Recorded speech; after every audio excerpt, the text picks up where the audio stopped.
What's up?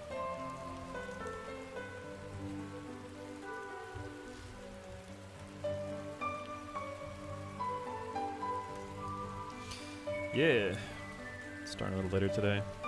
Got a bunch of stuff out of the way. It's time to do some art. Right now I'm doing a process called retopology, where I take something like this high poly, millions of triangles, polygons, and I turn it into something much lower that a game engine can handle, so you draw the polygons by hand. A little tedious, but needs to be done.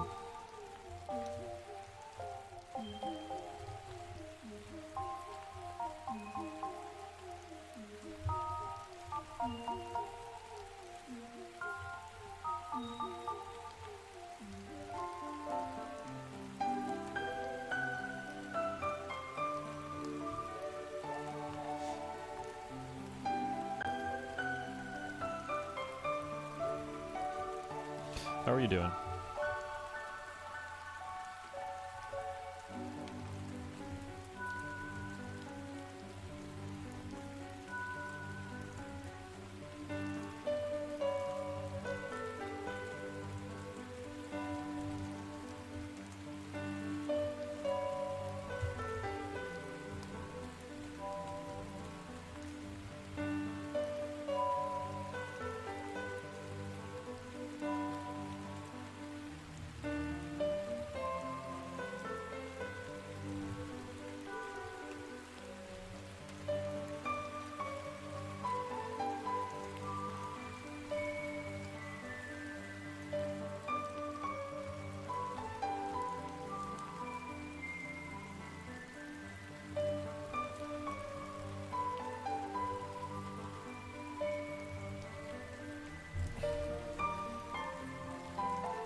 It's probably way too many polygons. Nah, it's fine.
Probably make a post on Twitter about this. Twitter.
Topo.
All right.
Boundaries also moving. Oh, it is working. Okay.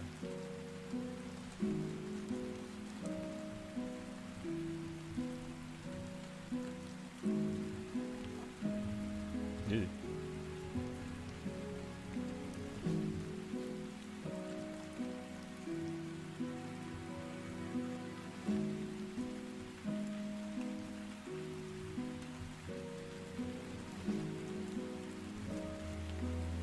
Oh, I should probably save this.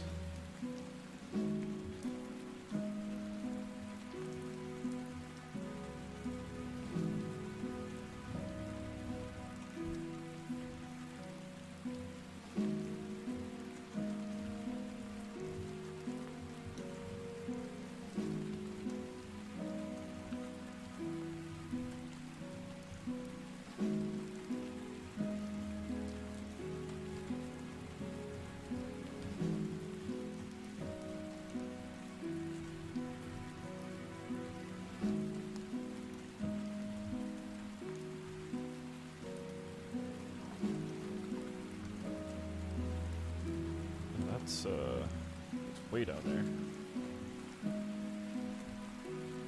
Probably don't need to retopo down there.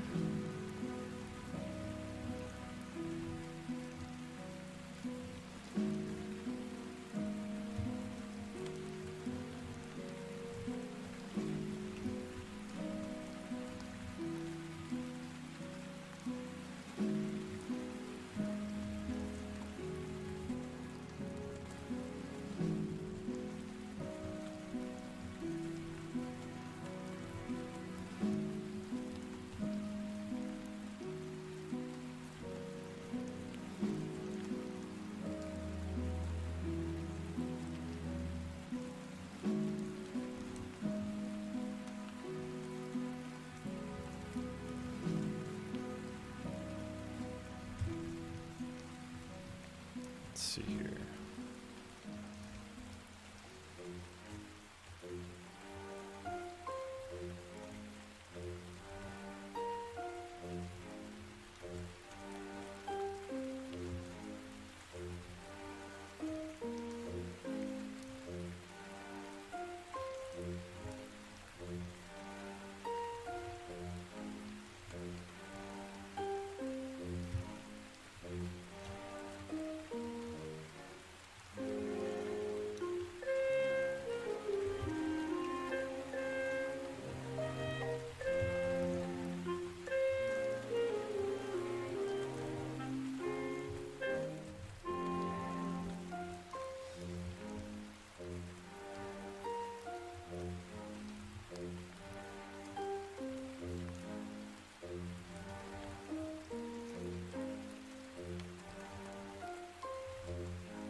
I do not like that.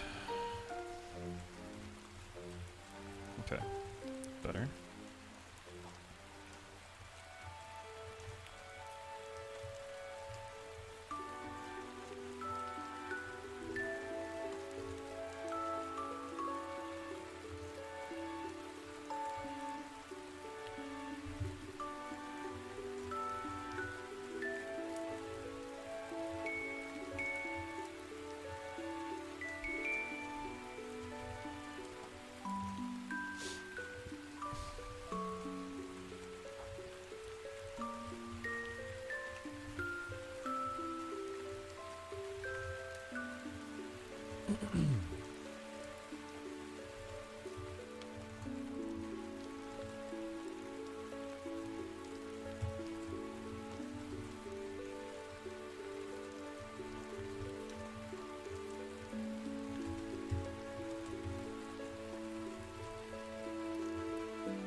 was weird.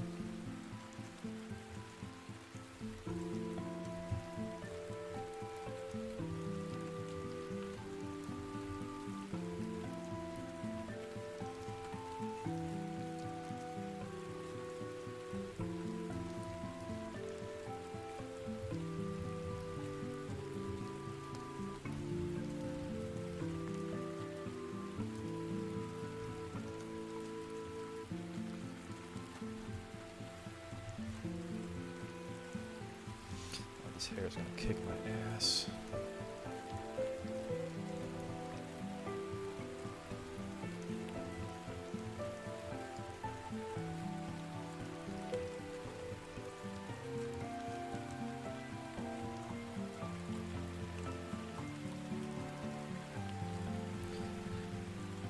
Welcome back.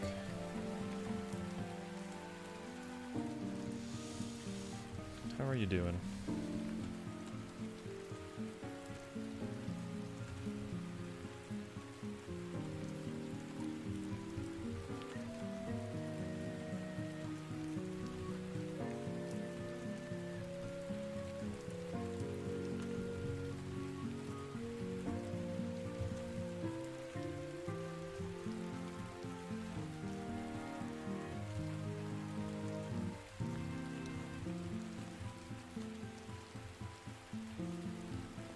Connection tissues? Who's having connection issues? You are? Oh, that's why you were gone.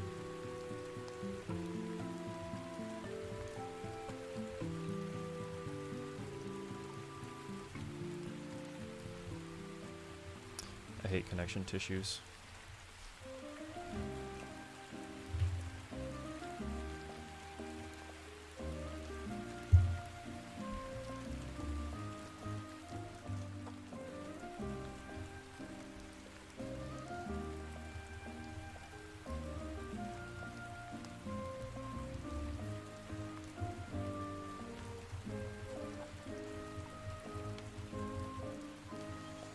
Xenoblade? Is that the music?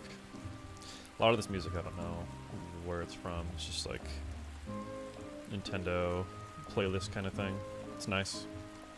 A lot of good songs on here for sure.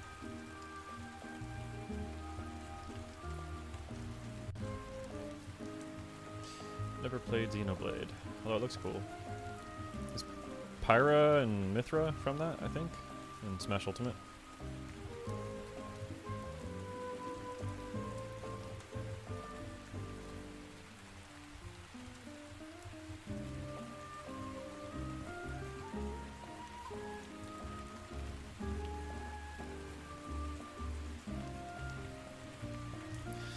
Man, I wish I could enjoy the Xenoblade to the fullest, but the combat is a bit frustrating to me.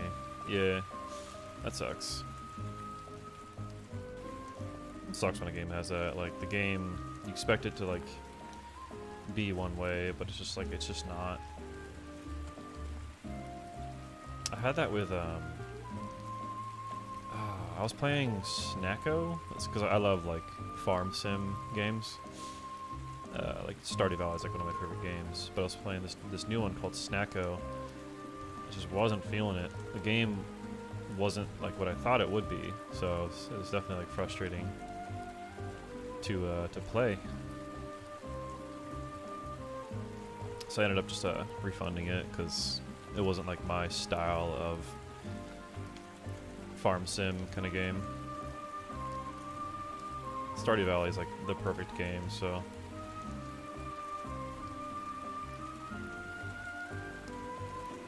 Hard to play other farm sim games when that game already exists.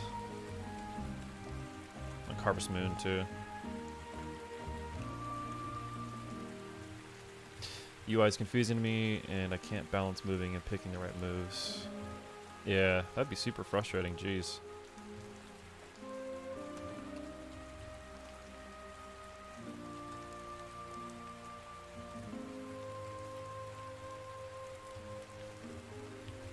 I would not be a fan of that either. That's the last thing I want in a game, is to be like frustrated with the gameplay.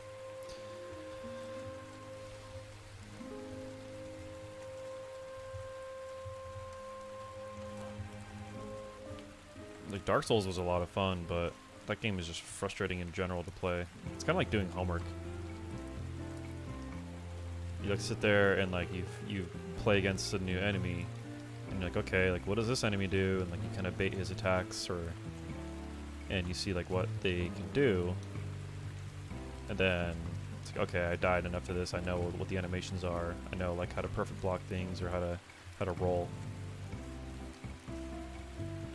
Some people adapt to it. I'm just not capable. Yeah. Some games you just don't want to put the time into. It's totally fine.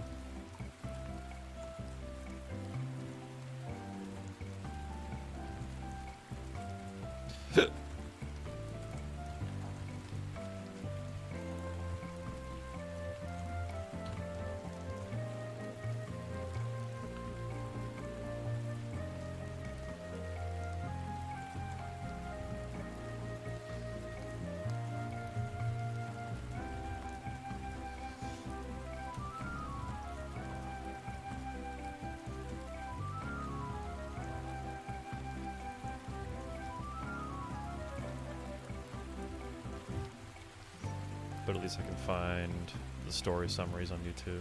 Yeah, that's cool. Yeah. What even is Xenoblade? Is it just like a RPG? I have no idea what that game is.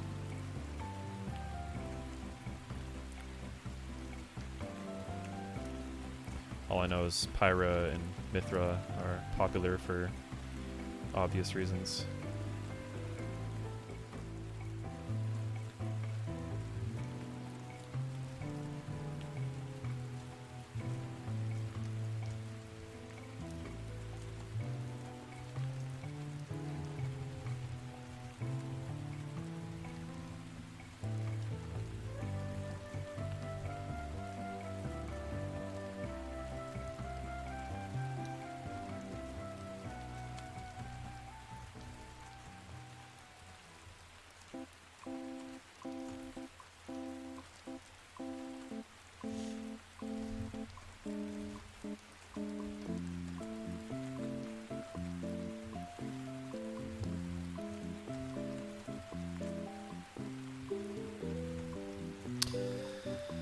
Action, strategy, hybrid, RPG. Action, strategy, hybrid. Okay. It's kind of like Final Fantasy, like 13, whatever. The entries are somewhat independent, but they also connect. Okay. I didn't really play a lot of Final Fantasy games either, but I did play Final Fantasy, like 13, I think it was, or 17. I don't know the number, but it's like the boy band one.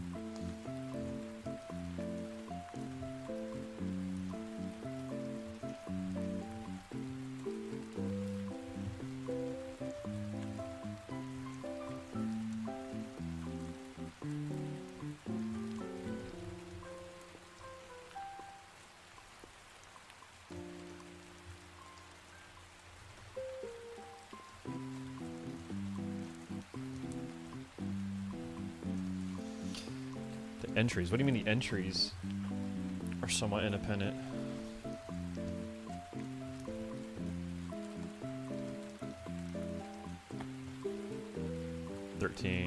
Yeah, Final Fantasy 13. Main antagonist is Lightning Girl.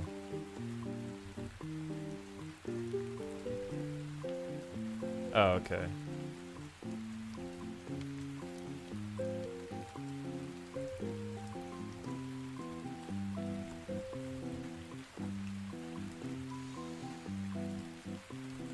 I just finished playing Last of Us 2. That game was good. That game was hard. The game was long.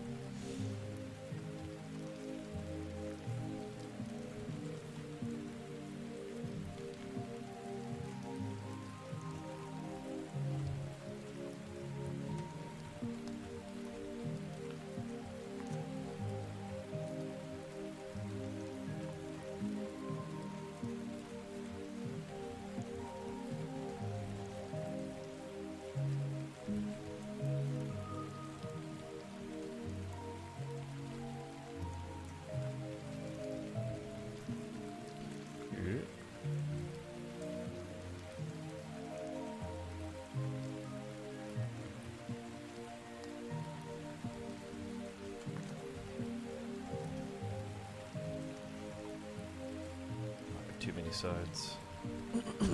Whatever.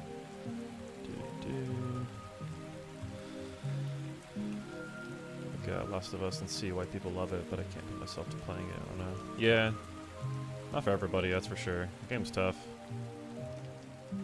It's very story heavy, very like, very much about the characters, right?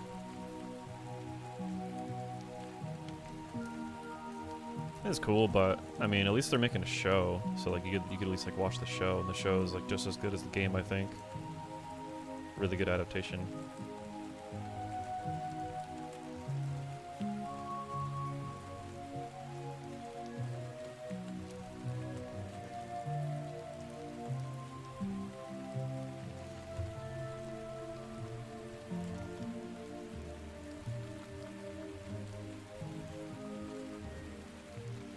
Playing right now I'm playing Mario RPG, the remaster. Loved Mario RPG growing up.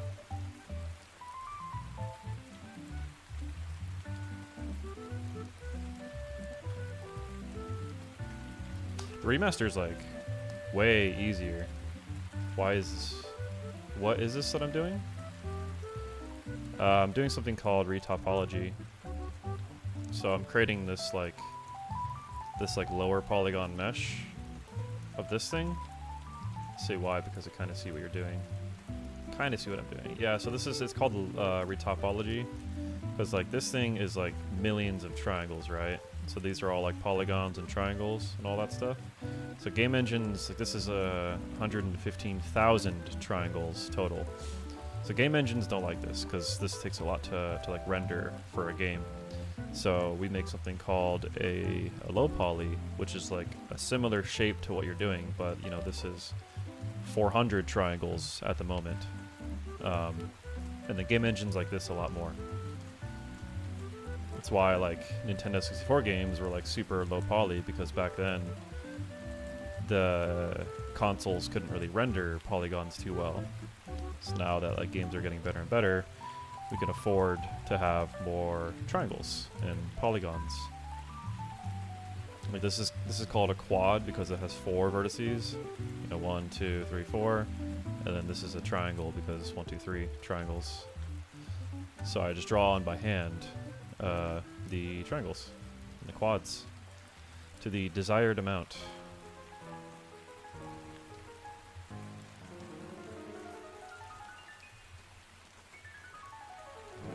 And it's a lot of work.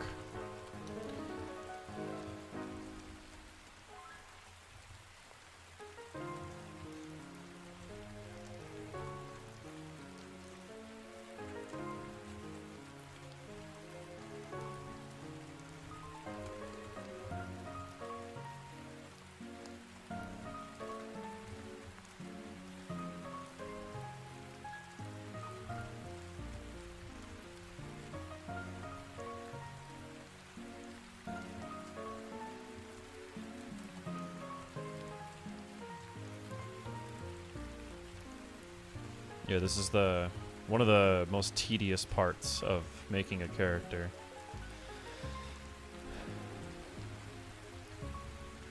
And there's no real way to skip it. There's some ways to like automate this, but it's better to just do it by hand. Kind of like quad it, like I could do this. Go, draw a line right here. I have it like kind of like autofill, even though it doesn't want to. Come on. Yeah, so even that's like slow. Imagine by now there would be a function that could do that automatically. I mean, there's stuff that does it automatically, but it never like looks good. Like I could go in here and I could tell these things to, or I'll take like these things and I'll like duplicate it. So if I wanted to, I could be like, okay, this is that. So you know, here's a bunch of triangles or a bunch of quads, you know, so I could hit a button that says, hey, make these lower poly. but it's not really the best solution to do because it's still like not where I want it to be. So let it finish. There you go. So now like it's lower, and I could keep telling it to go like less and less and less, but then you start to lose a lot of the stuff that you need. And like even this is really high polygons. This is 2,000 polys for just that. Whereas like if I did it by hand on this thing, I could do it with even less. So it's just like this way you have more control over with what you're doing. Still tedious, but at least I can like really make it a lot less polygons.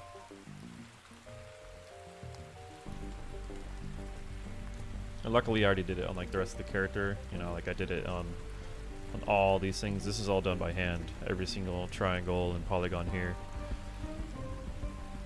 which took a very long time. Yeah, it's just one of the many steps of making video games.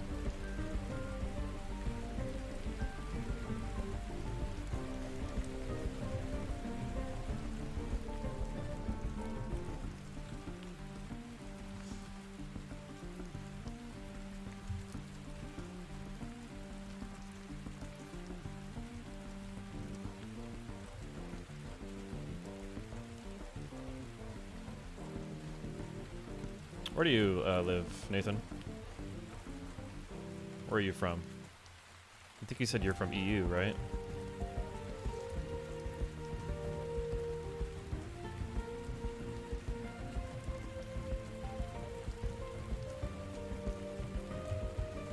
I don't like this.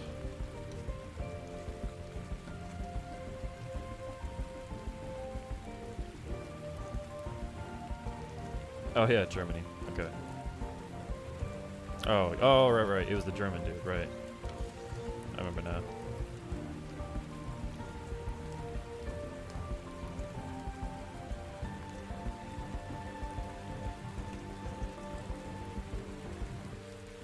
Crimson Guitarist, I think it was.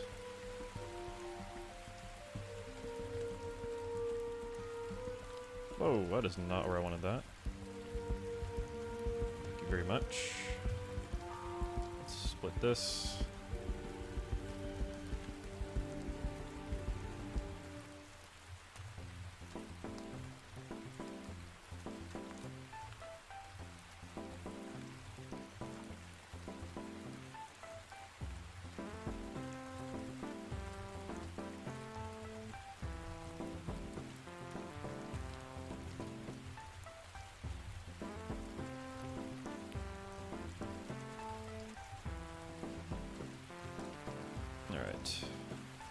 We're getting somewhere. Let's do a turn right here. Boom. Let's close this quad.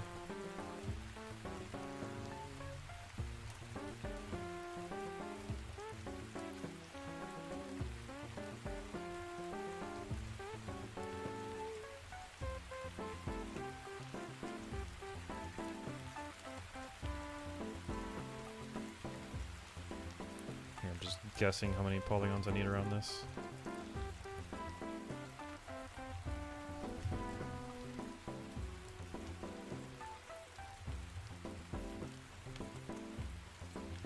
Definitely don't need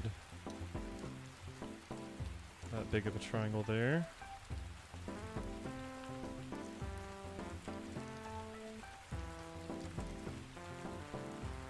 I'll cut things up and fix them as I go.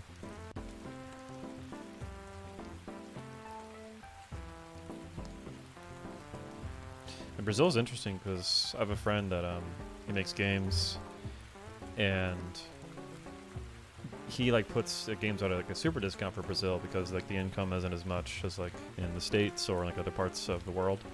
So he like puts he like sells his game for like 30% what it's worth in Brazil compared to like America.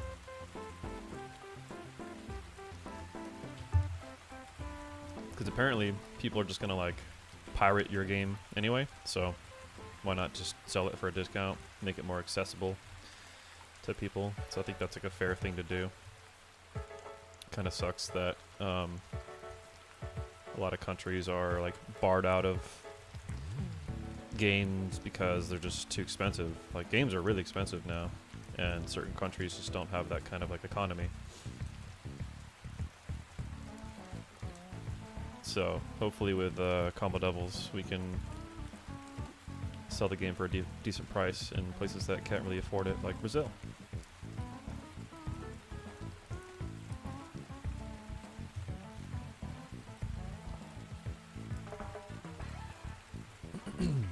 We want a lot of people playing this game if we can.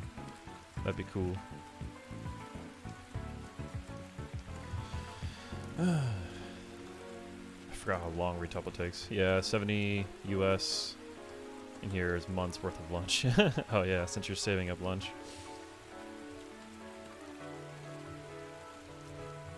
Yeah, I mean, like, combo doubles won't be $70. It'll be like $30 at most for the base price. And if you were gonna sell in like Brazil, you can sell it for a lot cheaper.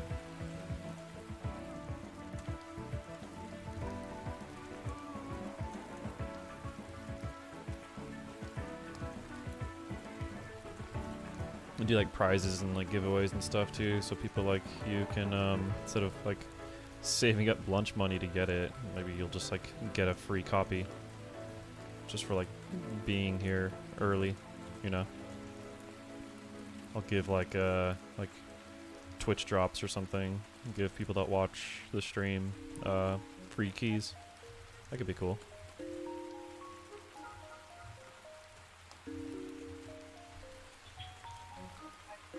Watch the stream, get a key.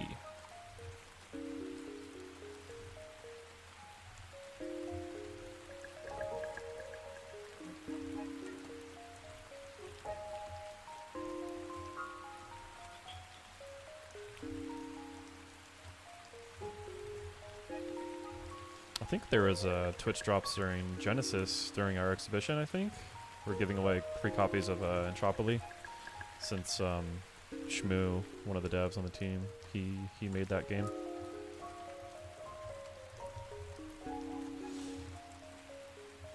To get a free key is cool, but since it's so far out, I'll probably have saved money to get a day one. Yeah, cool. I mean, we'll see. We'll see where we are.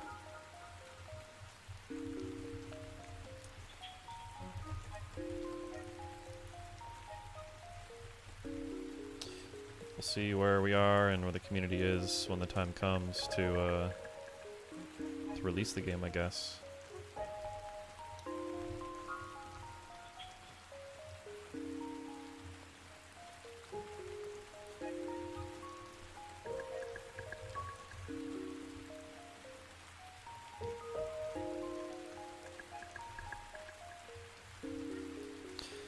Oh man, this is complicated. Alright, so this will do this here. Put this more in the center.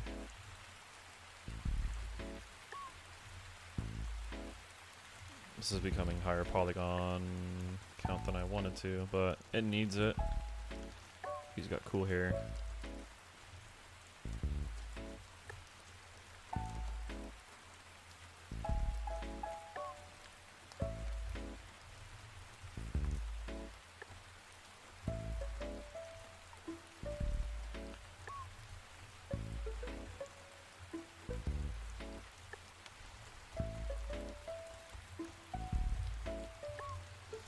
Early 2025, it might conflict with Final Fantasy VII Rebirth PC launch, but I'll probably still be able to get both. The lunch money was back in middle school. Oh, that was 10 years ago. Okay.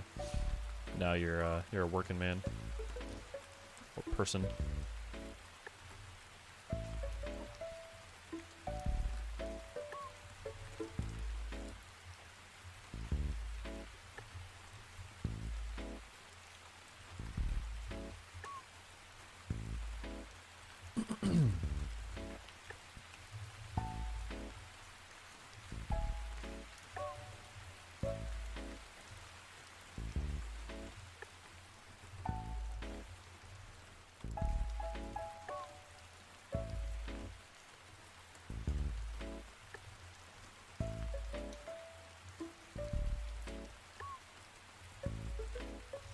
Yeah, seriously.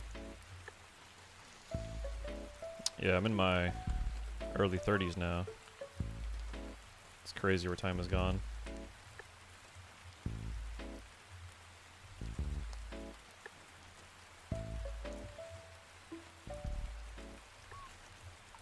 Time is not slowing down. It's alright though, I feel like I'm growing a lot more now. Just as a person. 20s was like the dumb era, being dumb, naive.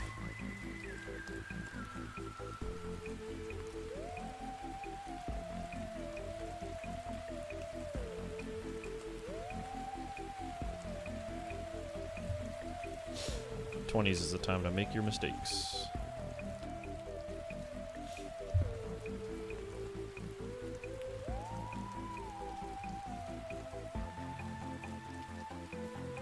I'm in the mindset of accepting getting older, but still my perception of time is so twisted. Yeah, I feel that. I feel like these days are getting quicker and quicker. We've been working on this game for like 7 years, and it's a long time. It's a really long time to working on like one thing. Spent a lot of time on this game.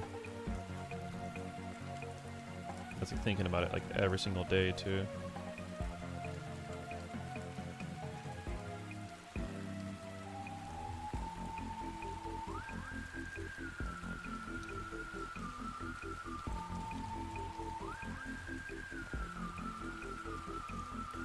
Whoa.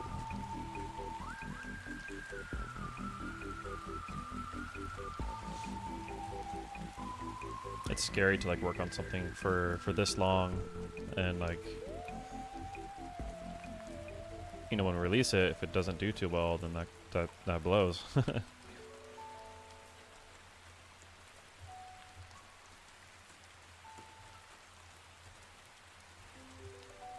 So hopefully this game does well. I'm trying to make it a good game for sure.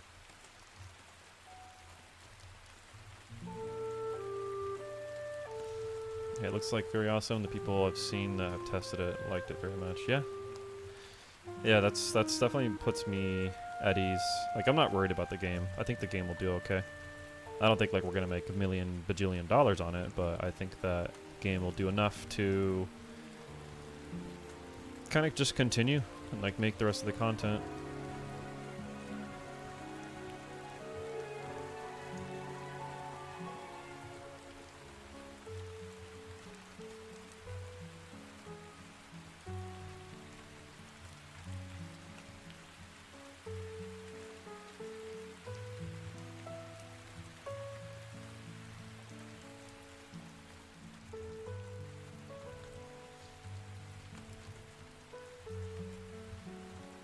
I'm just excited for people to finally just get their hands on it when the time comes. Like, I just want to see more and more people playing this game. I think people are going to be really surprised, and I think the game just will, hopefully, people will see it for what it is. You know, there's no bullshit. It's not like, the game just plays really well. I got a pretty killer team working on it, so.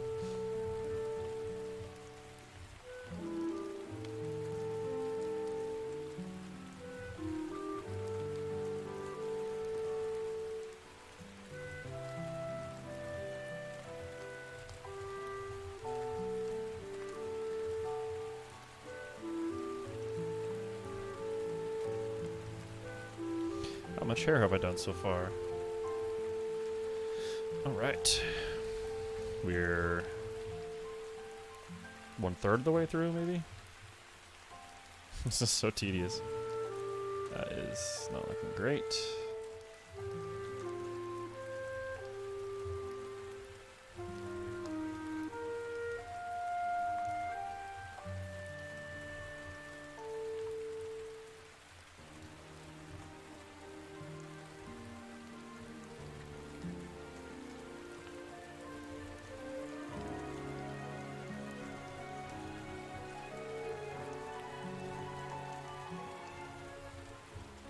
I'm more active on rival servers. and the 1 or 2 people in there that were able to test it in the places you guys were talked very positively. You're still going to do textures, right?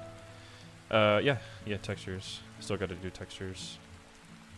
I did textures on Shy before, because like I finished a Genesis version of Shy, so I'm just like spending more time on the areas that I bypassed because I was just trying to finish it for Genesis for the trailer. So now, yeah, just like polishing things and making him look even better. Because what I had before for his hair was like the automatic process. You're more active on the rival servers, in the 1 or 2 people in there that were able to test it, in the places you guys were talked very positively. What do you mean? Like people in those servers talking about? People in the rival servers talking about combo?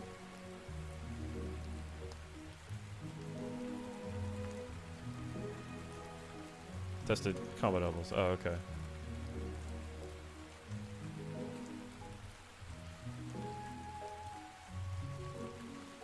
Yeah, people are definitely digging it. They're liking the game a lot.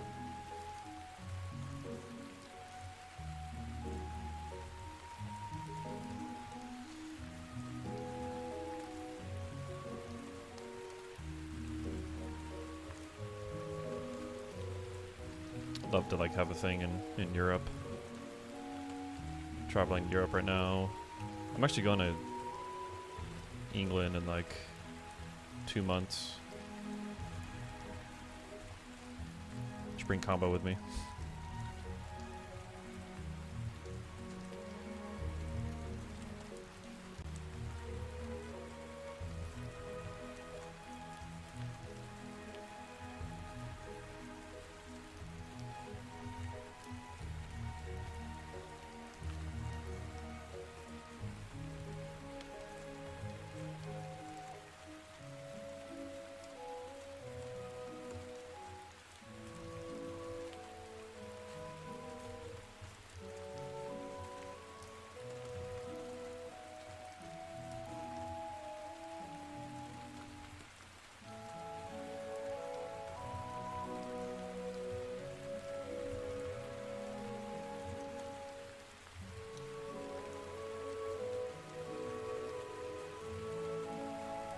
Do here. Let's do that. Do that. I have, is that just like 1 polygon face? No. Let's do 2. So many points. Oh my gosh.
This is from again?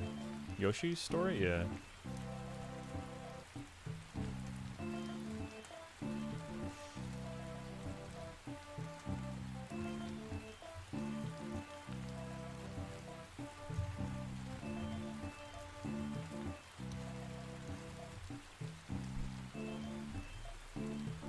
Ugh.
this line for now.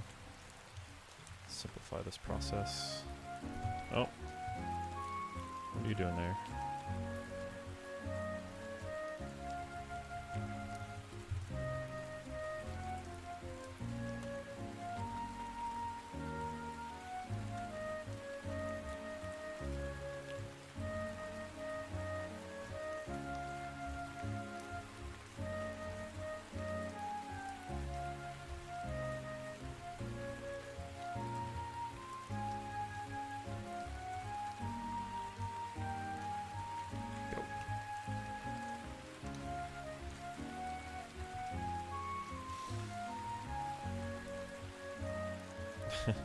You know your music. Yeah, this is just like Nintendo relaxing video game music, but it's extra nostalgic with... Oh, this has additional rain to it? I didn't know this had extra rain.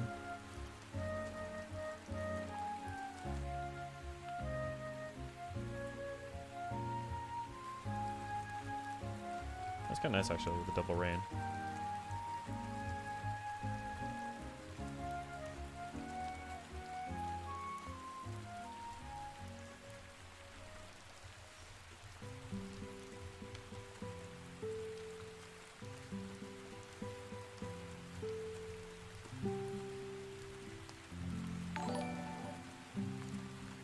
God, what was that? Smog. Thanks for following. Shit. Yo. You're from the Discord, right? Yeah. Shy is real, let's go.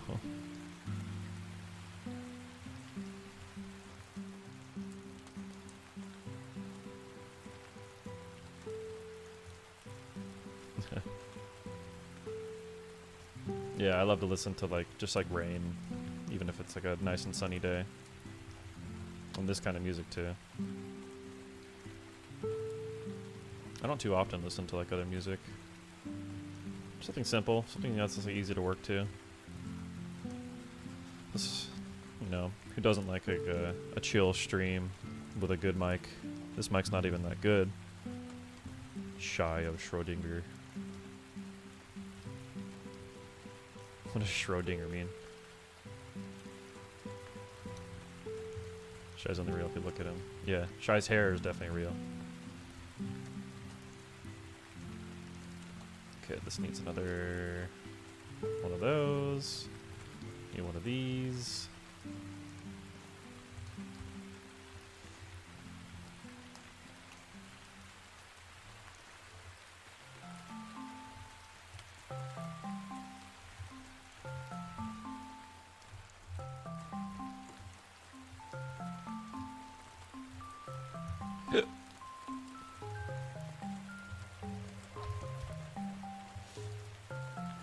Oh, yeah, I see what you mean. Schrodinger's cat? Yeah, I've heard of that. It's like the cat in the box. He either is or isn't dead. Schrodinger's shy. He is or isn't real. Oh, he's real. He's just shy about it. 3D modeling is wizardry to you. Yeah. This is the this is like the retopology process. What that means is I draw like a triangle, right? So on here I can draw a triangle, or I can draw like a quad. Well, I can go 1, 2, 3, 4. So quad, triangle. So this thing altogether right now is 731 triangles. But if I turn on like the wireframe, you can see that like I'm drawing it on top of this like high poly version that has like 200,000 triangles. So you do that for video games, because if I imported this into the game engine, games don't like that. Game engines don't like that. Like if I try to put this on a Nintendo Switch with all these triangles, I wouldn't like that. So we fake these like shapes through they're called normal maps. So yeah. Try to make things more optimized so game engines can run better, basically. There's no reason for a piece of hair like this to have this many triangles. It's just too much. Much too much.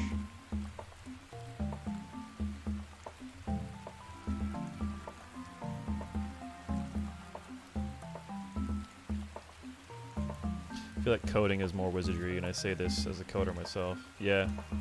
I've heard that coding is easier. I don't know how. Like, I think coding is so... Like, that is wizardry to me. But I don't know. I have a couple friends that do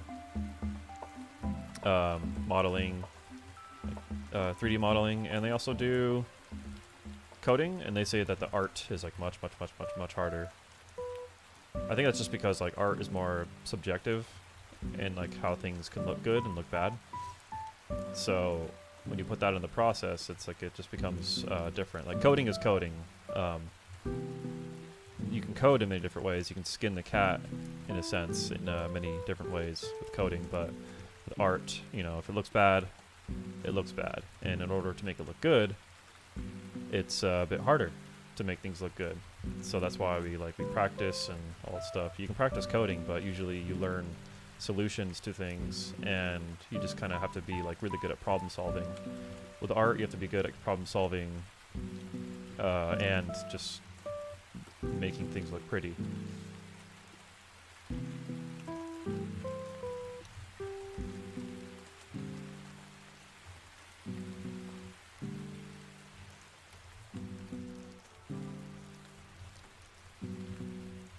Yeah, this is like the part of the process that I hate the most, because it's like the most tedious. My posture is never good whenever I do the retopology like this, so I like end up hurting myself. It's not good for anybody. But it's something to just chill to. It's kind of monotonous and tedious. That's alright.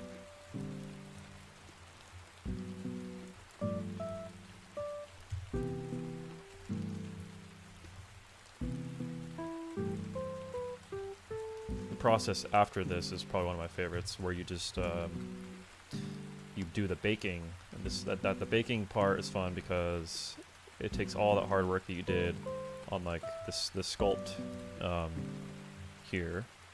Where's the sculpt? On the sculpt, this guy. So this is like the sculpt, you know, millions. This is 21 million triangles. So in order to make all this hard work worth it, you have to do the low poly, you do the unwrap, and the baking. So like the unwrap is when you take like the face, for example, and I have like the UVs. So these are his UVs right there, and that's like the old texture. So you have to take the face and like pelt it like a skin, like an animal skin, and you pelt it to that area. So I know, like, if I select this leaf right here, go into triangles, I know that those triangles sit inside there. It's like if you take a pizza box that's completely flat and you fold it up into like the shape that a pizza box is, that's what a UV unwrap is. Pelting is a really good example too. You know, if you skin an animal and hang its pelt up, it's a flattened version of that animal, which is kind of a more messed up way to look at it.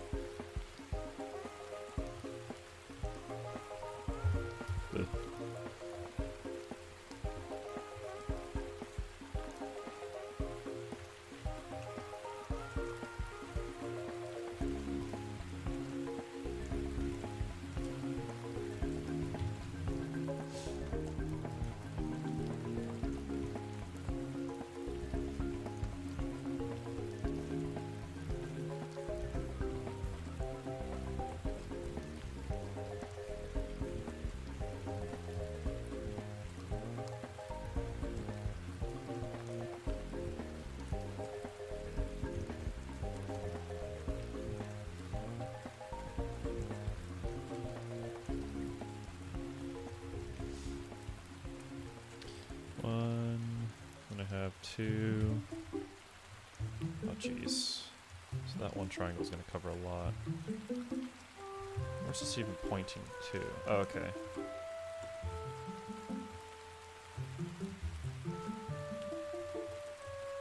Exactly that, what? The skinning process.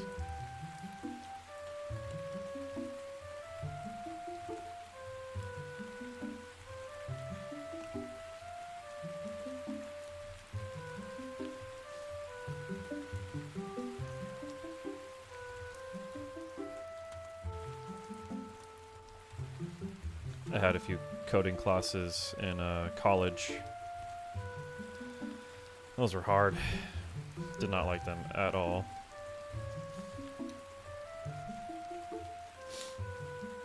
Oh, yeah. Skinning is messed up, but yeah, it's a good way to explain it though. I think the cardboard box, pizza box is a better way to explain it because yeah.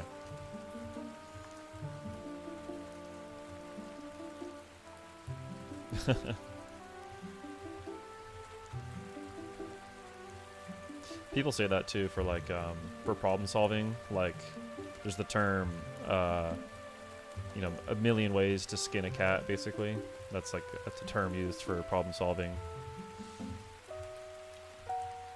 Not the nicest way to say it, 'cause I have cats.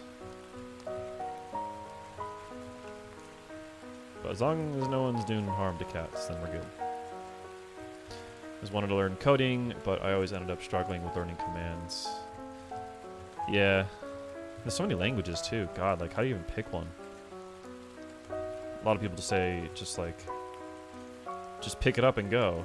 But that's hard to do. Like, you want to make sure you're investing the right time into something. I do, at least. I want to make sure I'm doing stuff right.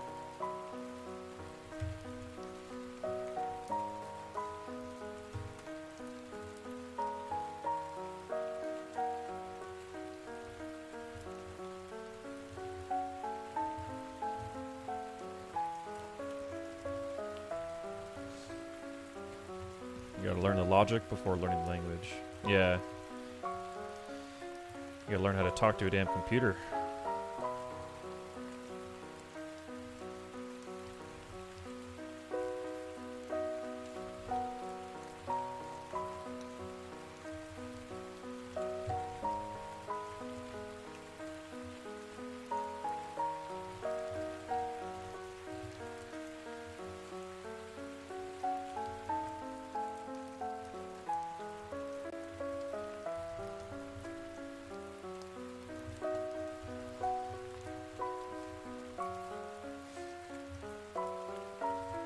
If you learn logic first in a language, it's easier to master. Yeah. What do you mean by like the logic? What logic? Logic of the language. Just like what the commands do. Like if, like what does if do? The logic behind if statement.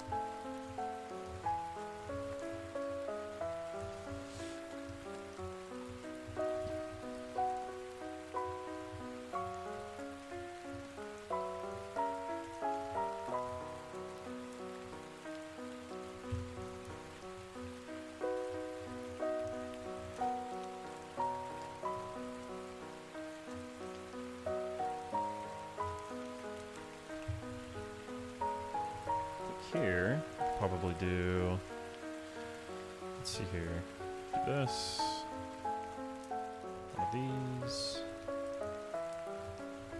wait, no.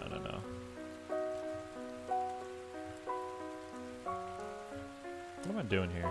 Okay, I should probably make this kind of detailed still, yeah.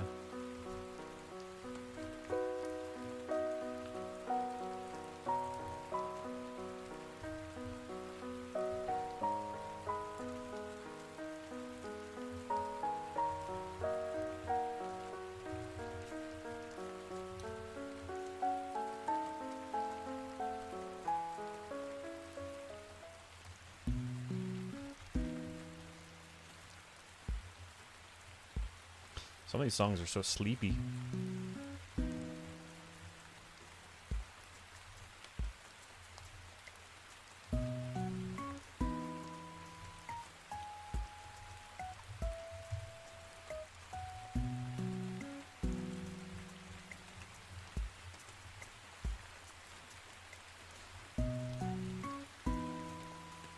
So if I make this go up there, okay, do another one here, do another one there. Okay, this is kind of just going all the way up.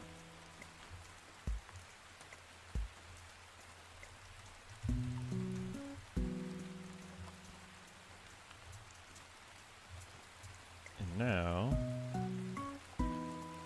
it's gonna go there, there, there, and there. This doesn't need to be that many triangles. Cut this across. Do that.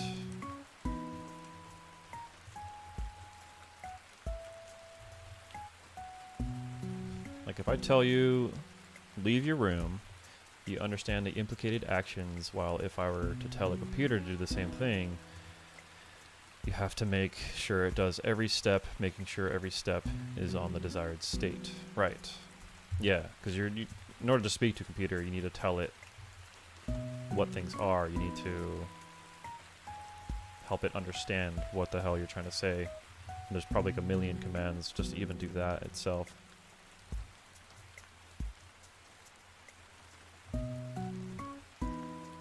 I think about that all the time. Like, it's like we learned how to talk to computers. Like, that's insane to me.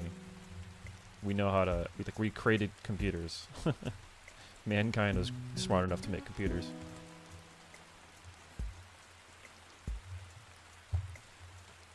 Like, if the computer were to be seated, I had to make sure it knows how to stand up and sit down, probably. Stand up and stand up. Stand up and sit down. Yeah. I follow you.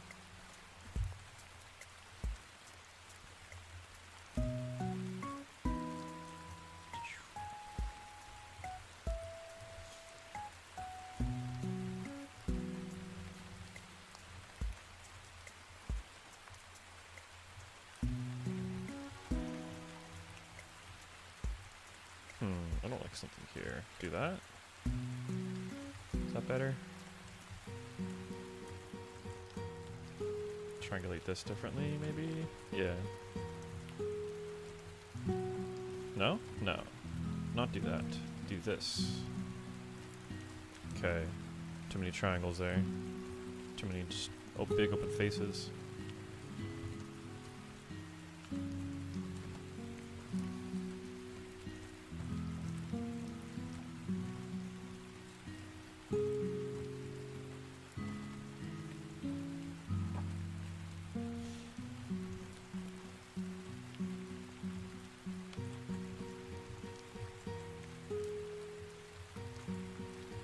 I meant really stand up, like in the state of standing. Yeah.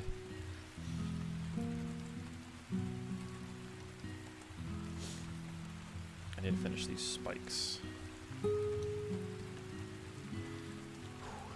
That's 870 triangles placed by hand so far. That's a lot of triangles.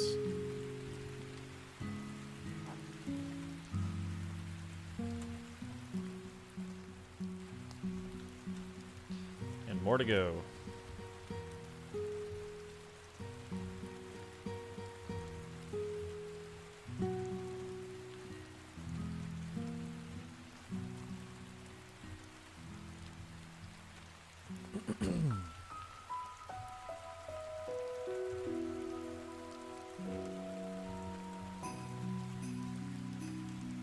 Okay, this is like way too sleepy. I need something else. Where's like the...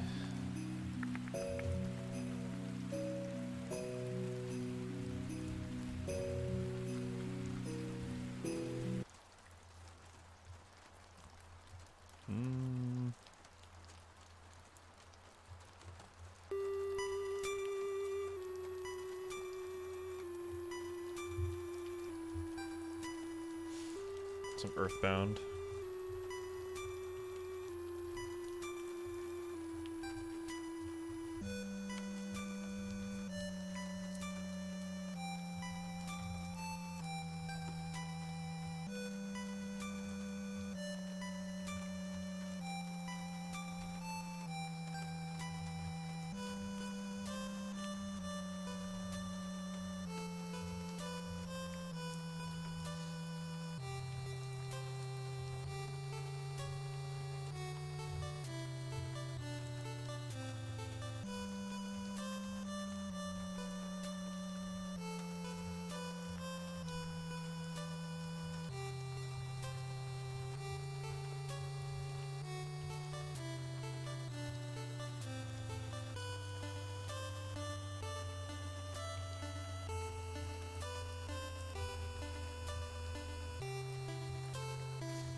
I don't even know how I came across like learning how to do topology.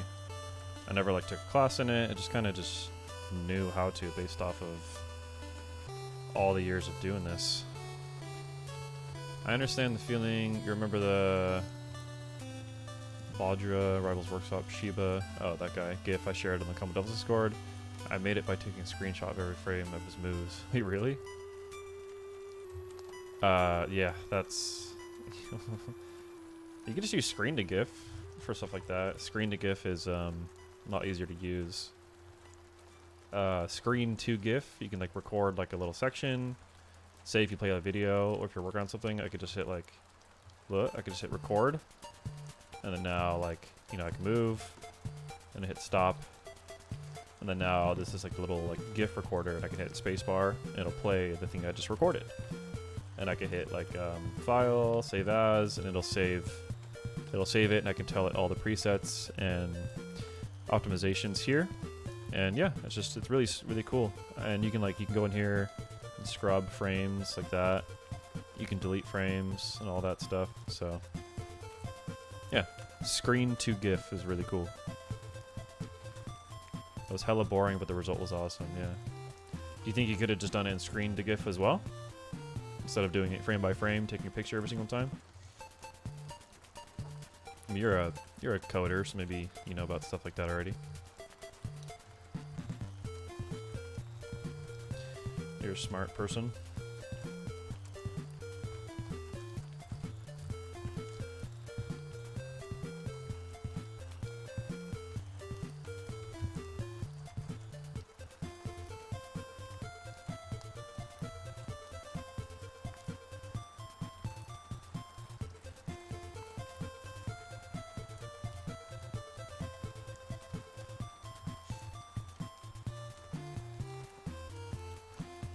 But I imagine it may have level compression.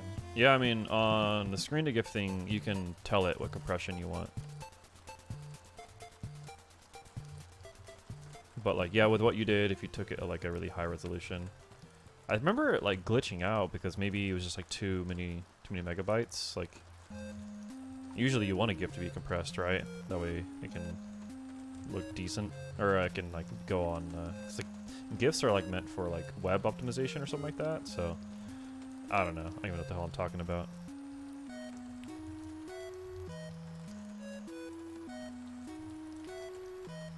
I mean, yeah, bad quality on a GIF is not fun for anybody. So I see why you would record your own.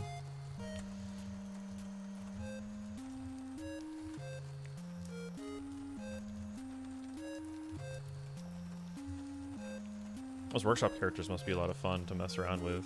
Just like free characters that people make. I hope that we get to a point where in combo devils that people can make their own characters as well. That'd be awesome. Excuse me.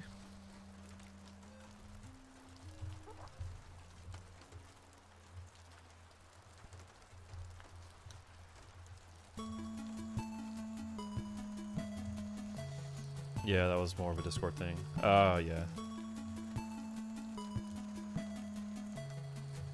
Yeah, people were like, I mean, I remember seeing like weird artifacts, like green flashes of something.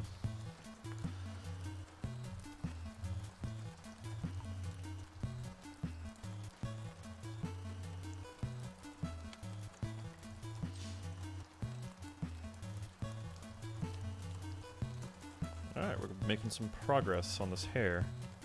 It's 938 triangles so far, and the hard part's almost done. Hard part is these spiky things, so let me continue with these.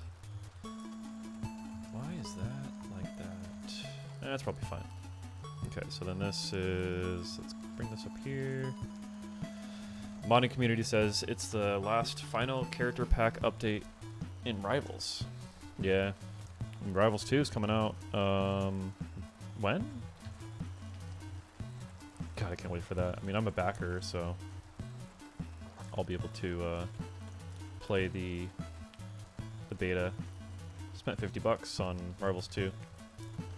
when I backed it. I did not have the chance to play Rivals 2 at Genesis. Those computers were packed the entire time. Like, the entire time. Yeah, Rivals 2 is this year. When, though? Do we know?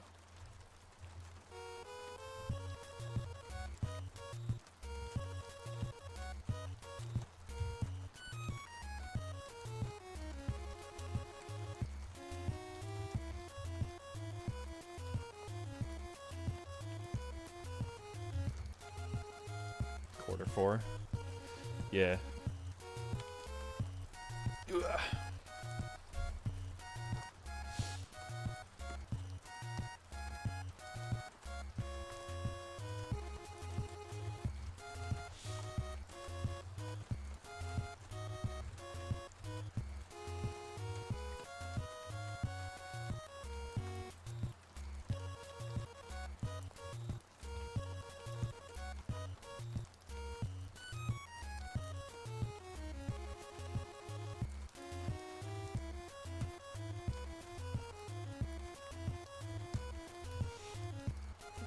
Have I done the pledge manager stuff yet? Yeah, I got that email, and I did whatever it told me to, I think. I mean, for the I didn't really have to do anything. Was there like something specific I needed to do? I don't remember.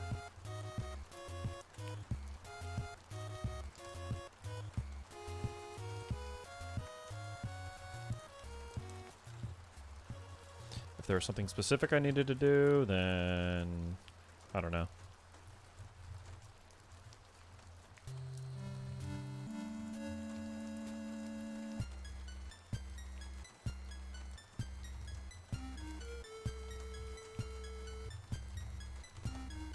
That's how they're gathering the credits, name, and Discord user for the backer. Yeah, I do remember doing that now. Yeah, I remember filling in my name and giving my. Oh yeah, I was gonna put comma doubles for the credit, but I decided not to. I decided to just put my name. Yeah, I confirmed my Discord and the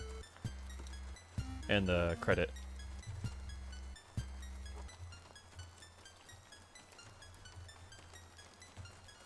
I wanted to put comma doubles for the name for the credit, but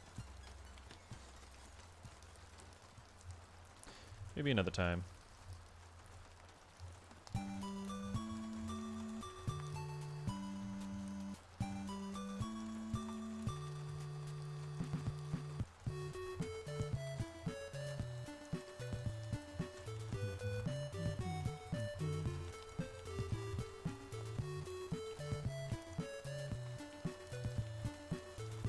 Mother 1?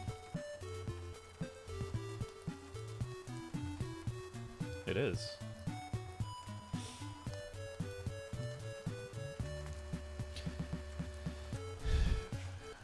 Dan is fine with 14 people naming themselves John or Kane. He definitely would be fine with some comma devils mention. John or Kane? Dan is a fan of meme stuff, so I get that. John or Kane? What is that? So out of the loop on these things. Alright, Smog, thanks for popping by, man. Appreciate it.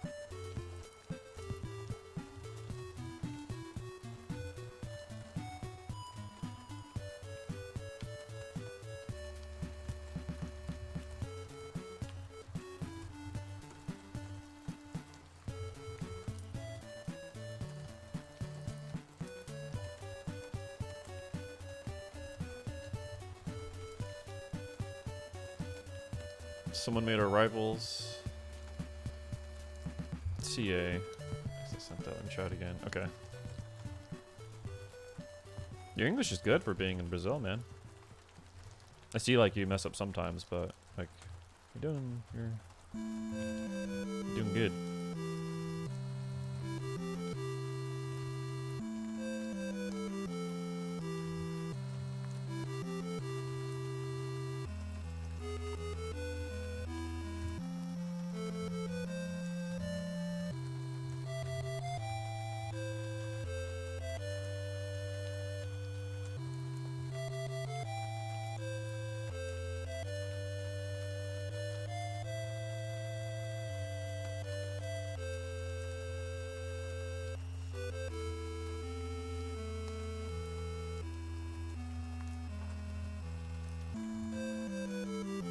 I was gonna say, this reminds me of Undertale.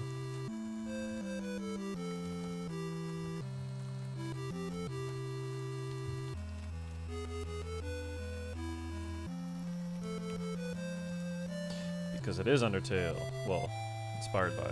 Or Undertale was inspired by Earthbound.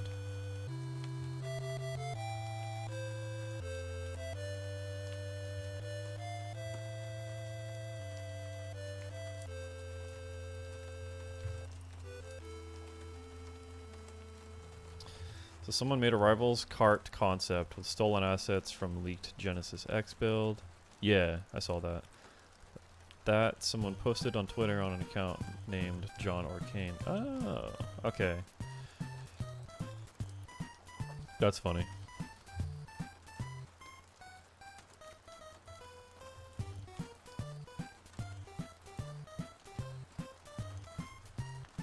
Yeah, that was messed up that whoever did that made that, they stole the game, they ripped the assets, and they made like their own game out of it. Very strange. But I saw that like Dan Farnese was like memeing. He was like, "Oh, I wish we had enough funding to make our own Mario Kart game or something like that." So that's cool. I want to be a dev like that. I want people to leak images of it. No, not really. I do not want that. I don't wish that on anybody. Apparently the leak brought more heat than the actual leaked build stuff. Yeah. Because like the person that leaked it, he, whoever they were like selling it. Just so dumb. But a lot of people are going to be playing the leak though, so. You'll see some suspiciously good people at,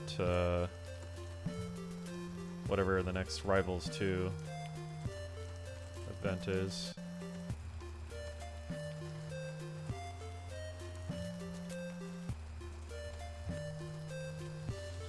It's hard to keep track of your game at events because people can just plug in a USB and steal the build. So we have precautions, certain securities for that stuff. So hopefully things don't get stolen, but there's only so much you can do. People are smart. And they could hack your shit.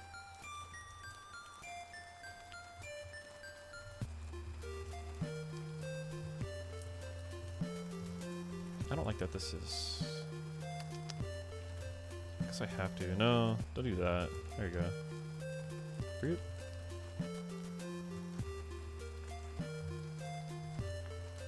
Too many polygons in some of these things.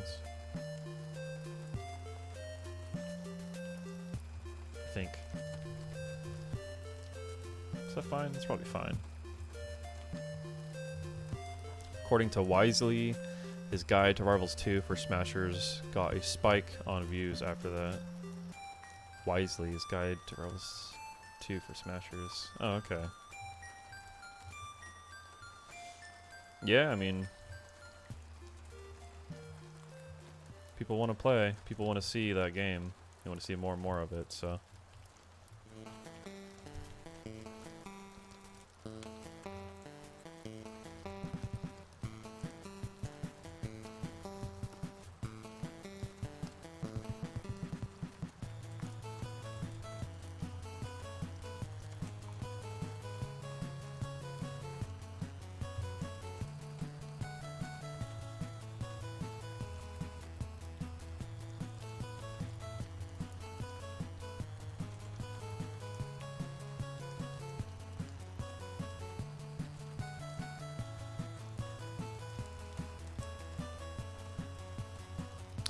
In case you don't know, Wisely is a bald, bearded guy that commentates plot fighters on events.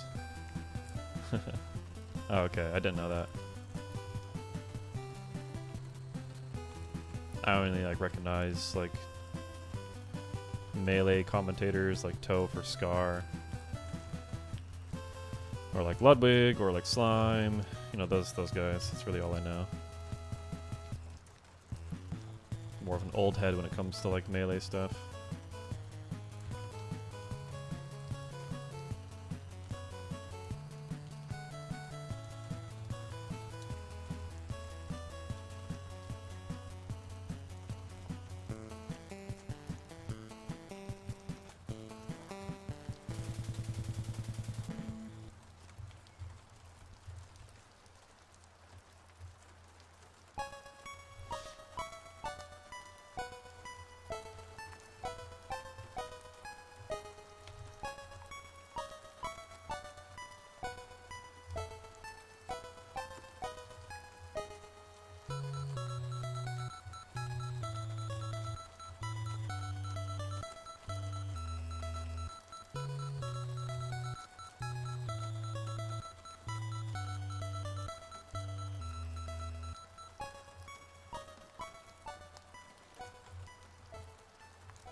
How's the cat ninja plan to play like?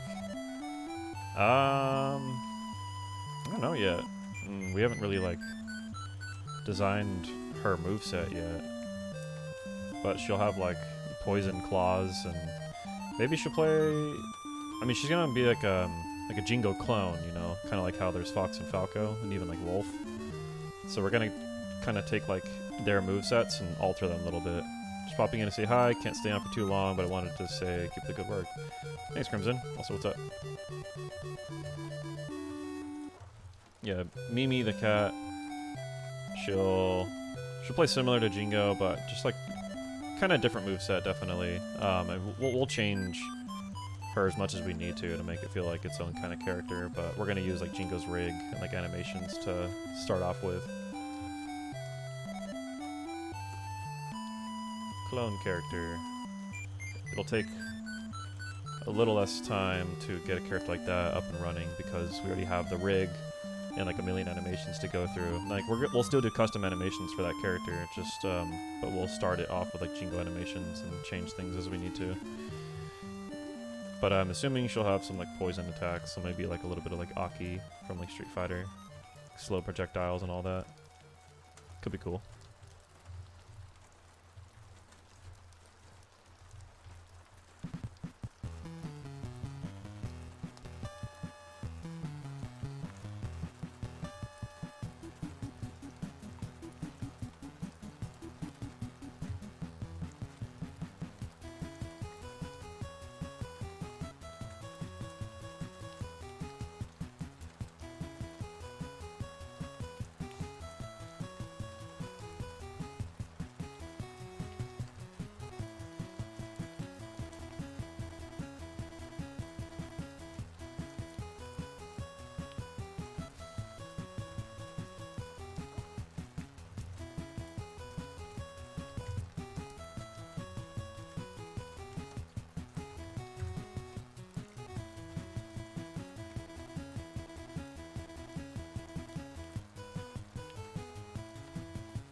Famous placeholders.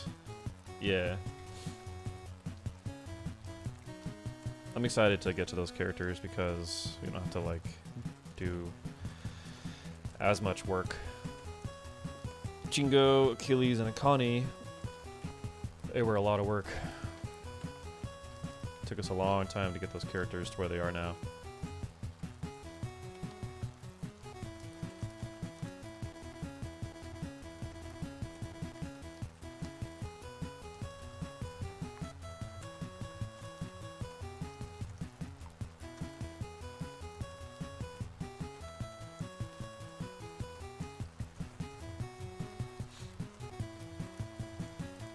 Character has so many spikes on his head.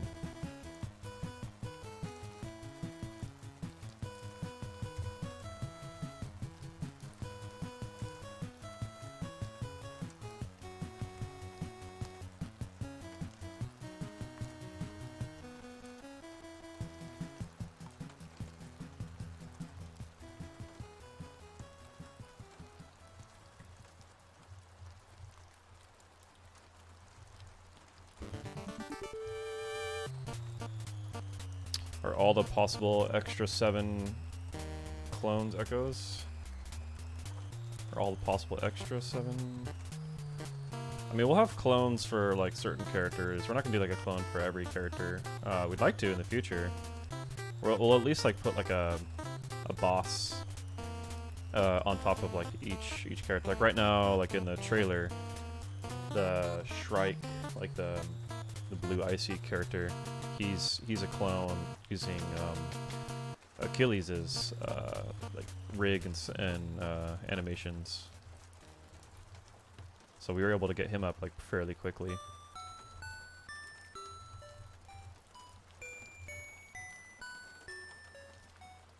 Sounds like Link's Awakening.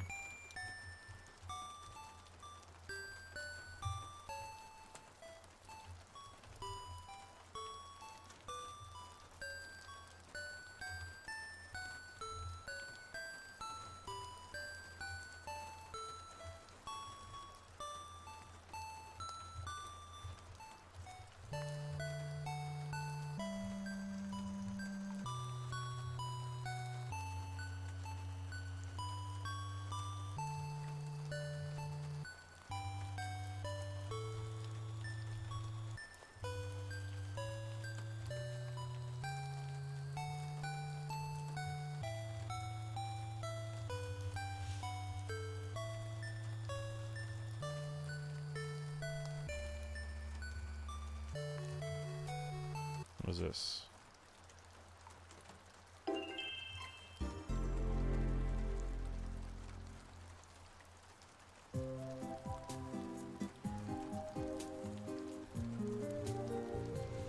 But if I remember correctly, you guys said that 8 characters are planned, being developed for launch, but if all things go right, you guys are trying to do 15. Yeah, that's it's pretty on the nose. Like, if we were to do early access, then it could be like 6 to 8 characters. You know, we're not locking the number down to 8 exactly. It could be 6, but if we like got funding and everything went the way we wanted it to, we would yeah, have like 15 characters, yeah. And then if like we ever do like a DLC or something, we could like go up to 20. A lot of characters planned that we want to do. Like, we already know which ones we're going to work on after Shy, and we're currently working on one of them. So hopefully, and we're not gonna be able to show that anytime soon, just because working on Shy right now, you know.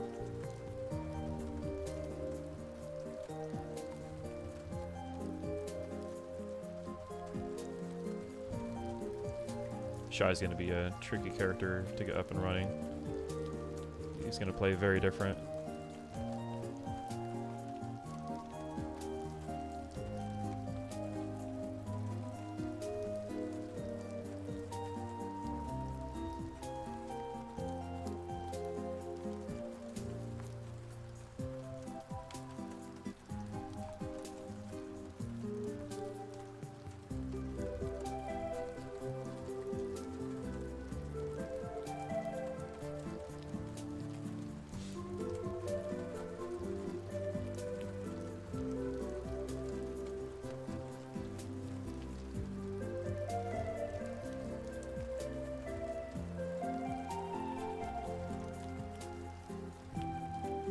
No rush to spill the beans. All the characters look awesome, in my opinion, so anyone else next is welcome.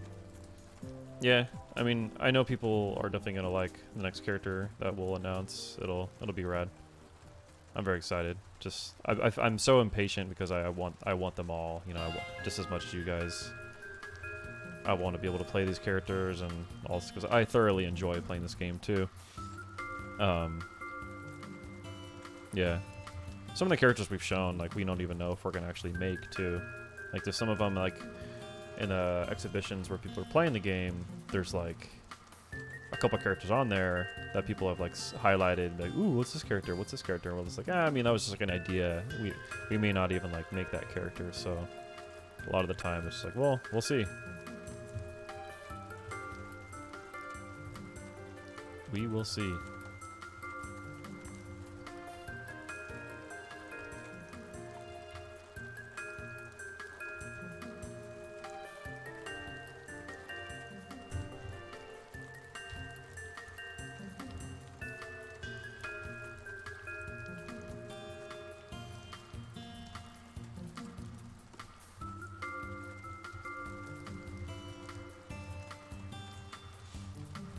Yeah, I'm not in any rush to spill any beans. There's plenty of time before we need to like show more about this game. We're gonna go to like a few more events, but we're gonna be like working on this game pretty hard until like we have something cool to show. So we don't want to like show too much and then just people kind of get bored, you know, because like we keep teasing the game and, you know, you guys still can't play, then what else is there to do, really?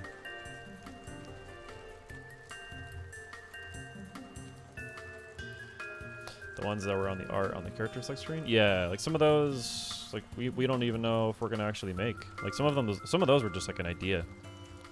And like Izzy, the concept artist, he kind of just like concepted it real quick and got it in there in like a day or two. So yeah, like we don't know if like all those characters are gonna make it. Like some of them for sure are, like you know, like Dee Dee and Lizzo and like Blair and Debo. I think like those characters are like for sure like we're gonna do those ones. It just kind of comes down to when we do those characters. When are we gonna have the time to do that? And right now the characters are just like they take a long time to make. So just because our team is so slow or so small.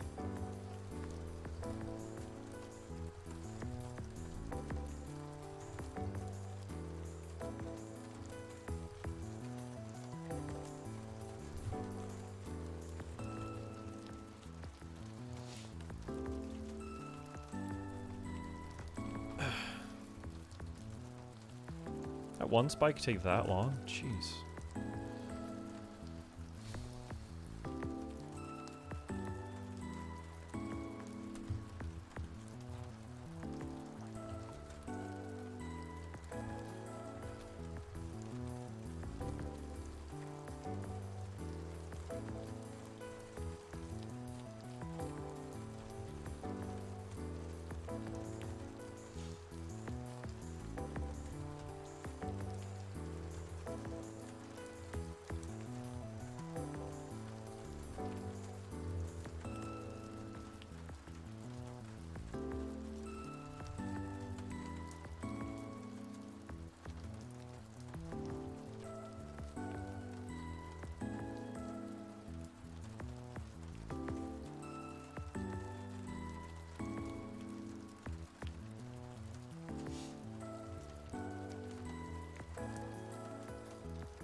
Still a bit confused. Are any on the characters present on the press kit stuff just concept, or are the ones you guys are more certain to make? Yeah, like the ones on the press kit, yeah, like for sure we're gonna like want to make those. I don't even know what characters are on there right now, but like I'm pretty sure all those ones like we're for sure gonna make. Like Blair, Debo, Achilles, Akani, Jingo, Dee Dee, Shy. Like those characters are for sure going to be made. But like there's some other characters on the character select screen, like the purple demon, or like the archaeologist looking chick with like the big like monster with her. Her name's Maggie. Like she might not ever become like a real thing. She was just like an idea we had, and like the concept did, and we just like put it on there because it looked cool. But we don't know if that's a character we actually want to make in the future. So it's hard to say, because the characters they take so much like time and money. You know, if we did get funding, each character is gonna cost a lot of money to like make, basically. So we have to like pick. We have to be very careful about like what characters we pick and choose.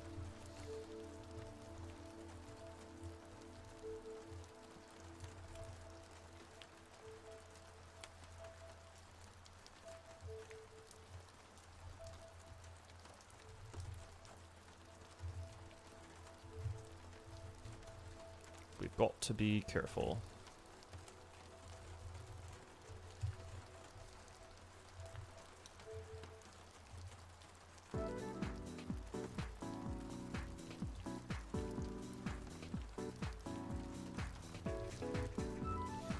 Yeah, you get it.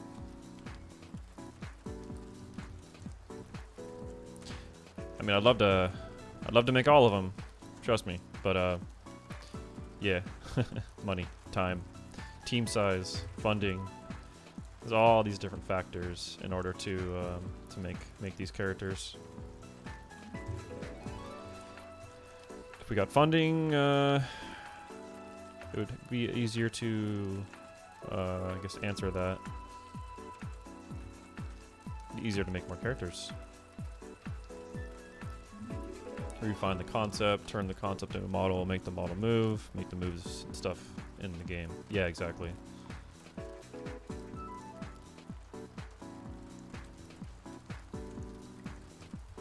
Exactly.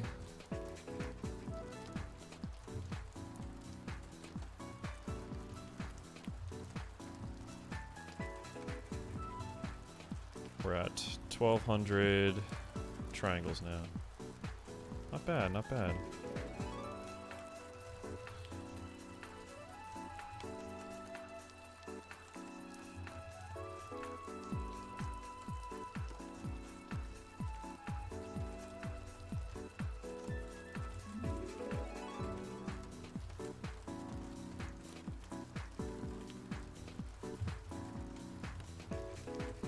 I don't like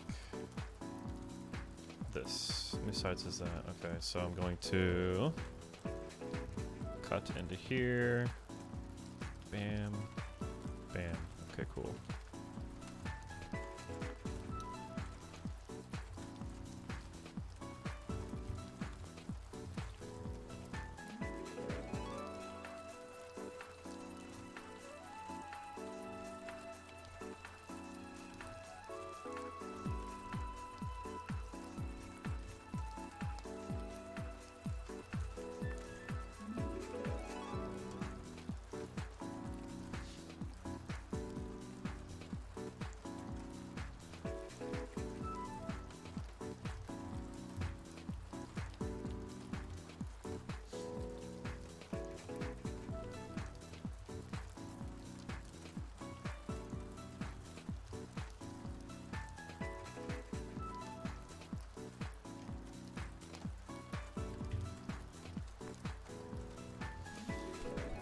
Hand stretch. This is killing my hands, my back.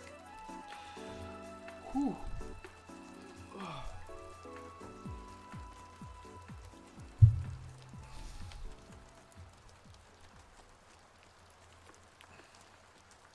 I have these like hand warm-ups that I do sometimes.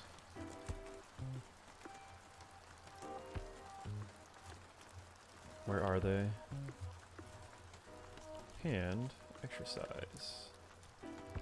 Hand.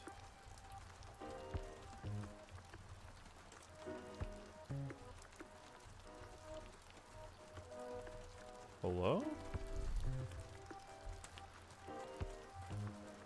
Probably gonna main Jingo, but looking forward to seeing Debo and Blair. Yeah.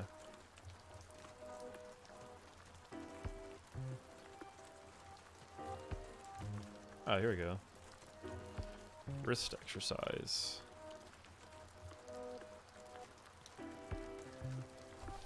This glove helps with this like surface that I'm drawing on, because you know I have like the surface thing I'm drawing on, and then this glove helps it slide around on that surface a lot better, because my hand gets like sweaty from being on like this drawing tablet, so it'll kind of skip and get stuck as I'm drawing. So this kind of like smooth things out.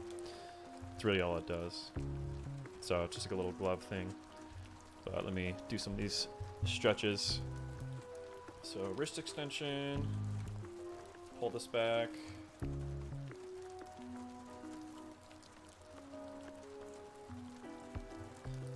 Pull it down. Do it with me too if you want. Pull it back. Pull this one back.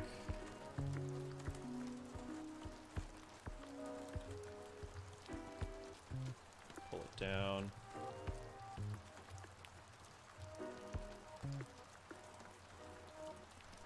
Pull it back.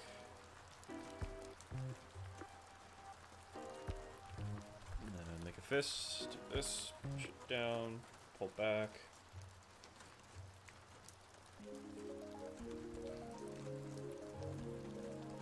So this one, pull it back. That's what Naruto does, I think. Really?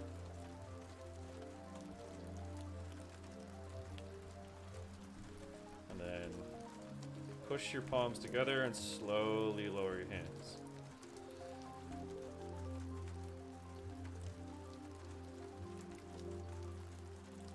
And then shake it out.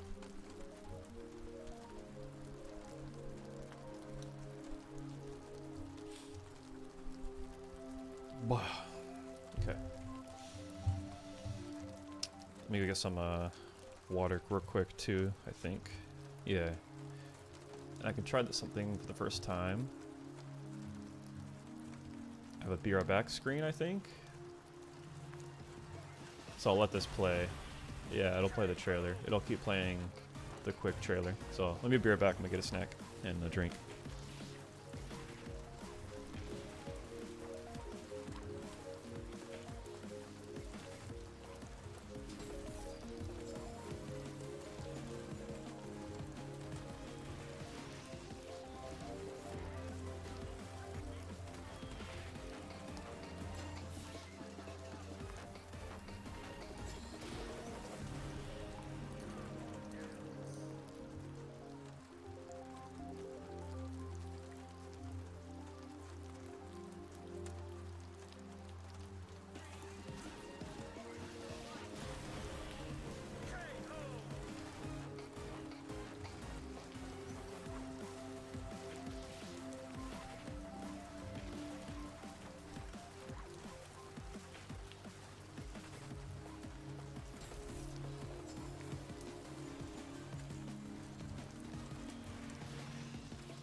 Okay.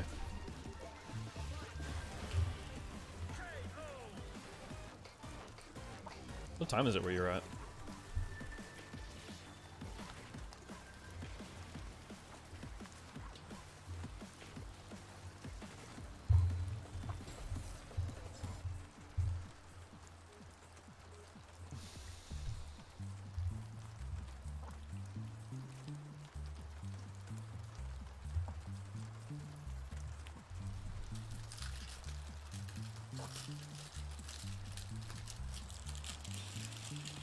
Try not to touch these. 12:51 a.m.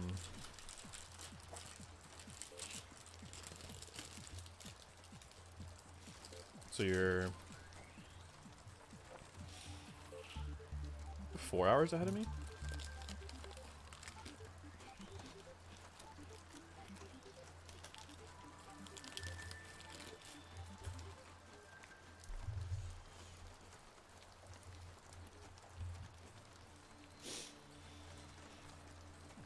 Yeah, I've been staying up late lately.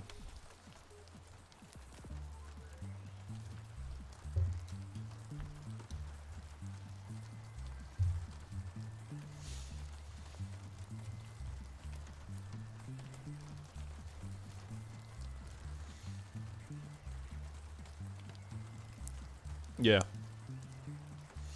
It's 8:53.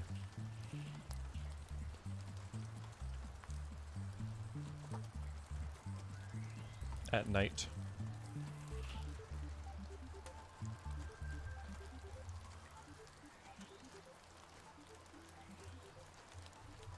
Okay. I didn't know Brazil was only 4 hours ahead.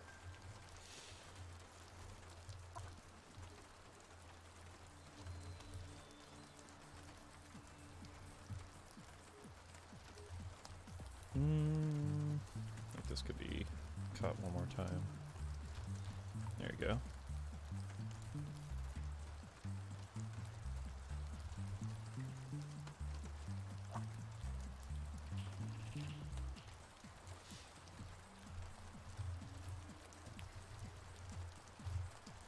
Ah.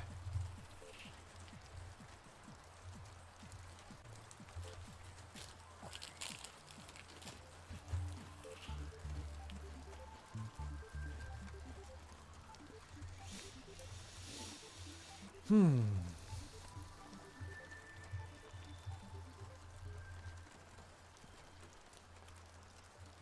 the West Coast, or in the West Coast, East Coast, I think is 2-to-1 depending on daylight savings. I'm on the West Coast, yeah. I'm on the West Coast.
This probably needs another subdivision there. Yeah.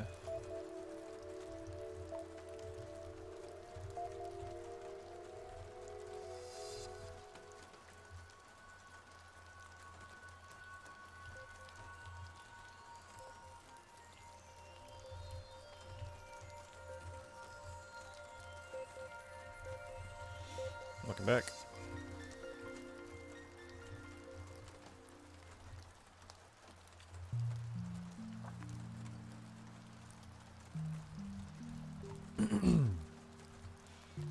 Yeah. The German dude.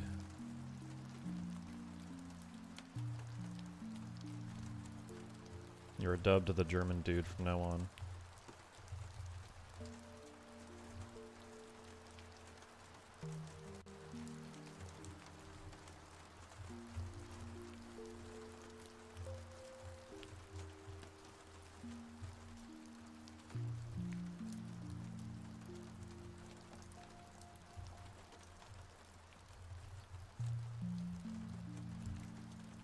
Not really, though. I mean, that's gotta be weird to be, like,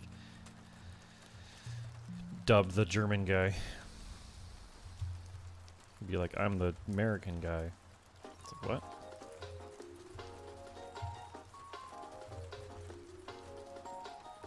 I'm actually not even American. I'm, like, British. My whole family's from England. I was just born in the States.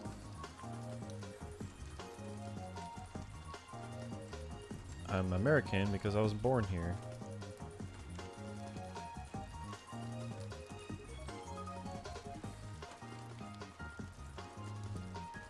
But I got the British blood running through my veins.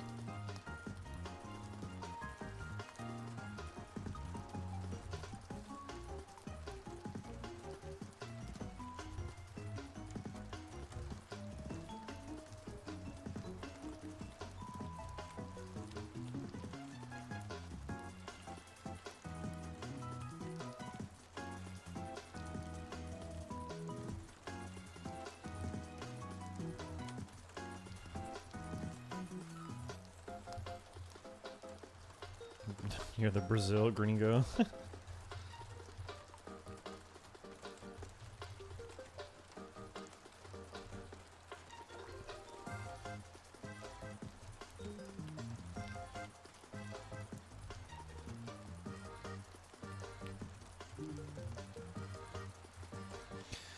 Oh, so many spikes. Jeez. Boom. Boom, boom. Boom.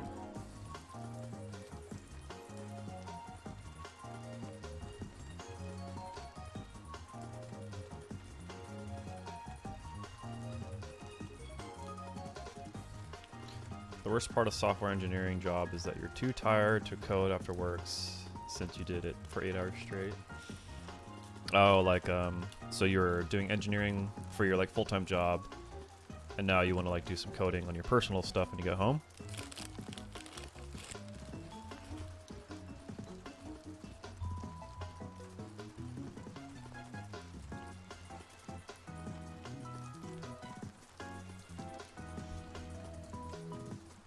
Yeah, I feel that.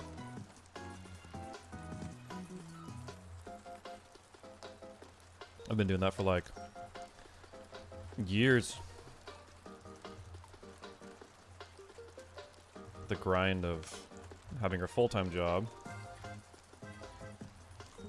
and then getting home to turn on your like personal computer to do like more coding.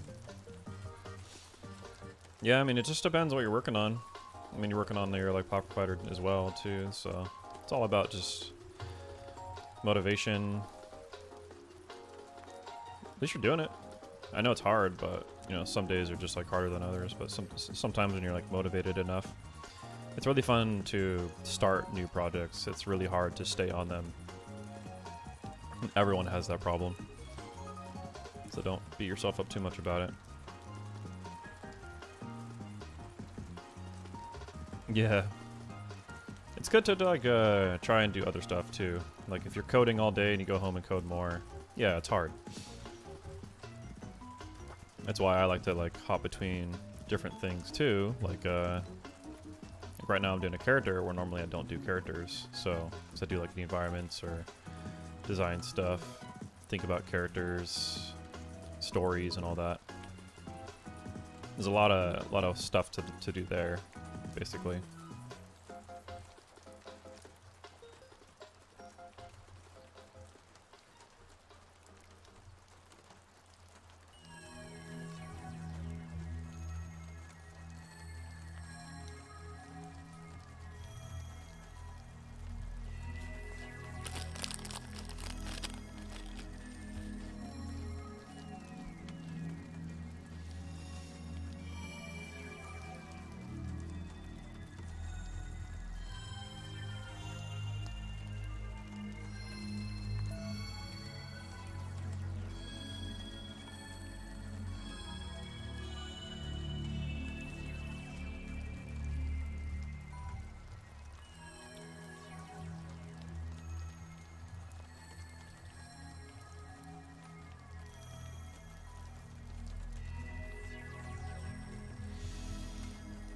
Couple more spikies.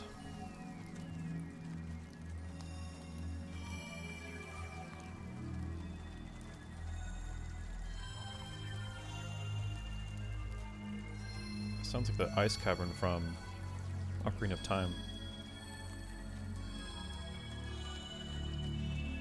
Probably is.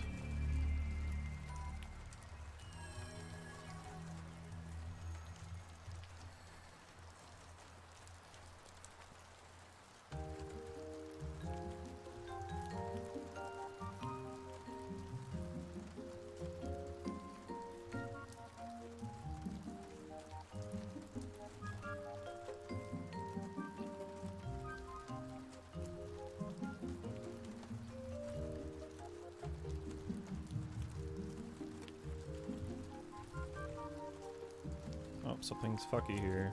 There you go.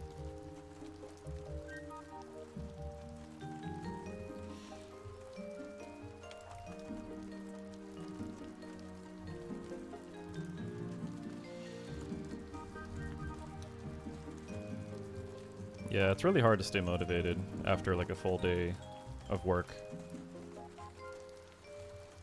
But, you know, you did a lot already. You already worked your 8-hour shift, so some days if you just want to relax, you know, no pressure. You know, the only Zelda I played was the SNES one that starts raining and his father leaves the house. Oh yeah, A Link to the Past. I never beat that one. I got really far in it, but I never beat it.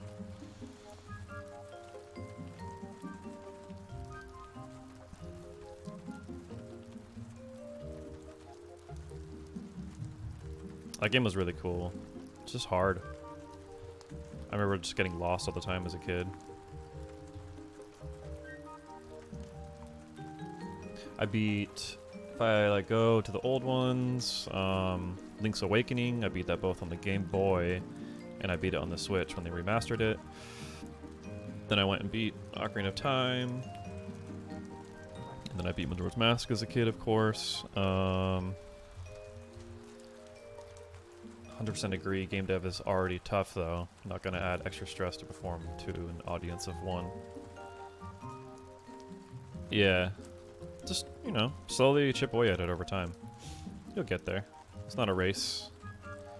It's hard to start projects, because especially if you're by yourself, you know, when you're with people, it's more fun. It's easier to get shit done in a shorter amount of time, but yeah, it's generally just like, games are hard to make. Nothing about this is easy ever. You gotta think about, you know, everyone has full-time jobs, all the pressure it takes to like sit down and actually do the work. There's so much that goes into this. The one RPG I got really far but never finished was Chrono Trigger. Boys, I love that game, but I lost my save. No! Oh man, I've lost so many saves, especially like Majora's Mask. Oh yeah, so like continue on what I beat. Yeah, it was Ocarina of Time, Majora's Mask, and then I think after Majora's Mask, I kept playing Ocarina of Time, Majora's Mask like, over and over and over, beating those games. And then Wind Waker came out, I beat that. And then like Four Swords on GameCube, I beat that too. At least I think I beat that game, I don't remember. And then I skipped Twilight Princess when it first came out. I skipped Skyward Sword. Then I played Twilight Princess on like the Wii U, I think it was. And the game was okay. And then I didn't play any Zelda until Breath of the Wild came out. And then Tears of the Kingdom came out. And that's those are the Zelda games that I've beaten and played. I don't want to play Skyward Sword. I kind of wish I played like the Oracle ones, for like the old Game Boy. I heard those ones were really good, but they all kind of have like that Four Swords, like Link's Awakening kind of format.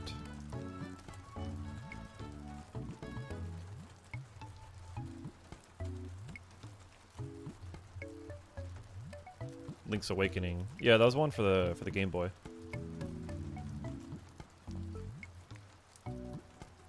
And then they remastered it for the Nintendo Switch. It was really good. The remaster was awesome. Really, they did a really good job at one sec. Yeah, they did a really good job at like making the art look cool. And just having two buttons for like your... I remember they had like a dedicated run button or something like that for your Pegasus boots. Made things a lot easier.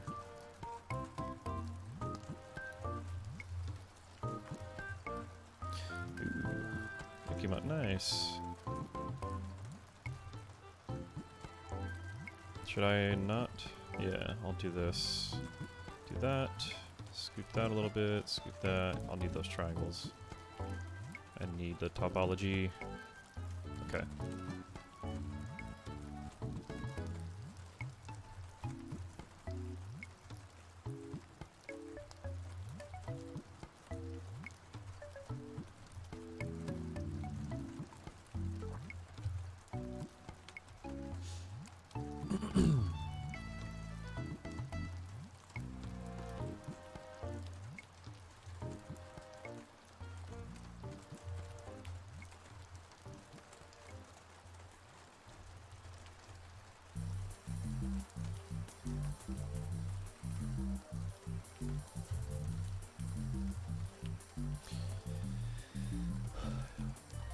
You're not gonna add stress to perform an audience of one.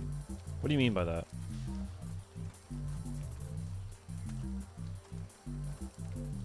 Like audience of one for you for all that added stress. Like you don't want to give yourself that added stress because it's just for you at the moment. Because that I get.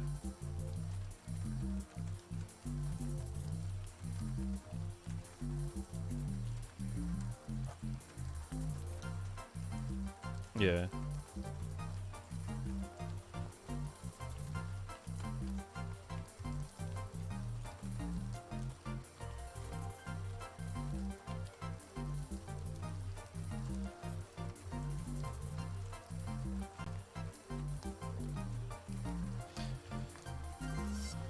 Just solo dev, not trying to create the next Smash Bros. Yeah, and that's good that you know that. Like, I was very ambitious starting this. I didn't fully understand what it took to like do this. I didn't realize how big of an effort like it would be. I definitely thought like some things would go by faster, but I didn't start this with no experience. You know, before this, I was working on Project M. Why aren't you trying to make the next Smash Killer? Yeah, no kidding. Yeah, like scope gets out of hand really quickly. You want to do, like, trust me, I get it. You want to make like a really cool game. You want it to like play well, but it just takes so much damn time. It takes way too much time to do all this. It's kind of insane how long it takes to like do anything. Like, how long have I been training for? 2.5 hours almost, and I'm not even done with this yet. Like for his hair. I mean, like this needs to happen, you know. Otherwise, his hair isn't low poly. It won't be able to like look good and like rigged. You know, I have to spend a full day on this basically just to get this done. You think you can get a lot more done in a single day, but you really just can't. You can't rush anything. If you're making something by yourself too, like, it's good to keep your expectations at bay as well. Just like know what you're getting yourself into. Don't overscope. Don't get sad if you like do nothing in a single day. Like, you know, treat yourself. Treat yourself well.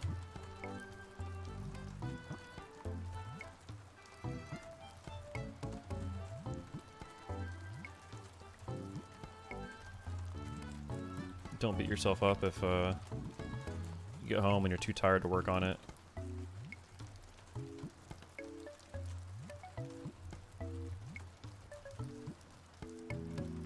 Have you tried asking anybody that you know or work with to like to make it with you?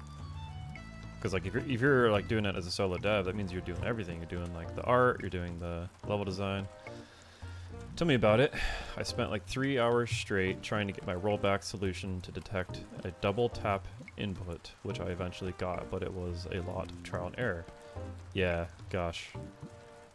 Like, you're creating a game from like scratch. Are you using like a game engine?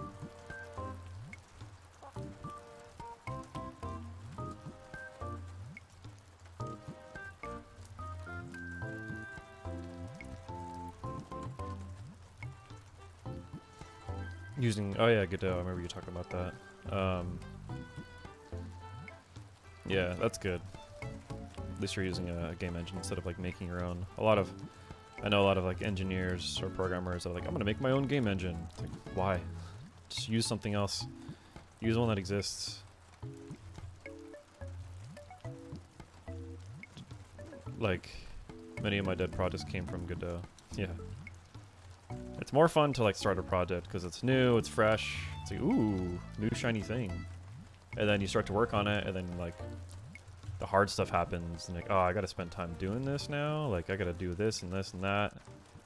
And yeah, that's when people usually give up.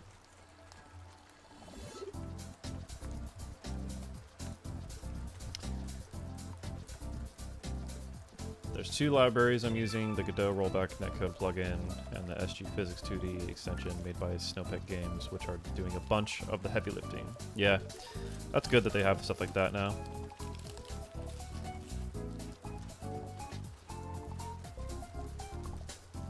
We looked into using Godot a long time ago,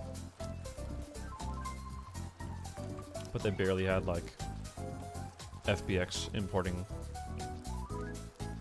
working, so I was like, no, I'm not gonna wait on a game engine to like start working on it.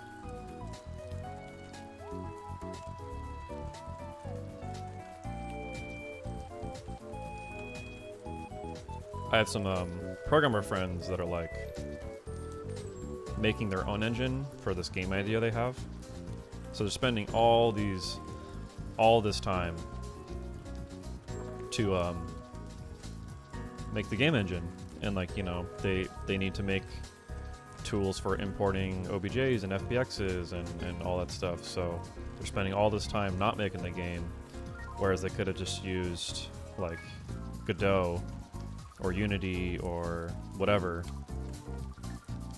to like find the fun first.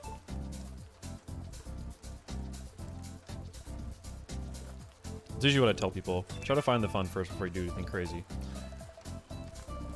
The whole Unity debacle made Godot get a lot of users. Between one engine are using for combo devils. We're just using Unity. We were using Unreal at first, like a long time ago, but we're using Unity now.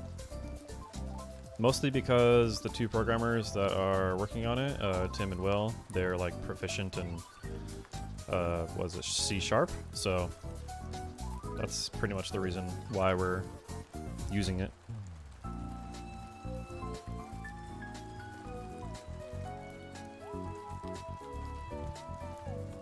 Oh, what's up, Anthony? Yeah, we were in Unreal for a bit, but we switched to Unity.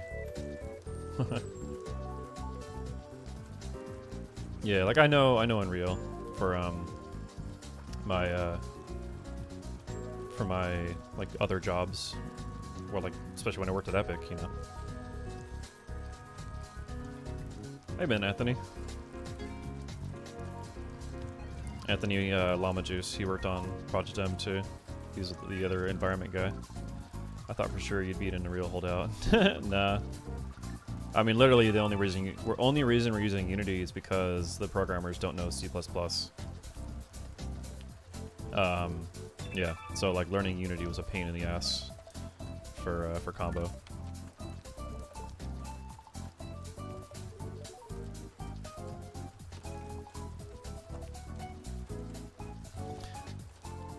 I get that. I bet the handling determinism must be a pain because you can't use Unity's physics engine out of the box. We don't use any of like Unity's physics stuff. Like maybe for some like environmental things, like on the dojo stage, like some like props, like the box fans and like the little boom boxes, they like bounce around. But we don't use any physics to do like the character physics and all that shit. Don't even bother.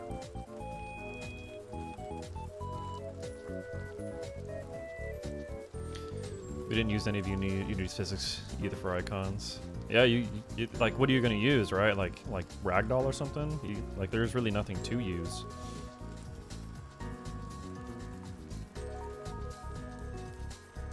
Good old icons. Everything was a round mess. Yeah. Whenever I start like adding hitboxes to Shy and stuff, I'll probably like stream it and show like how the sausage is made. Icons was sick, dude. I do miss the old school Ashani days. Coming to your office. Our dudes had a hard time making slanted collisions and like walls. Well, stuff like that, we have like a really good tool for doing like collisions and stuff like that for physics and whatever else. Yeah, like we have a lot of tools to make things a lot easier for us. Icons is Rush Rev now. Yeah, Rushdown is basically Icons too. It's very much its own beast. Yeah. I didn't really play much of Rushdown. I didn't play much like Icons either.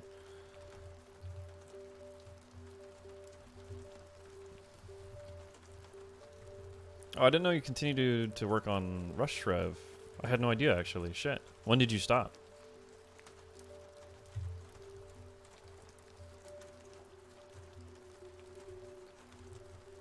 Those stages do look sick.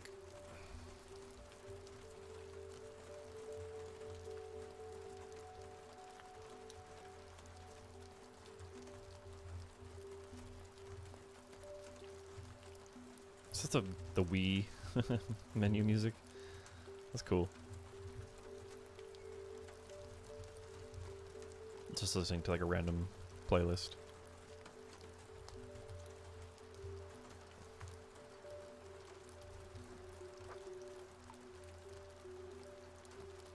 Llama, tell me what you've been up to, man.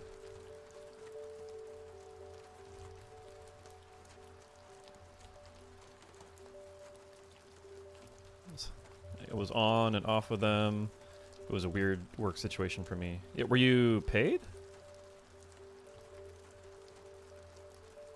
I know like the people that like bought it up, they were like, they had funds, I guess. I'm not really sure. Rush Rev is fun, but my current PC connection sucks, so it's just there when I feel like practicing it. Okay. It's cool that people are still playing it. Oh shit.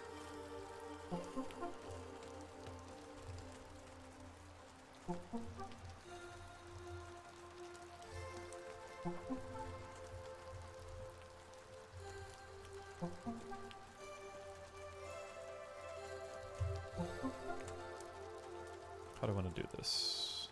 That one piece. I'll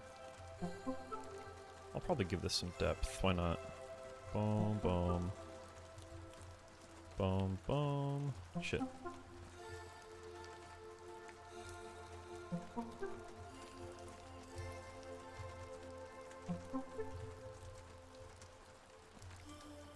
Yeah, I saw like your like Banjo-Kazooie like Halo thing. That was cool. Llama. He did like a mod for Halo something.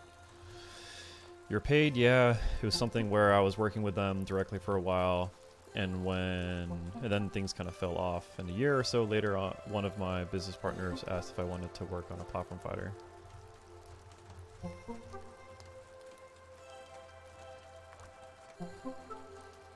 And I was like, I made all the levels in their game. Oh no. They asked if you wanted to work on a platform fighter. It's like, I already worked on this. I made, like, those levels I made.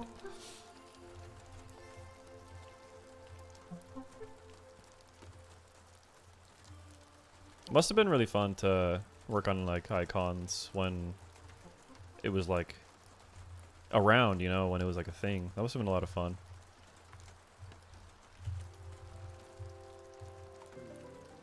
During that time, I was chipping away at the idea of combo,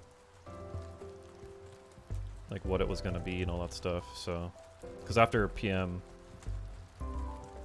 oh wait, and so I built some more stuff for them. It was an interesting thing to hop in and out, seeing how they were progressing.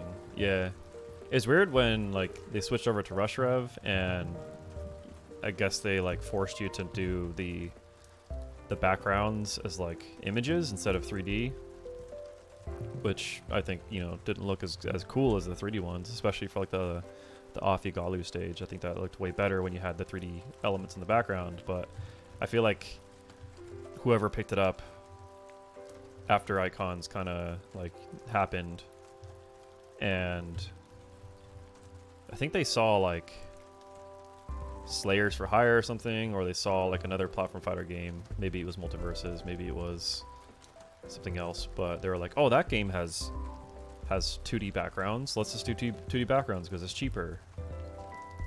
And yeah, you can do that, but it can look objectively worse too.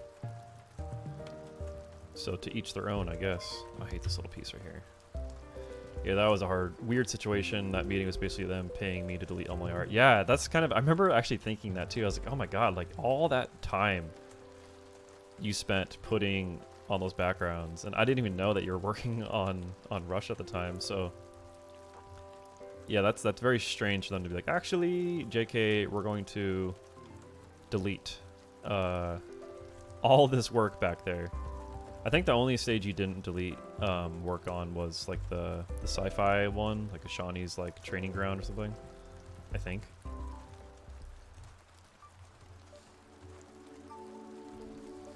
What game came out and then like switched over to like the 2D backgrounds because that's when Rush Rev did that too. It was very like obvious that like, oh, well this game has 2D backgrounds, so we should have 2D backgrounds.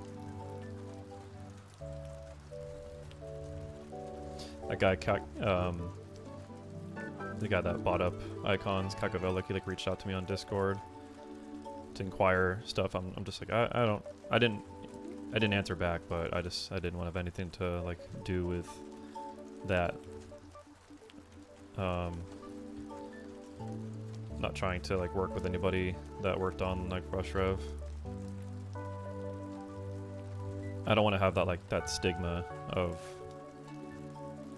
just like, oh, all of the Rushdown team working on the combos kind of deal. It's like, I don't want to do that. We were able to get this far without any help from anybody that's currently working on one of those other games, so I'm happy to like keep the team as is.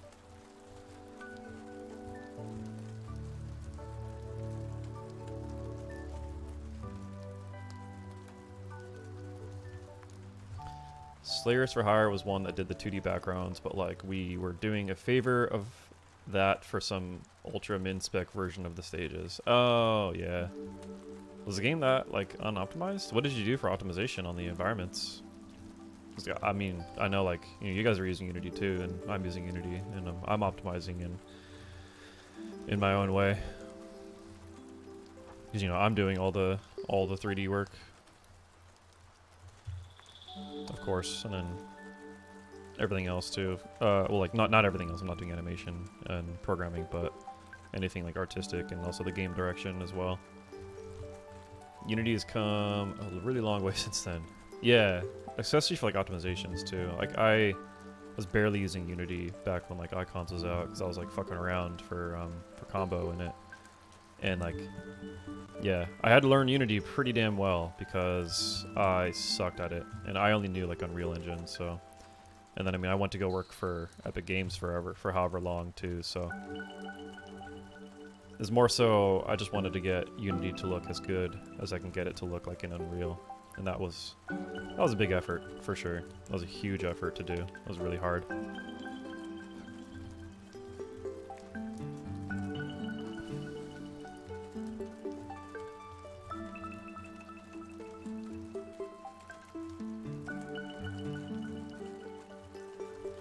I miss playing Icons as Shawnee. I thought for sure you're using Unreal still with how good things look. Yeah, that's kind of the idea, honestly. So when I was making the environments and like lighting all the stuff, like it took me a long time to like learn Unity and make it look not like dog shit. So I appreciate you saying that, because that's exactly what I was trying to do. I was trying to make the game look not like Unity, because a lot of games look like they're made in Unity, and so the fact that like kind of fooled you, that was exactly what I was going for. So that makes me very, very, very happy to hear you say that, because it was fucking hard. Like I did a lot of lighting tests and all this stuff. Yeah, like I'll even like pull up the engine. Fuck it, why not? I'll show some of like my lighting tests.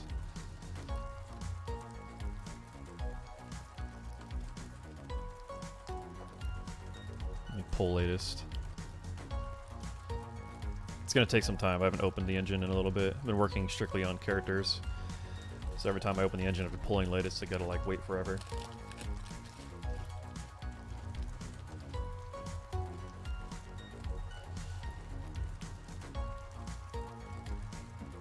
But Mama, what are you doing nowadays? What are you working on now?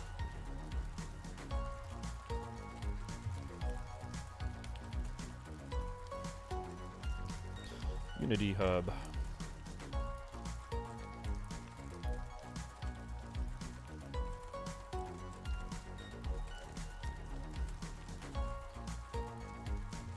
Unity Hub? Hello? There you are. Get personal. What do you mean? Am I not signed in?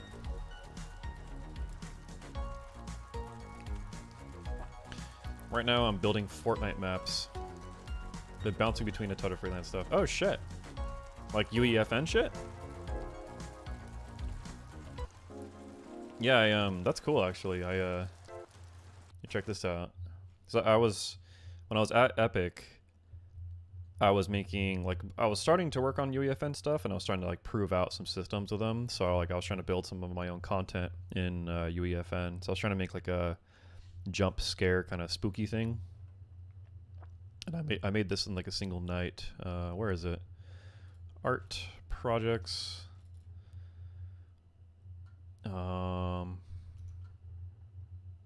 Wait. Projects.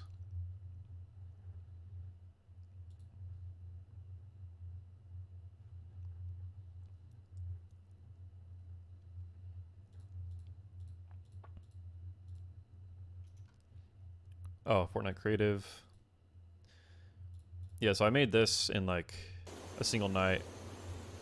It's supposed to be like a spooky Slenderman, like, you know, ghost girl chasing you, and like when you look away, and like you'd live off like your battery life.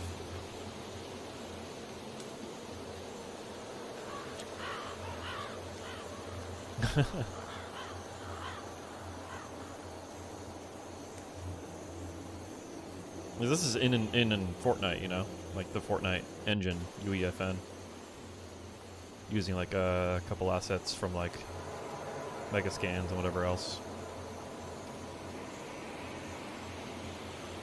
I thought that was so cool, but I kind of ran out of like creative liberty just because I don't know how to like program certain things, like, you know, a ghost girl following you and all that shit.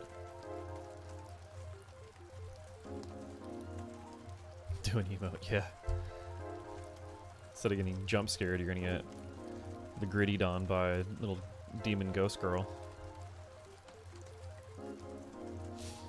UEFN is such a fun tool. I've been learning their verse programming language, and now I'm lead programmer for the small Swedish UEFN team for a first little project. Yeah, shit, that's cool. That's really cool to hear that. That's exactly what Epic wanted, because when I was there, they're like, yeah, like people can make money, like it's just Roblox, but Fortnite. That's all they're trying to do. They're trying to take the users that were creating stuff for Fortnite and like making money and all that stuff for Fortnite, or sorry, for Roblox, and just do it in Fortnite instead. So what they wanted is exactly what's happening, and a lot of people did not like that at Epic. A lot of people left because of that. They're putting way too much effort into Unreal Engine Fortnite instead of just like Unreal Engine 5. Mad respect for the devs of PM for adding in the border wrapping alternative game mode that straight up inspired the game development of my game. Oh, cool. Robloxing the Fortnite. What's your game, Crimson Guitarist? Loved Mode 3.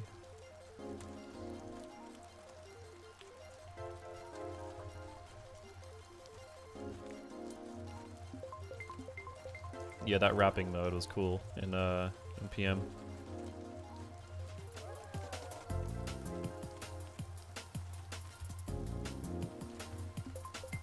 Also, you're the lead programmer at that studio? What the fuck? You're an artist. You program too? You crazy? Shit. I want to learn how to program. I feel like if I learn how to program, I'm gonna have to throw everything else out of my brain to like do that. I have to know so much stuff in order to like keep all this. And every now and then, you know, I lose it if I don't use it. So I'm like afraid to pick up more stuff in my tool set. Like SpongeBob, fine dining and breathing. If I pick up programming, I'm gonna forget how to 3D model.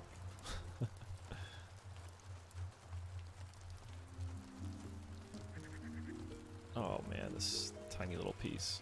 Get in there.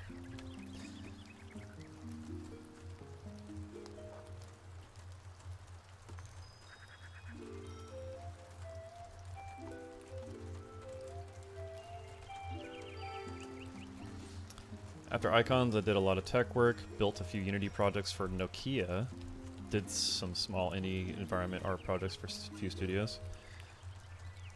Good for you, dude.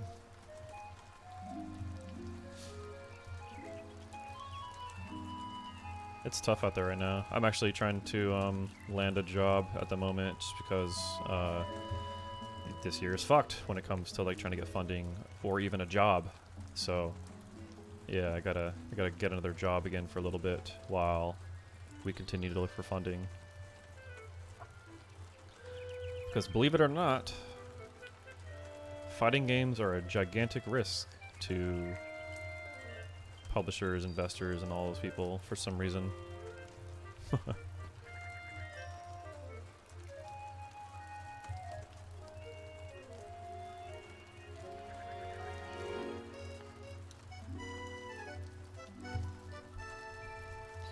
go back to some Nintendo kind of music.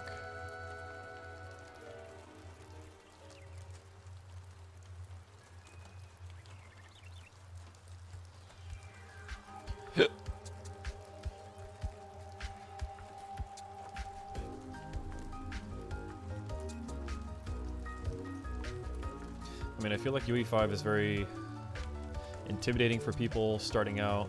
Maybe I'm ignorant on the matter, but UE child Fortnite-esque seems more inviting to new devs. Yeah.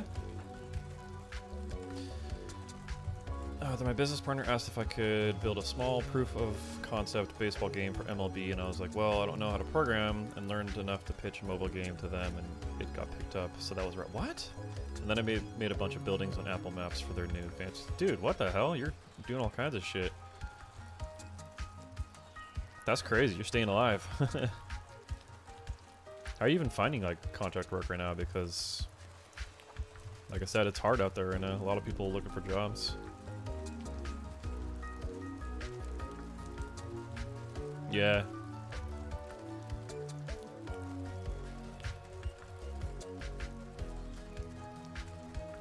Yeah, right now it's completely dry.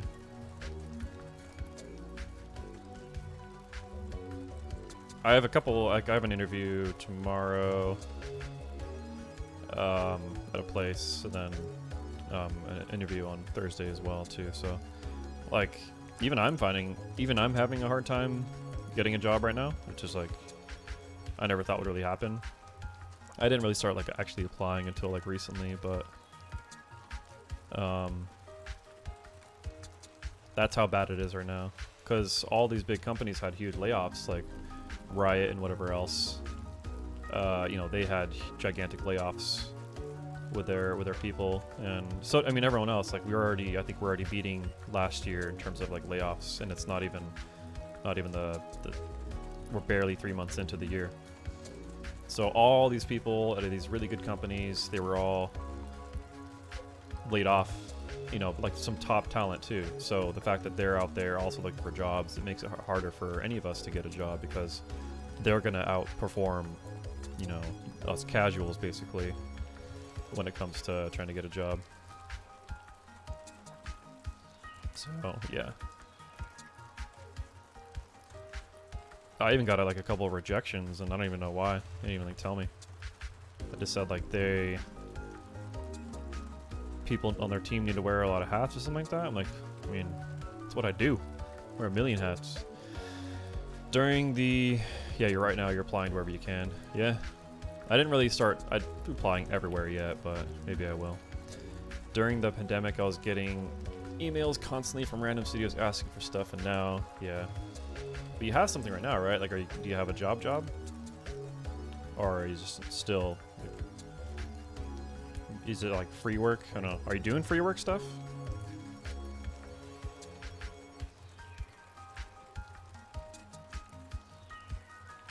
I'm sure for a while there you were doing some free work, or maybe you weren't, I don't know.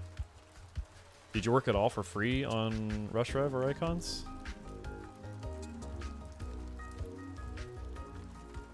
The programming gig is like survival wages, yeah.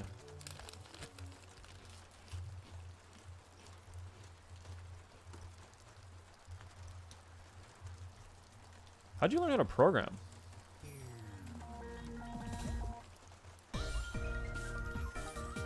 How do I learn how to program if I want to program?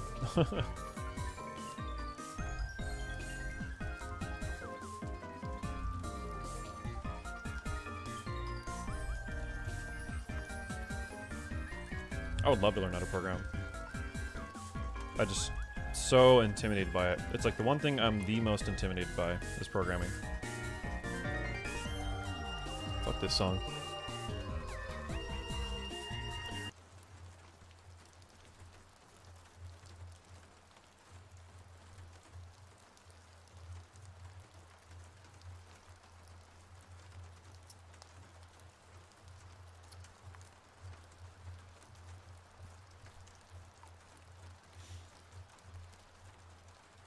This is a song I really want to listen to right now.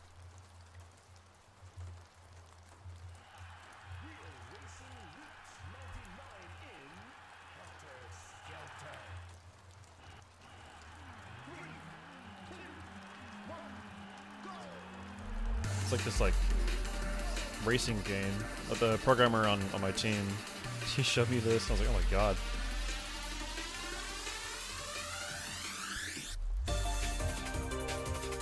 It has this really good breakdown at like a minute in. There's a ton of resources online, like Harvard's CS50 course is completely free for the general public. Huh. It's a complete overview of basic programming. From there, you can start to apply those to different use cases like game dev.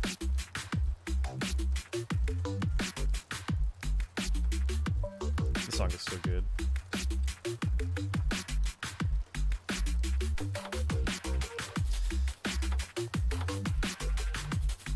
For icons, I did some free work way early on when it was just like the 5 of us. It was something where they billed me for however many hours, but I would be doing way more than they asked because there just wasn't money, and I wanted the build to be good. Yeah. Programming, I had taken some programming classes way back in high school, and that let me get the mindset for it. Yeah, I can see that. That's wild to hear like you worked for free a little bit for icons, because they had plenty of funding. Maybe not at the start.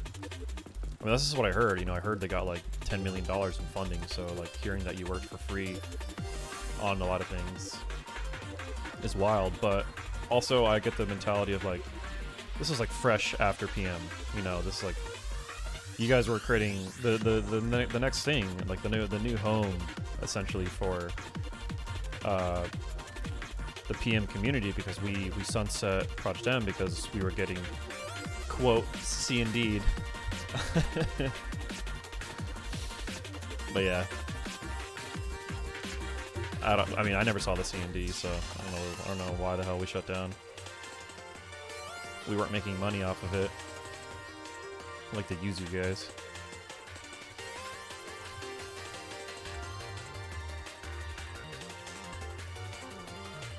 I got some conspiracy theories about PM and us shutting it down. I still remember the day it happened when it got shut down. That was wild. We're all in Slack. It's like people are leaving the Slack. Like, Icons Pioneer. Yeah. You were there before funding. Oh shit, really? Well, yeah. I mean, like, it's kind of wild that it started up like soon after Project M happened.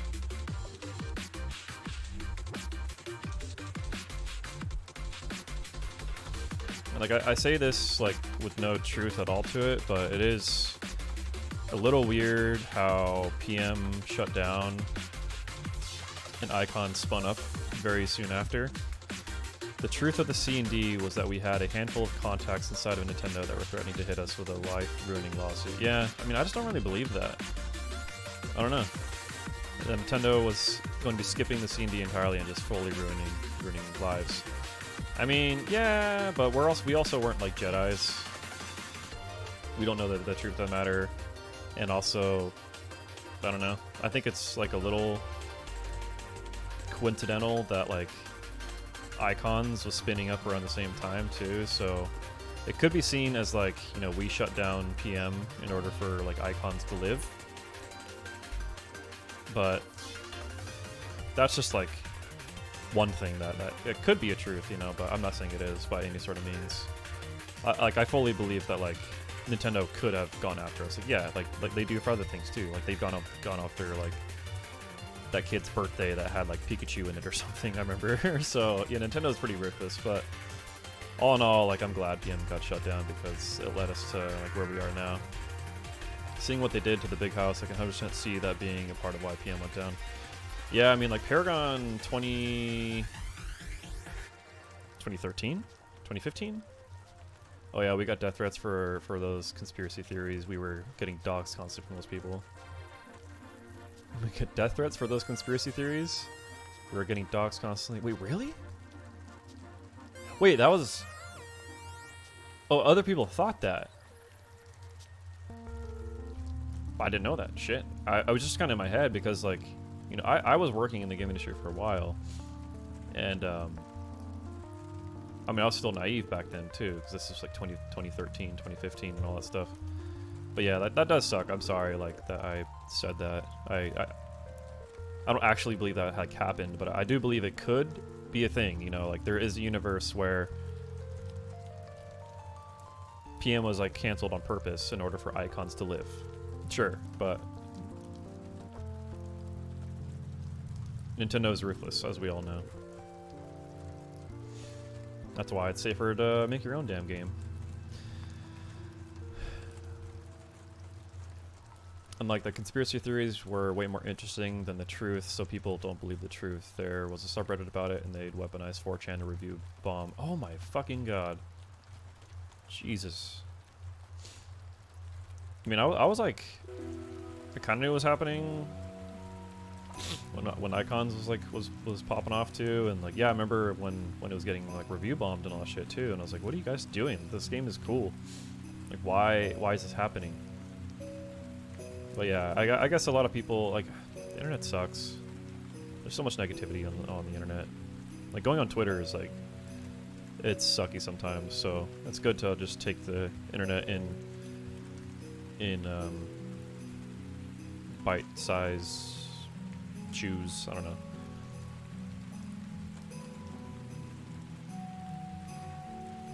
I miss icons, though. I miss working on PM, but if it didn't happen, then this wouldn't have started, combo wouldn't have started. And like I think we have a really sick game. I think that like we have potential to like make something really cool. You know, and luckily we don't have anything like weird attached to our game. Like we do say that we, you know, me and Izzy, you know, we are the PM guys that are working on it. If you guys had said that PM stopped because of C&D, even though there wasn't a C&D, Nintendo would be able to sue you guys? Yeah, it was all led by conspiracy theorists, and then investors would look at our reviews on Steam and not want to deal with us. Oh, man. Yeah, I could see that happening. Yeah, investors will see that, and they would raise that question. No, it's not worth poking the Nintendo bear, and it's definitely not cool to have like all these conspiracy theorists like say that shit. I feel really dumb now for like saying that because I'm like that's you guys went through that, and like you had those people kind of ruin that experience. So I fully like rescind what I said. It's more so like from my experience back then, I never saw the C&D. I just remember like everybody was kind of freaking out and kind of like left the slack, and you know it's like a bunch of kids, and, like a bunch of like, you know, literal teenagers and like people in their early 20s, like saying like, oh, we need to stop right now or else your life's gonna be ruined, and like I don't know, like it definitely sucked. But yeah, that was a crazy day. It wasn't worth poking. Yeah, yeah, thanks, dude. Yeah, what was I saying a second ago? I don't know. Icons was cool. It should have been out there more. What is your opinion with like how they changed icons into Rush Rev? Like, how do you feel about that?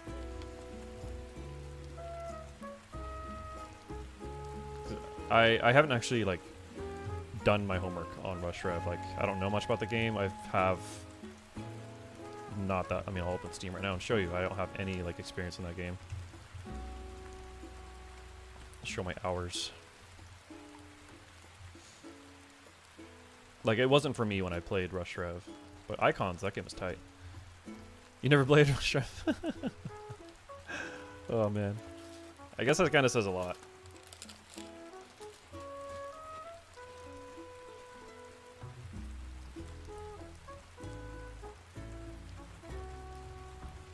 Llama, do you feel like you learned a lot working on these games? Let's see here, so oh shit, combo devils. There's an update? Damn, these devs are at it.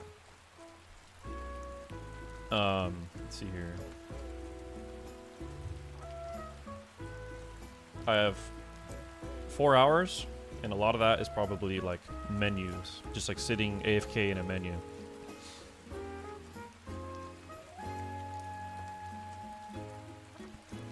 Yeah. But icons, Legacy Edition, 29 hours played. Regular ass icons, I'm sure I had a lot more time in. Unless this like transferred over, then you see how much I really played it.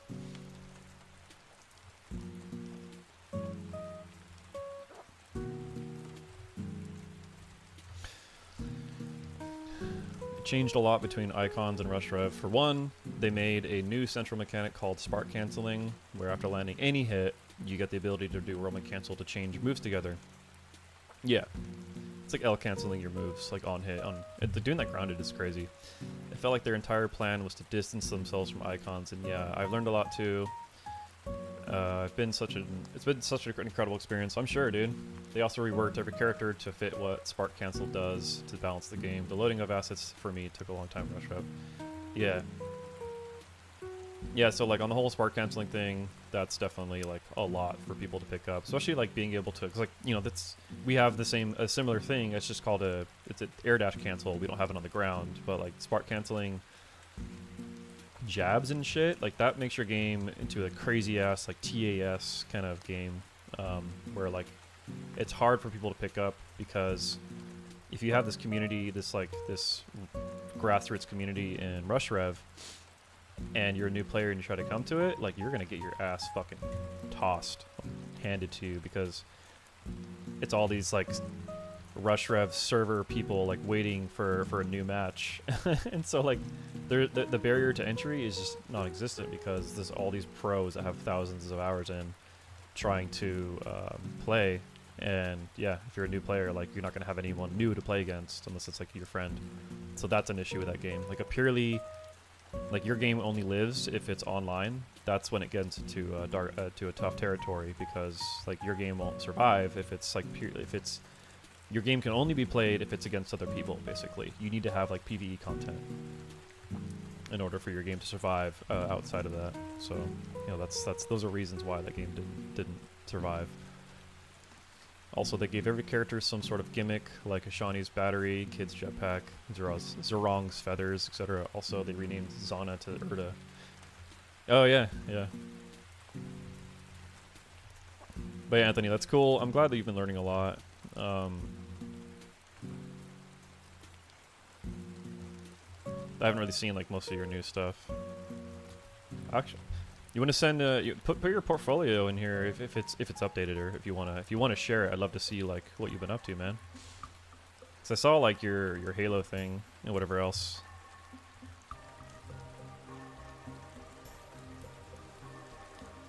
Ooh, that came out nice. I'm gonna close that. Close that. I don't need this many polygons in there. God, retopping characters sucks. Most of the stuff I've done since Icons has been weird corporate NTA stuff. Yeah, tell me about it. I worked on one game that got fucking canceled when I was at Nexon for a bit. Oh, that sucked. This is a really cool game too. Would have been awesome, awesome, awesome game.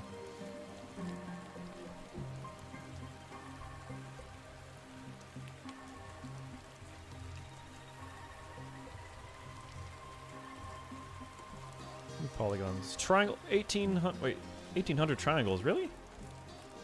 Jeez. I'm gonna have to optimize this more as I get closer to the end.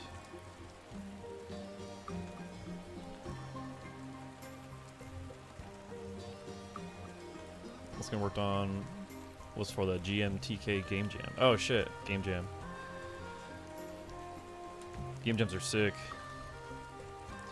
I have Game Jams to thank for like why I'm like so fast when it comes to doing like environment stuff. I'm slow as fuck when it comes to characters. Well, characters are fast, and then it's slow because you gotta like polish them. So yeah. Oh wait, what am I doing? I think that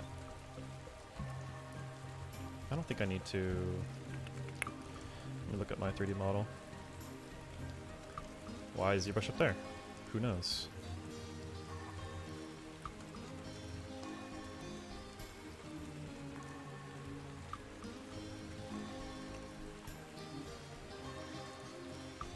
Delete, delete, do this. Ignore the creepy face. I was just using that for something else.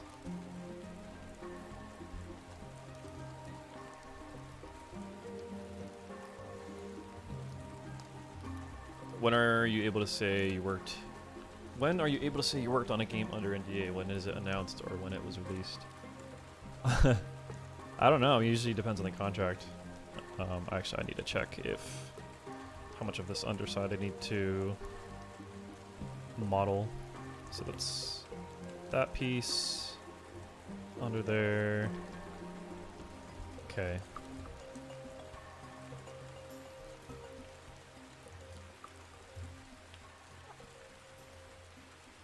So I'm pretty sure I don't need to model.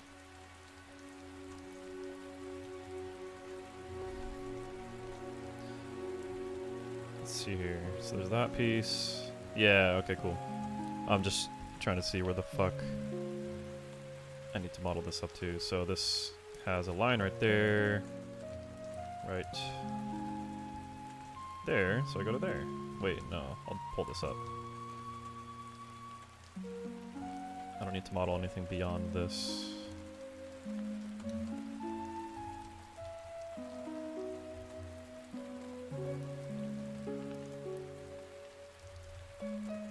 Okay. Tragicomedy. Like, I'm not allowed to ever post the things I did for Apple Maps myself because they want it to always appear like it's made by magic. Oh, how funny. Yeah, that's, sounds like them. Also, I have the engine finally opened, so let me just open this.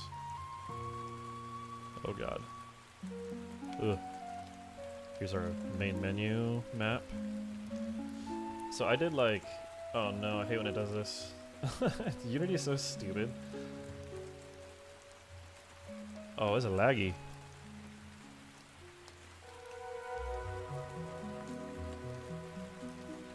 Did a handful of things on Nokia that was for a special room.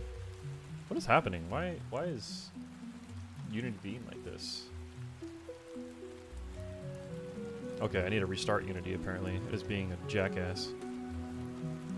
Did a handful of things with Nokia that was for a special room in their corporate headquarters where it was this room where every wall is a projector, and they wanted to show how 5G will change the world, but it had to be real-time thing in Unity. Pfft, okay. So ambitious. So dumb. Like, why? Why are they like this?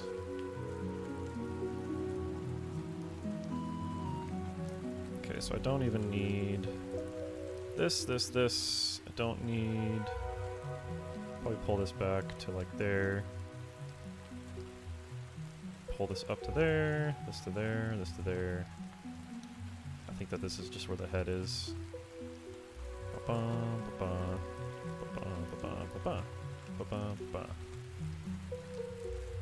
Close this off, sure, why not?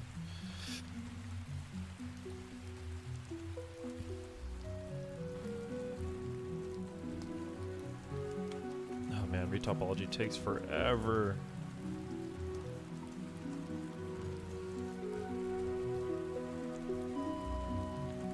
So I had a handful of projects with them where we had to use this insane camera setup to do these like interactive museum exhibits things where a speaker would talk through it and have some insane visuals going around you.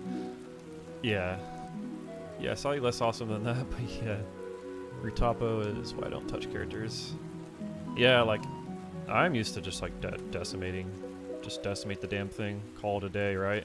Like, you don't have to retopo with environments really, just like decimate and like clean up your geometry. But you know, I fucking retopoed this entire character by hand. And it was, and it's not just this, you know, it's his skateboard, it's everything here. It's a lot of work. I just didn't do the hair. I ran out of time for Genesis, so the hair is just decimated. Ugh. My symmetry settings are on. Yeah, so the hair is decimated, everything else I did by hand. And it's a lot. Like, how many triangles is this? 33,000 triangles. Like, that's basically by hand. Like, 33,000 triangles done by freaking hand, man. I have this little guy in here. Zedla to the past. Little Majora's Mask. So he's gonna have these little cartridges that he like slaps into his like little arm thing. He's like a video game character. He pulls power from game cartridges. Yeah, this is the Genesis model I made. So he has like old hair, his eyeballs, like I fucked up and like I didn't pay attention to like how I was doing the eyes. So like these rotate really like grossly, clip like crazy into parts. Like, well, that's not correct, but now my new model, let's see here, skateboard, power glove, hide. This is my reference eyeball. So these new eyes are like, they're more modeled into the head now. So when these rotate, like they actually rotate kind of like freely. I made some Twitter posts about the eyes, and I was asking my friends that worked on Overwatch. They were like telling me some cool stuff about the eyes. So I feel like I got them in a good spot now. Like look at you, judge.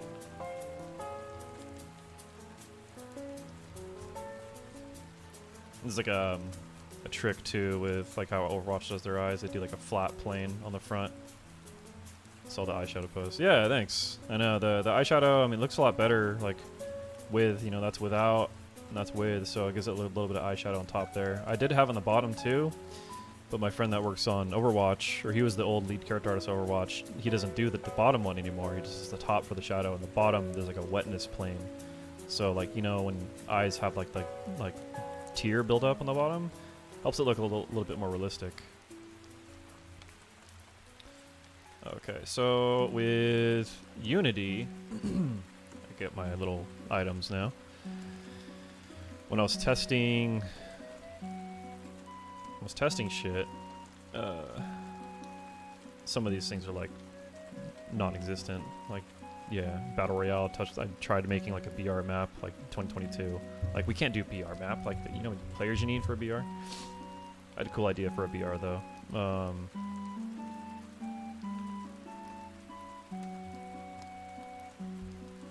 Yeah, there's so many little things with like, or yeah, love all the random tiny things like that we need to know. Yeah, there's so much nuanced things about modeling in general. So you're testing.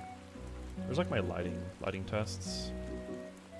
Yeah, like I remember when I was first learning lighting in Unity, like I was doing it like completely wrong, and like so many different ways. So then I made it easier on myself, and like I just started testing with like little rooms like this, you know, like baking like emissive planes, stuff like that. So if you bake this, that like actually has like global bounce from like, you know, from that emissive plane, and you can actually use like emissive planes to light environments. I don't think that this was like recently baked, so yeah, because that doesn't have anything there. I was testing with like some type of thing, but yeah, like I would bake in little maps like this. Is this even baked? Oh, it is, okay. Alright, later, Nathan. gamedev and German dude. So I don't think a lot of this stuff is baked here, or just like it looks bad. So yeah, when I was doing testing, you know, I wanted my metals to look good and all that stuff. So baking in like a little cute map like this is like usually a good way to do things, and like expanding from there. So I forgot what I was doing here. I was testing with like dynamic windows, making sure that looked good. Let me open like my mission map. Mission. BF, Battlefield.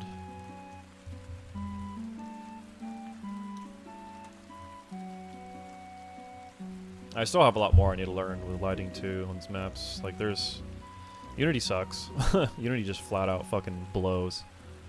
So now I need to like do certain optimizations of lighting.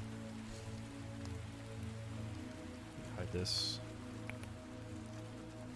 Okay, cool. Yeah, this is like the first map I made too, like forever ago. Let's turn off the grid. Yeah, so like this had a ton of progress over time, but you know I put a lot of love into this. Back when we were using it, it was before any of the URP, HDRP stuff. Oh shit, yeah. So you were using like built-in pipelines, yeah. I was using built-in for a little bit when I was first learning Unity, and then I was using the lightweight render pipeline for pretty much the entire time. And then the universal URP came out, and I switched over to URP because I wanted to keep that forward render. Yeah, like so right now everything for me is super limited because of URP. You know, like 8 dynamic lights at a time or stuff like that too. So I have a very strict like way on how I light this stuff. So yeah, this is a cool map. You know, it's putting a lot of like love and set dressing and stuff behind here, and like baking geometry and all stuff. Just having like nice bounces and on all this stuff. Like definitely took a lot of trial and error. Like especially getting like foliage like baked nicely. But what's cool about this is just like being able to optimize based on like this camera angle. So that was like what was really cool with this.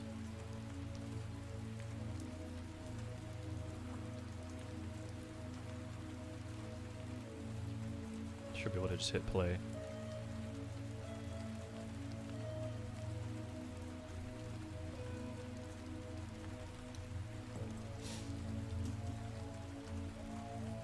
I'm pretty happy with how it turned out though.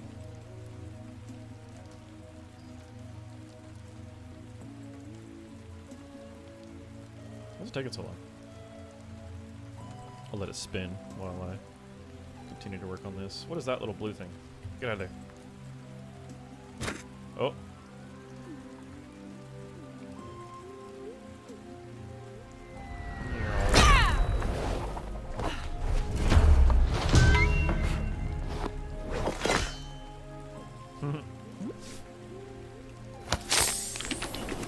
So loud. Jesus. Yeah. When I saw that map during a stream a while back, I wanted to just like explore that world. Cool. Yeah. I want to make like more and more maps like this. Just like a lot of set dressing. 'Cause like this didn't like take. It wasn't too hard to like set dress and stuff. It's just making all the little props. Your maps do a great job of feeling like a world and not just an arena. Yeah, it's kind of the point because we have like a whole world that we're making. We want each map to like kind of exist in this world, so.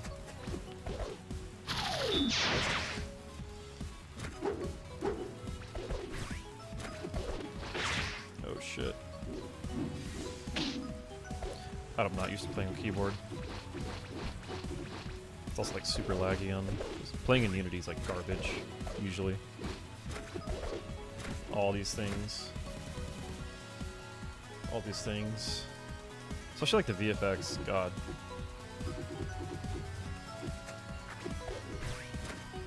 We still have to like optimize using addressables.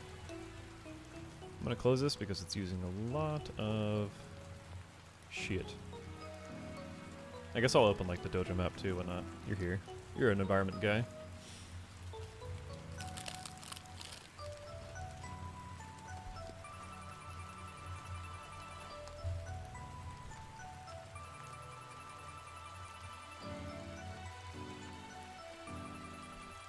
Hello? What's it doing? I just hit stop play. Jeez. Oh, I love Unity. Not. Said no one ever. What is that little blue thing? What is that? Get out of here. I have no idea what that is.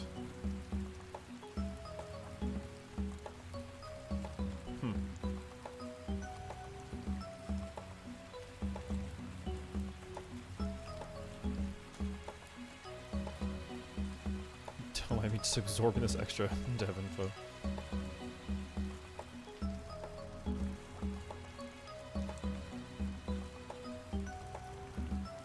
Oh, here we go, okay.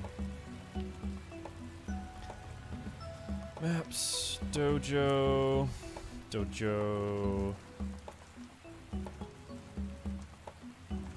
Every map's gotta have their dojo. UEFN has been a fantastic way to learn more programming stuff, by the way. The engine is super limited currently, and so you have to like figure out how to make the tools you have to do things you want. Yeah, I remember like they have like some really strict limitations, especially when it comes to like putting in like assets and all that stuff. Yeah. Here's the dojo. This was a fun one to light too. I have all these like fluorescent lights, and like I use like these like I don't use these emissions to light like the bounces like on there. I use like these like emissive planes that I turn on before I bake. So they look like these. Like I have like turn on for bake. So I have like these emissive planes that I turn on like that. Yeah, these big guys. And so when I bake, I turn those on, and it does all this like really nice fancy like bounce lighting. What is that? Ugh, gross. Yeah, light maps suck, but I was able to get some like really nice results. I don't even know if this is like a high quality bake, but here's like a cute little room down here.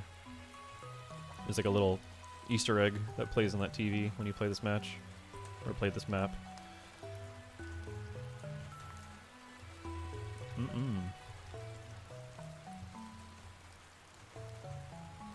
Yeah, it's a cute map. It was really simple to do. And then this other one I built with just like the extended kit basically. So I built this in like a couple nights. The nighttime version. I try to focus on building kits and then try to just derive whatever I can out of that. So collision is super crazy. Yeah, this map is cool too. I really liked these roof kits I made. All the cute candles too, but yeah, just like it's like set dressing opportunities, you know, just like doing like cool little things like this, little statues.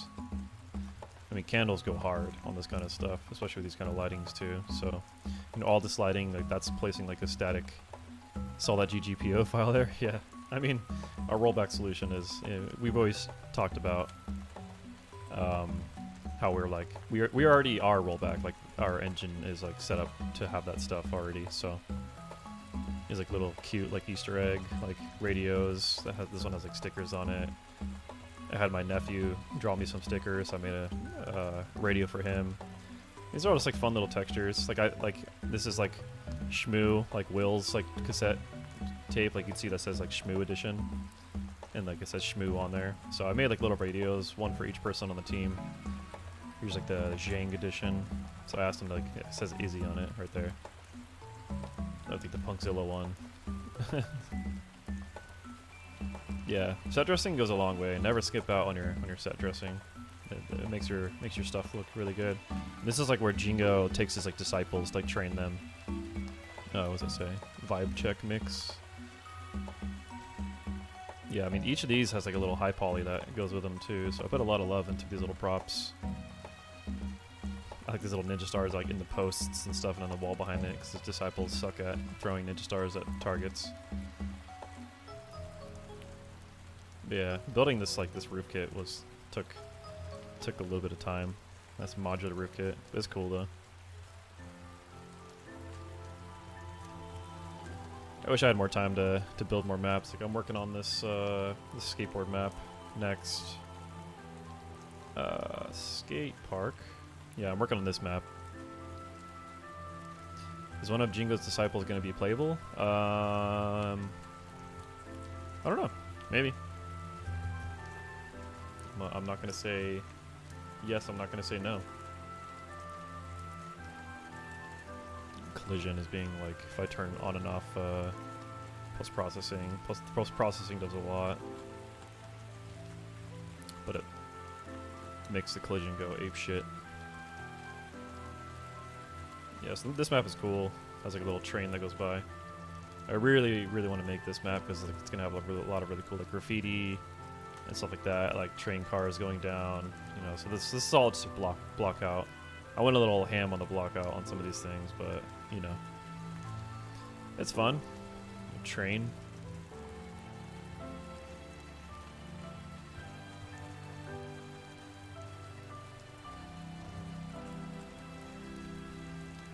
This map is freaking huge. I'll close that for now.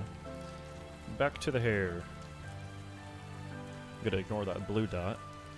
My next personal project is 100% going to remake of the Tony Hawk's Pro Skater map in UE.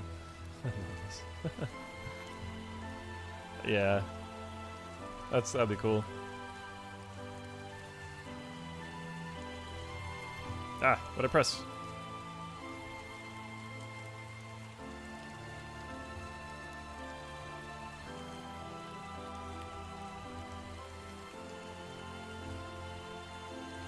I wish there was more time in the day, 'cause I want to do so much. Taking all this time to like make one character, oh my god. I spent like months on this guy. There's been a mod scene growing for the Tony Hawk's Pro Skater 1 and 2 remake, and people are finally starting to be able to import custom stuff. No way! Oh man. So you still mod?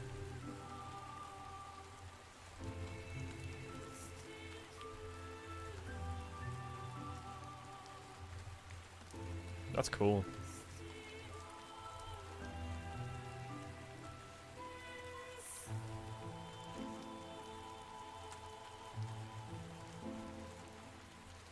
My heart wants to mod, but my bank gets sad. Yeah, honestly.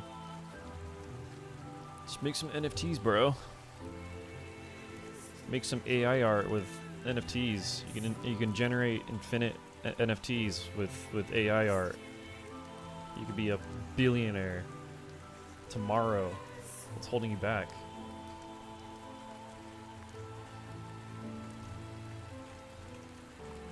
God.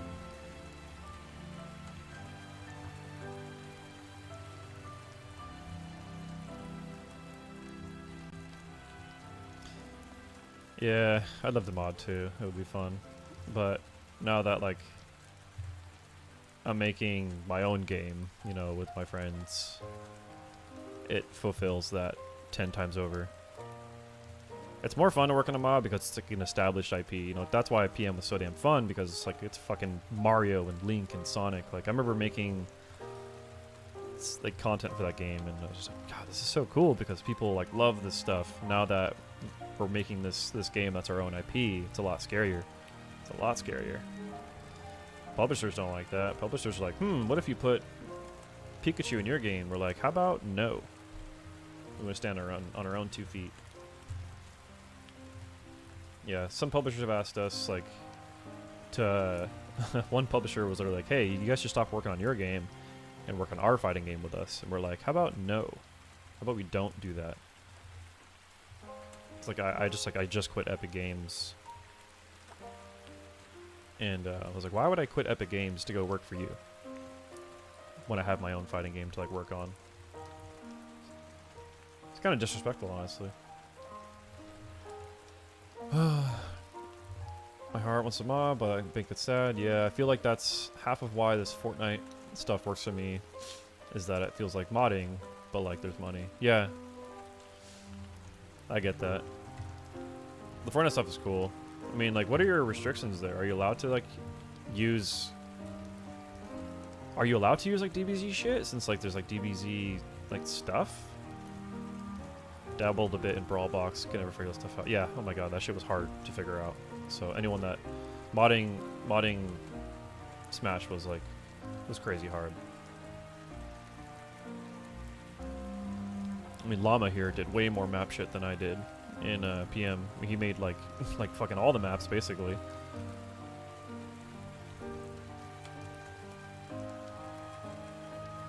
I don't think I made like any map shit. I was going to. I started working on Pig Ganon, and then the game was fucking shut down. I was like, oh sweet, great.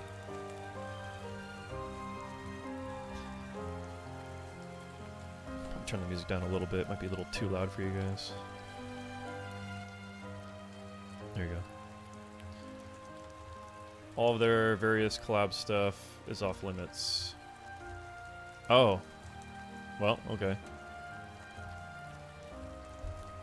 Anthony Chester. Yeah. Holy shit.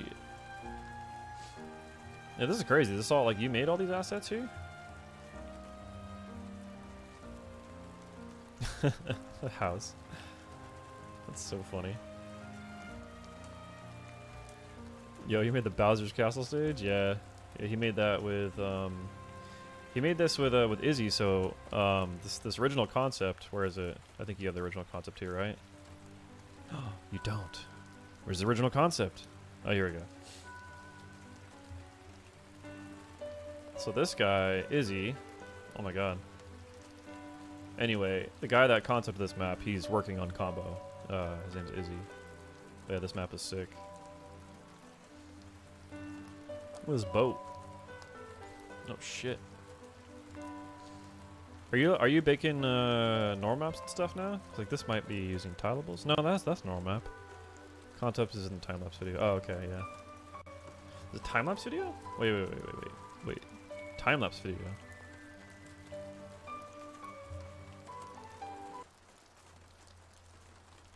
Oh, this doesn't have sound. Oh yeah. So there's the concept that Izzy painted, and he's working on combo doubles now.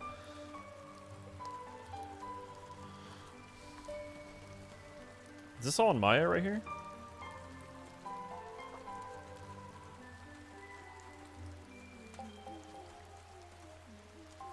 Oh man, that's crazy. Concept is timeless. Yeah, it's all Maya. Did you sculpt anything for this, or is this all like tileable textures and cause let's see here. So you have block out, and then UVs. Oh my god. And then you're starting to do textures.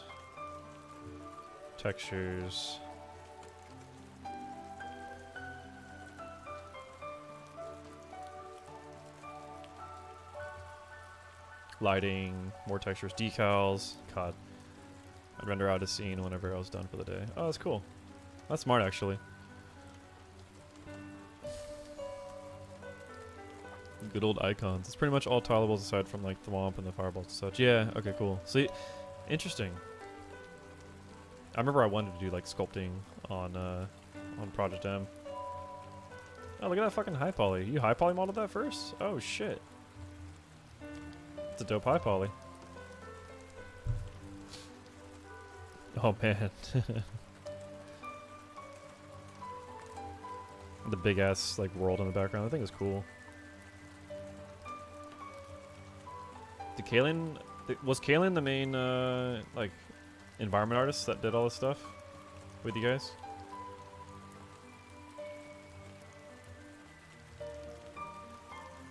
Played so much PM when I was a teenager. Some of my fondest memories and friends I made in high school came from that game. Yeah, the Spiral Mountain map is Halo's level editor using their assets. It was 100% a project of just trying to build something using the pre-made assets. Oh, okay.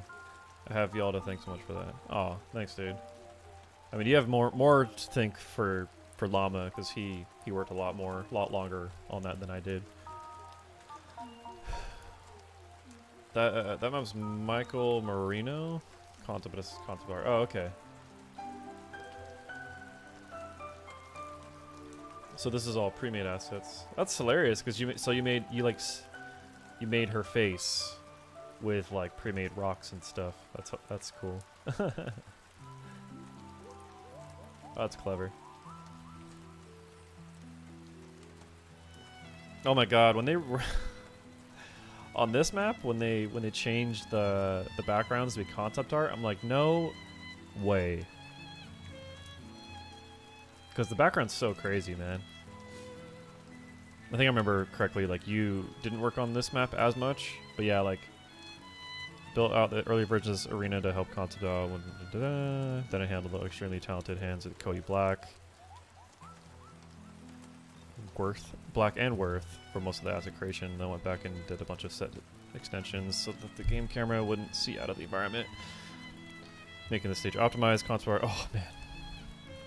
Oh, Josh Singh did art direction too? Okay, I thought it was just the character artist. Yeah, and then like, oh, you did the background for this too? The background looks cool. man. All that work. All that work. Did you sculpt like these stones? Like, I don't know if you know how to, do you know how to sculpt? You must have sculpted those, right? Delete, yeah, just delete. No more background, only concept. Built by Cody Black, concept support from our... Oh, okay, so there's another one like you're brought into the stage to polish and finishing artists, so it also build the outstage performance and work through level design. So you were like the main optimizer. That's unfortunate. Yeah, do you know how to sculpt? Like, did you learn ZBrush? It was a big sport on this map. I mostly tech art, finishing art. Yeah, I feel like you're like the muscle that came on like afterward, like usually to like help make things like much better, more optimized and all that. God.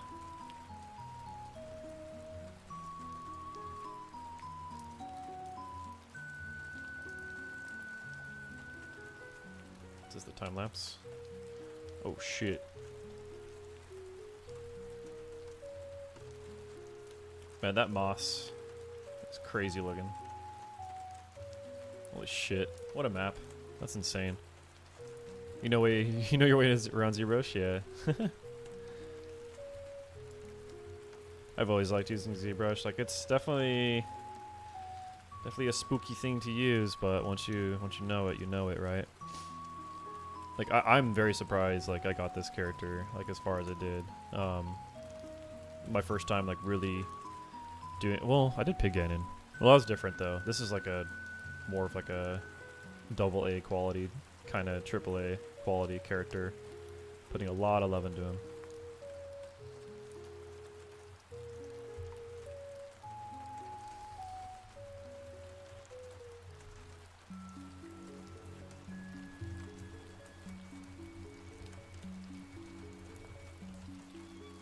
Oh yeah, yeah. I did Pig Ganon.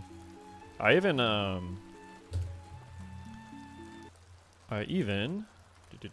so Pig Ganon, all caps for some reason. Yeah, I even remastered Pig Ganon for Ultimate. This was a really fun one.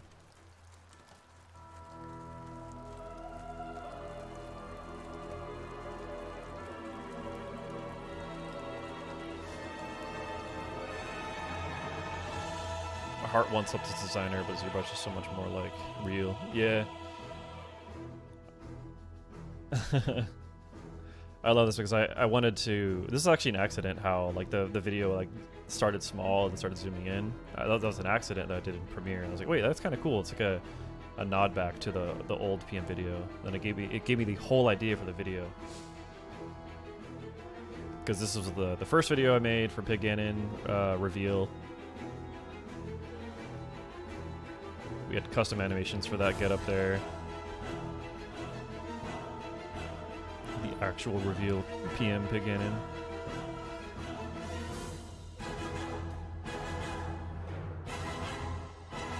And the transition on the slam. This was so hard to get right.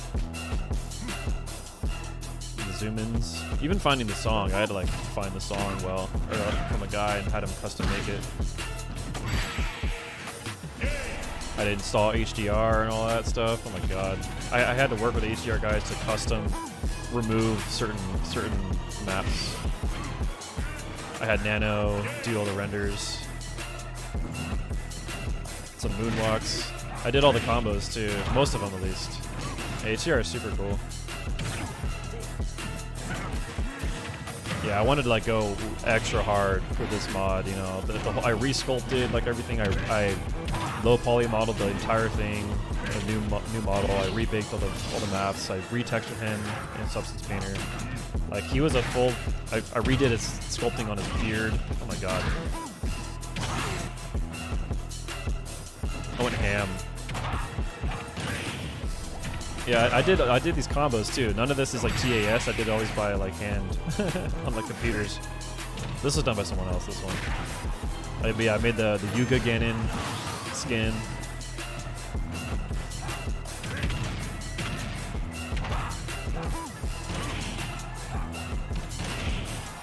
God.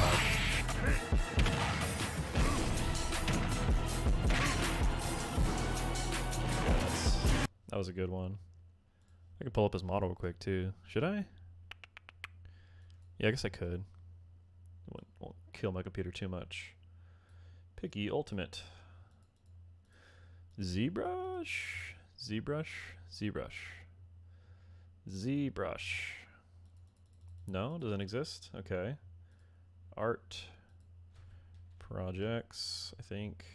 Pigganon. ZBrush. Aha. Let's open up this big guy. Compared to like what the sculpt was for like what I did for PM versus like what I did for Ultimate, yeah, this was like a complete remaster of how he turned out. That's a weird shader. I shouldn't use that one. I've had a ton of people reach out and ask if they can port my maps to Ultimate, and that's been amusing. Oh, I bet, yeah. Yeah, Nano Buds, he was porting my PM model over to HDR like he does with like everything, and it didn't look good, and I was like, oh, should I just do this for him? I didn't realize that it would take me like 3 weeks to finish it and like resculpt, because like my original sculpt didn't have this body hair, like I didn't match the Ultimate effect at all, or the Ultimate art style at all, so like I needed to redo a lot of stuff. So yeah, this was a huge effort. That's the trap with these things. Yeah, exactly. Like if you wanted to port your HDR maps, your maps over to HDR, feels like you already have it done, so it's easy. But then 3 weeks go by and you're like, well, shit. Yeah, exactly. Like, oh my god, just like spending time on this like this mane / beard, dude. Making this look good was so hard. Oh my god. Then I had to like low poly it and bake it and all that shit. Fuck. This took forever to do. It took forever. Ugh. Yeah, I should not have remastered him. I shouldn't have. It was a dumb idea. But I'm glad I did, because I got a cool video out of it. And of course, like I was like, oh, I'm going to make a video too. So, because I always go too hard on this. But now I'm just doing that for my game instead. I'm doing all the video editing still, with like a little bit of help on certain things, but yeah, instead of doing it for like Nintendo shit, I can do it for my game, and that's a lot. It feels a lot better to do it now, because it doesn't feel like not a waste, but just now it's mine. That's what's cool about it, and I'm sure you understand that with how you worked on icons. I'm sure when you're on icons, you like literally like every like model and every single triangle you make, I'm sure you were like, man, people are gonna see this, people are gonna play this. I know how that is. I understand.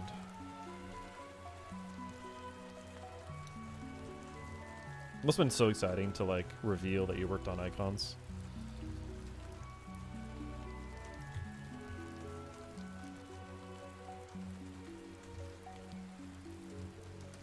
$100 agree. Now you can set up your own world and tell everyone how cool it is. Yeah, that's nice. It's definitely nice. I don't have anyone to answer to. Like I don't have I don't have Nintendo breathing down my neck because I made a mod of their game, or I have Mario in my game or something like that. Like they can't do shit because they don't own any rights to my game. I kept warning the other level artists that Smash Nerds are going to go frame by frame and tear their art apart. Yeah. I do that with anyone willing to listen to my ramblings on my hypothetical game systems. Yeah.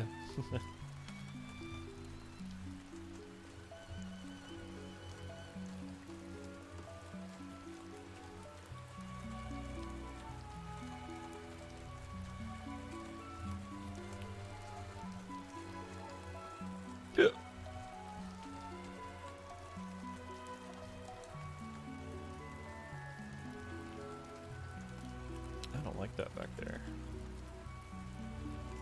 Let's do this, do this, do this. This needs an extra plane, extra polygon there. Way too low poly there. Do silhouette. Let's break this triangle. Force that triangle, I mean.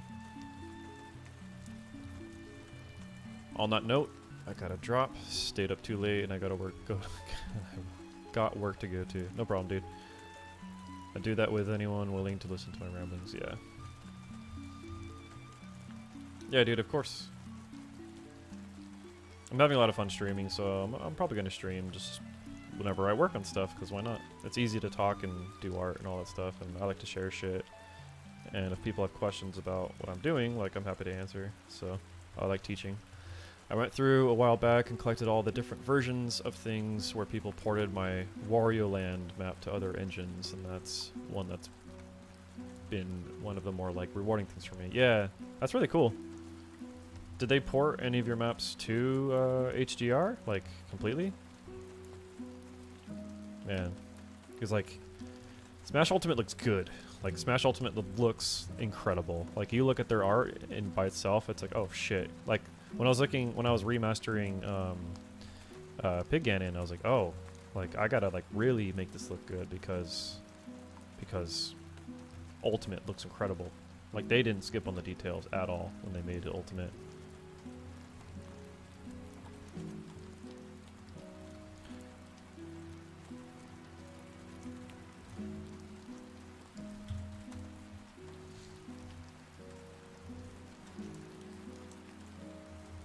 What's happening here?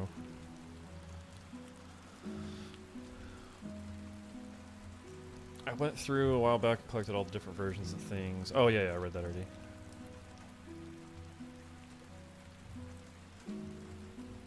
Yeah, it's like that game looks a little too good, honestly. Some of those maps go hard.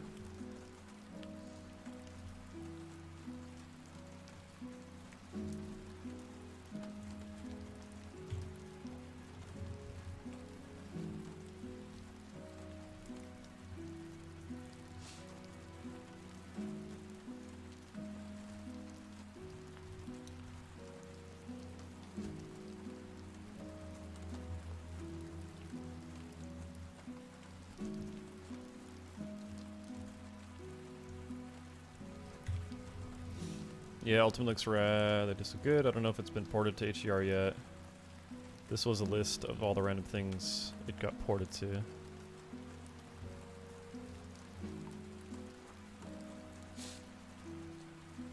My most successful art piece is probably my Wario Land stage I made for Project M. How do I define success here? By the amount of people it inspired to mod it into other games. I love that so many people enjoy my rendition of this map from Wario Land. Shake it thread. Yeah, that looked really cool. So let's see what people did. This is based off the Wario Land Shake It throne. Wario likes stealing castles, so I wanted to make it look like he moved in, and after defeating the Shake King, tore down the Shake Kings. Decoration, put up his own base. I didn't know that. That's cool. What I love is that people saw my rendition of this 2D stage in 3D and wanted to either port it or remake my 3D stage back in 2D. Build a Smash Bros. Crusade fan-made.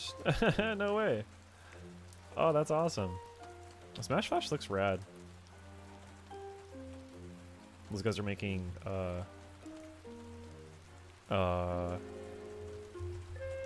Brainmakers now? Another artist, Ludini, also built it in 2D for Rivals of Aether. Again, the fact that they used my art. Huh? No way. It's in Rivals? I've seen versions of the stage reported to every Smash game in some form or another. So Melee, Hack Pack. Sick.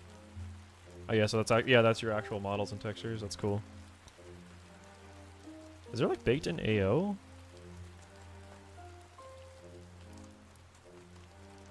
It's ported to Smash Wii U by this guy. What the fuck? Wait, oh, is this the biggest image you have of it? It's so teeny. Wario Land 3DS, ported to Smash 3DS. It was ported to Smash 3DS? What the fuck? Use the stage builder? What is this? So, Super Smash Bros. 2. Why does it have like 3D elements to it? It looks kind of 3D. What the fuck? but I made a shader to add light map support. The Brawl didn't have any AO or light map support, but I made a shader to add light map support. Really? Come on, no way. Brawl didn't have any AO or light map support, but I made a shader to add light. How the fuck did you, like UV2 kind of thing? Oh, Silent. He helped me with my HCR mod. He did some of the combos. That's cool. It's a fun way to do AO. I didn't know that they didn't have it in Brawl. I don't think I did. Did I do any stage work? No, I didn't do fucking any stage shit when I was on PM. I did like all character stuff. The environment artist that joined the team, and I did character stuff. Great. And then the game was canceled before I got to work on environments with you. Lame. Whatever. For the best. Now here I am making my own environments for my own game. So fuck it. Now I'm retopologing hair. All the Brawl lighting stuff was like vertex painting. Yeah. Their vert painting stuff is cool though. Like if you look at like Majora's Mask and like how they vert painted their environments, like woof. Some good shit.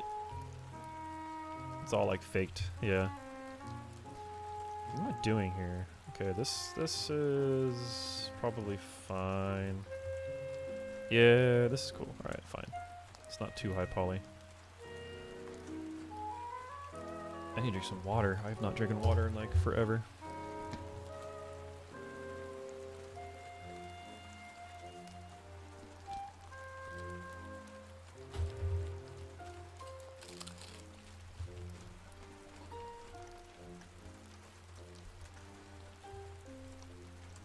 I didn't even like get to learn how to make maps for PM. I didn't get to like have that pain. I do wish I got to like try.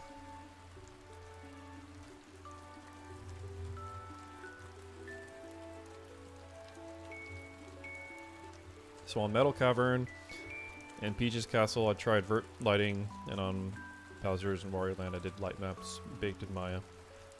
Fuck.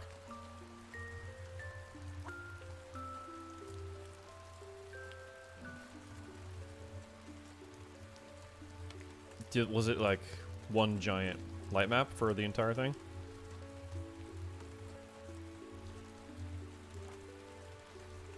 Because the Metal Cavern map looked pretty good.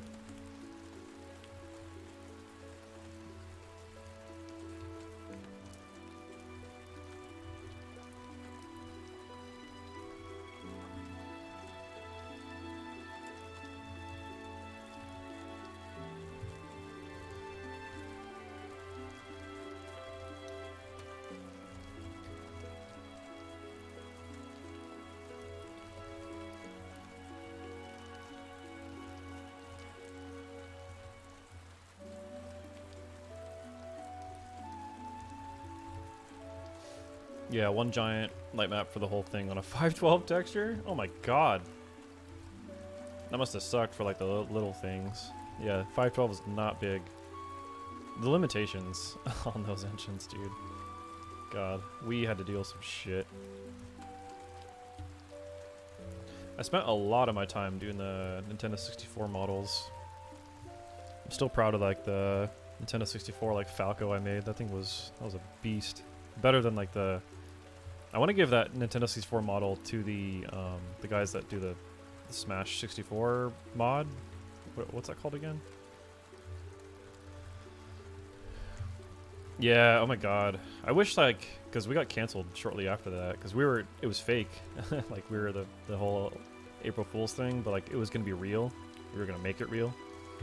That would have been so sick.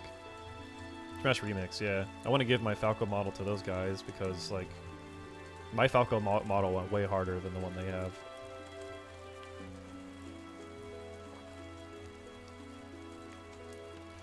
That's a fact.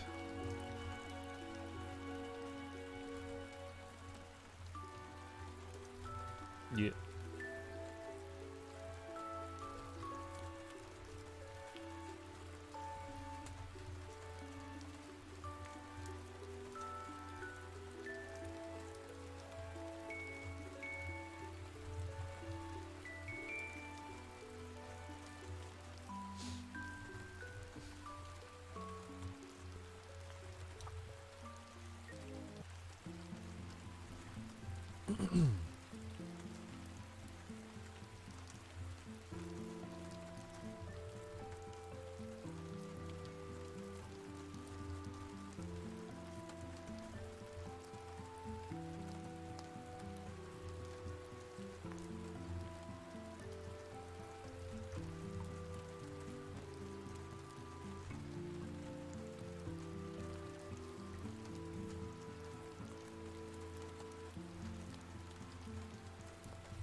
Yep.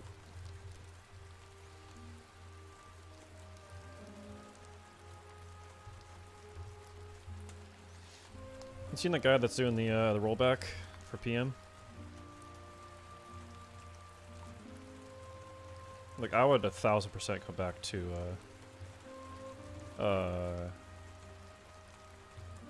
what was I saying? I would 1000% go back to PM if that actually worked out. Yeah.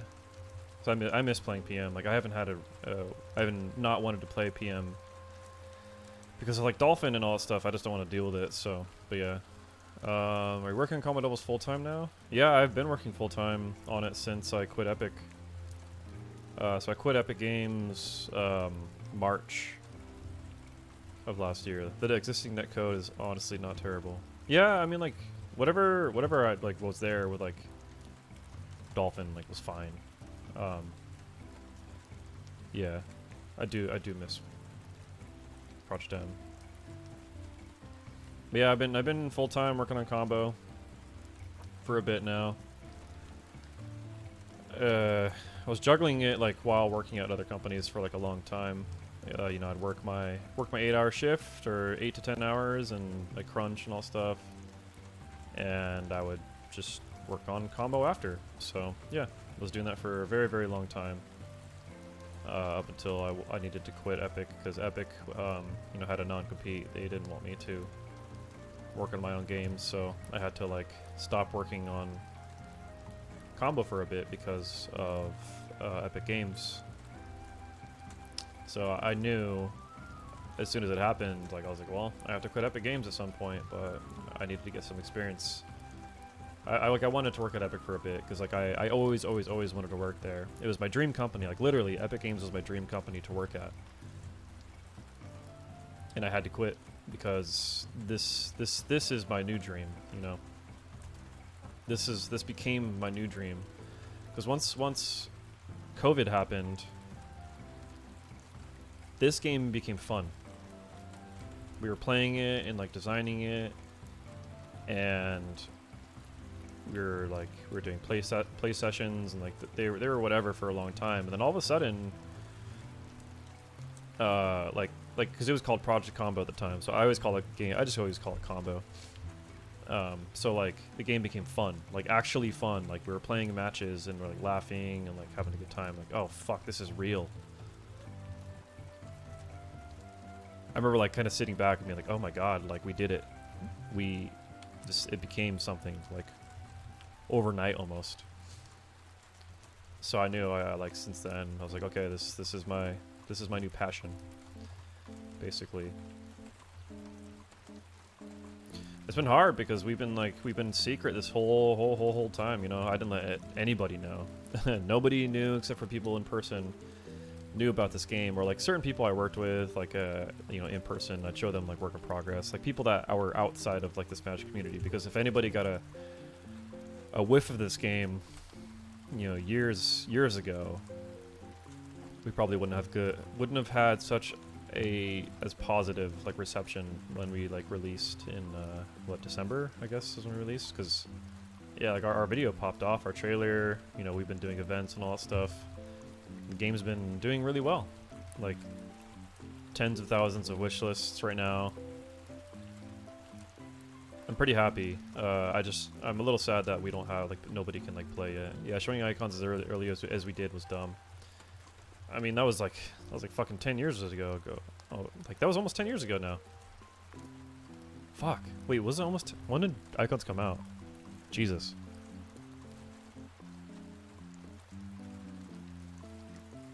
You know off the top of your head, but icons, combat arena trailer, arena.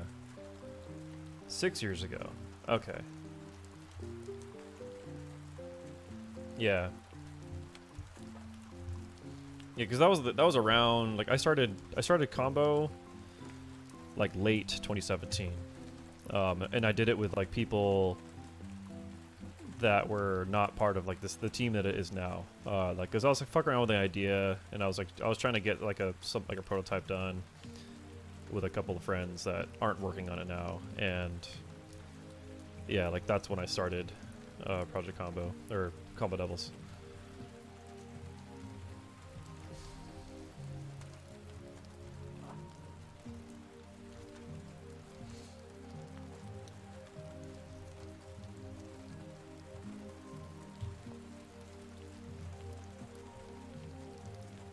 Like even back then, I remember like when I saw you guys in person at like GDC and stuff, or I saw most of the team. I don't think you were there at the time. I think that you were still working from home, right? Were you in Oakland? Because I went to the Oakland office. I met, like, I think his name was Ren, and like a lot of the other team. Like Kalen Chalk brought me there because I went to college with him. Kalen was my buddy. But I didn't tell anybody because I didn't think it was gonna go anywhere. I wasn't gonna be like working on my own platform fighter too, and like that would have been like disrespectful. So I just kept it to myself for a long time.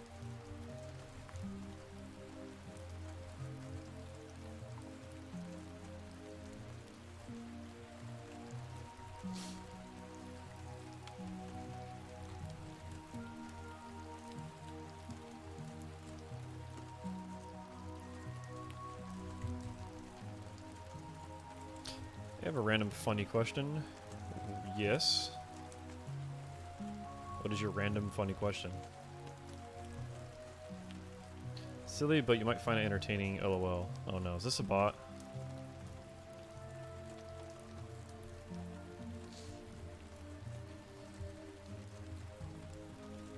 I was in Oakland. I'm pretty sure I met you when you came to the office, but it was ages ago. Yeah, because it was at that, like, you didn't go to GC. Yeah, it was at that WeWork office.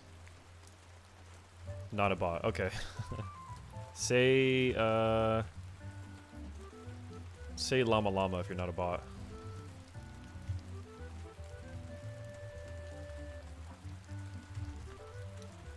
Well, I mean, if you're saying you're not a bot, then probably probably you're not a bot. Well, not you, llama. I want the bot to say llama llama. He's not saying it. Okay, fine, fine. What's your question? Not you. I don't know how Twitch bots work just yet, so right now everyone's a bot. Actually, I feel we chatted before and I asked you this. Did we? I don't know who you are, but cool. If you could choose anyone to get tickled as a prank, who would it be? Huh? If I was to choose anyone to get tickled, who would it be? Like, anyone? You never asked me this, no. Your mom? No, just kidding. I don't know. Who would I tickle? I don't tickle people. Why would I want to tickle somebody?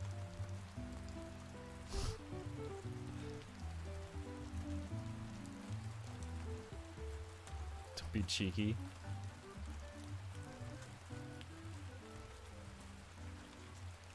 If I tickle someone, my girlfriend will kill me.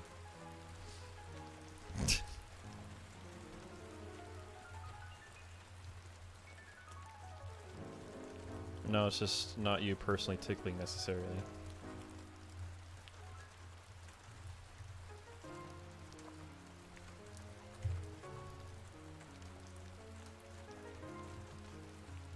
It's who you'd find entertaining to get tickled.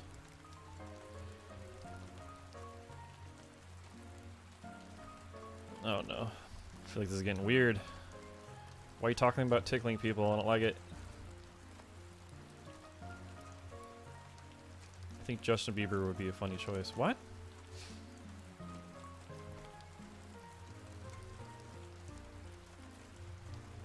pretty sure this is a bot. Say Justin Bieber is quite arrogant and he'd try to act them. Okay.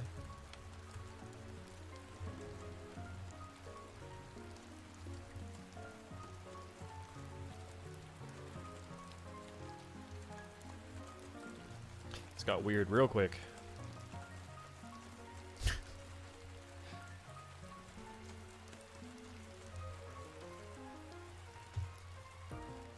See the entertaining side of it, which is fine. Yeah, I mean, I'm in my 30s. Tickling people's not normal. It's okay though. You do you. If you want to tickle Justin Bieber, you go for it. Don't be ashamed. I'm not shaming you. I'm really not. It's not for me.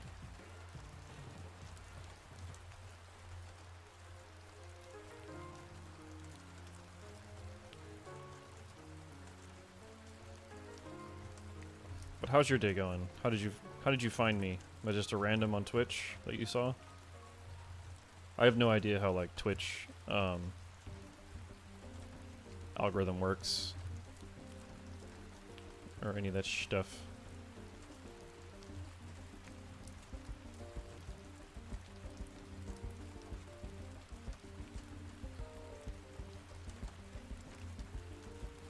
Twitch Discovery barely does anything. Yeah. Yeah. I mean, that's fine. I'm not doing this for like fucking money or anything like that. I'm just doing it for fun because I'm already working, so might as well do something. Like I listen to music. Probably talk to myself anyway, so why not? Okay, non-celebrity choice. I'd choose you as you find it weird, and I am kind of joking just to be silly. Okay.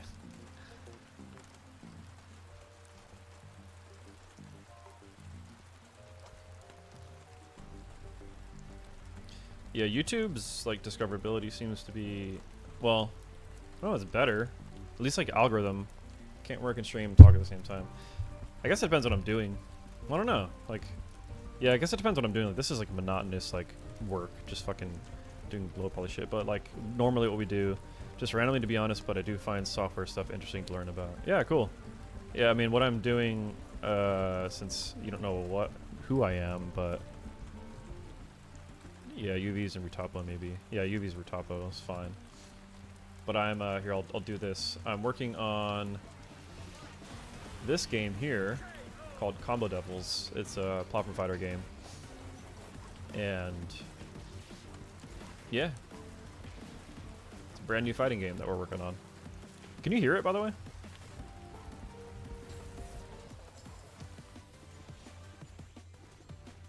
Like Smash Brothers meets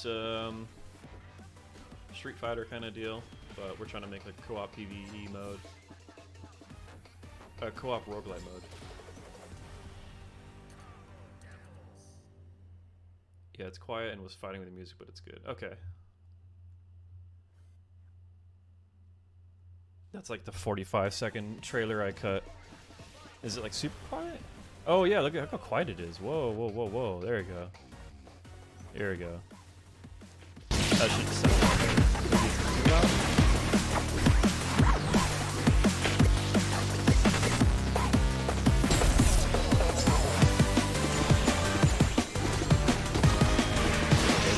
Okay. Yeah. We'll go here.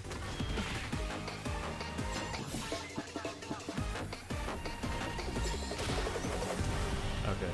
Yeah, no problem. Probably a lot better. I'll leave this at like 45.45. Okay. Yeah, I mean this category's interesting. Was there anything about like, is there a reason why you clicked on me? You saw like weird green stuff and you're like, what are you doing?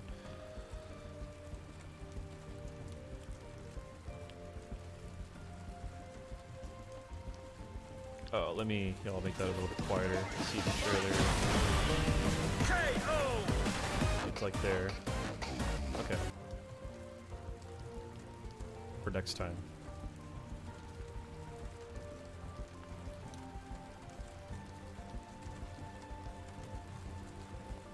Yeah, I'm used to like talking and doing stuff mostly because we used to like go into voice chat and just like talk while we do art all the time. I was thinking about like doing like a place for artists like us to like, if you want to do art, you can like go here and like just shoot the shit while you do art, because doing art alone, it's not always like ideal. You know, you want to like have someone to chill with or have people to talk with. So it's nice to have that and just like be able to talk to people, even ask like questions too. Like part of this stream, I would like people to like ask questions about my process, or if they want to learn how to do something, like I'm happy to do that, because like I'm also a teacher. I've made tutorials. I taught at college, you know, so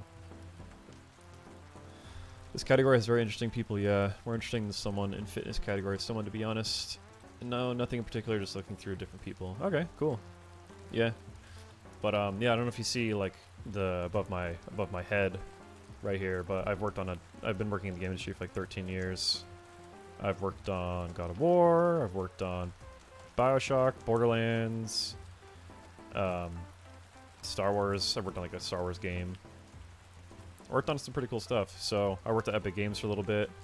I helped ship Unreal Engine, and I'm just trying to make my own game now with some of my friends. I started a studio and all that, so it's been going pretty well.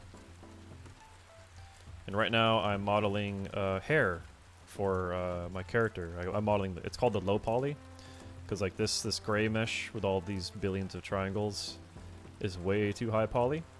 So I create this like lower poly looking version of it like this that kind of resembles the same thing, and then I bake this nice detail down onto it. But first I had to make like the model, so this is one of the characters in our fighting game that I'll be doing next. So yeah, that's what I'm currently working on. So I'm doing all the visuals, all the 3D visuals in the game. It's a lot of work.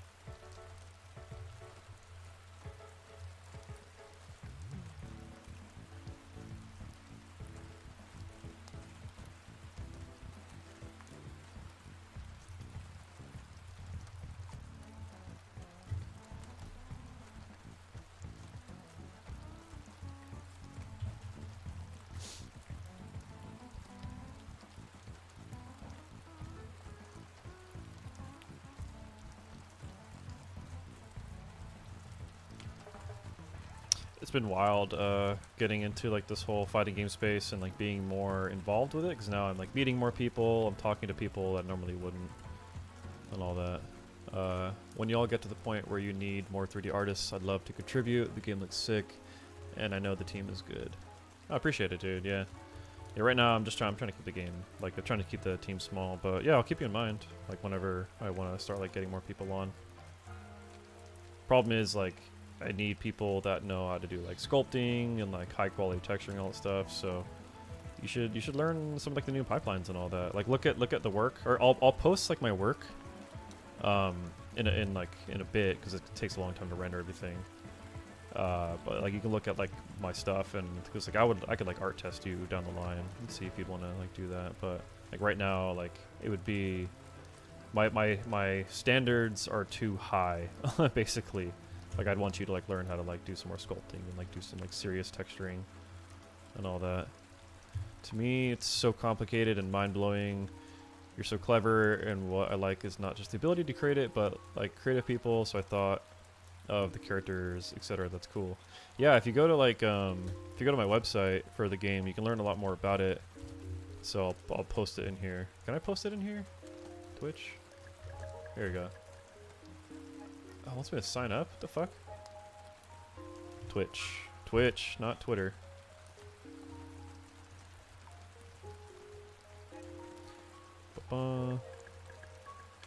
Pause this.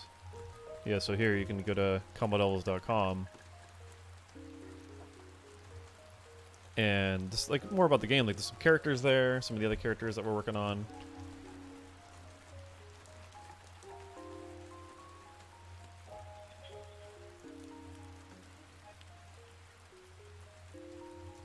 Sorry. Yeah. We are making a game. But yeah, Llama, I'll keep you in mind. I think that you do some cool stuff. But like when I like get to hiring people, I'm gonna hire like a fucking principal 3D artist that can like handle everything for me. And it's like that's a lot of work in itself. And that's like someone with like fucking as much experience as me, basically, which is hard to come across these days. I feel ya. That's half of why I want to build that 10x Pro Skater map in UE as an updated art showpiece, though the art style is wildly different, of course. Yeah. Yeah, I mean, like, looking at your stuff, honestly, like, I would just, I'd work more, like learn how to sculpt, dude. Like, if you're an environment artist, like, learn to sculpt. Like, that you need to learn how to sculpt, absolutely. I think that you could pick it up, like, really quickly, because, like, your stuff's good, and I think you understand, like, pipelines really well. But like learn to sculpt, learn to like bake some really good like normal maps, because like your stuff doesn't exactly represent like being able to bake normal maps just yet, but like yeah, I want to see some like really good examples of that. Like I don't know, show you, maybe you have more maps in like that boat thing. Let me see. Art Station, Anthony Chester. Let me look at your portfolio real quick before I give you an unwarranted critique. So like this has normal maps, but it's let's see here. Like, yeah, it's got normal maps. Like material definition, like your renders, they could be better for sure. Like your general like lighting of props and stuff could be a lot better. Like I think this is like one of the like this high poly model right there. Dude, show me that. Like give me some more renders of that shit. That thing's like one of the coolest things on here, and it's this tiny little picture. So like you wanna be able to show more of that stuff. I think like the way you're representing your work could be represented a lot better. Yeah, like show me some of your sculpts. Like this is old too, right? Like you probably don't even want this up there on your portfolio anymore. Like how old is this? 9 years ago? Like this doesn't really hold up to like today's standards. So you might want to remove this completely. Yeah, UE3. Yeah, like cuz if someone's looking at your portfolio and they see this, like people will judge you by your oldest and your weakest work, you know? So it's tough to say. I mean, you're in a different category than me for sure. Like, just because like I worked on like a bunch of games and all that stuff too. And, like you worked on games as well too. But like I think that just showing, I think you want to be an environment artist. So like you need to show like that you can sculpt. You look at mine. Korschmel. So if you look at mine, like I have I'm all over the place. Like I have like stylized work. I have like my sculpts just like this, like this is my ZBrush sculpt, and like here it is in ZBrush and all this stuff. So I'm showing that I can sculpt like realistic. I can sculpt like environment stuff like this, so, and then I can also show like, hey, I can do like high poly modeling. Like high poly models like this is sick, like this was a lot of fun to do. But like I want to see your like that stage, that icon stage in this kind of like render. But this, like I can do props by themselves, and I can do high poly modeling like this. Ugh, I don't think I could actually model a car like this again. This was so much work back then. I can do high poly like modeling stuff like this. I can texture weapons like this. This looks bad to me now too, by the way. Like this looks horrible. I could do a much better job now. So yeah, like it's kind of like all presentation.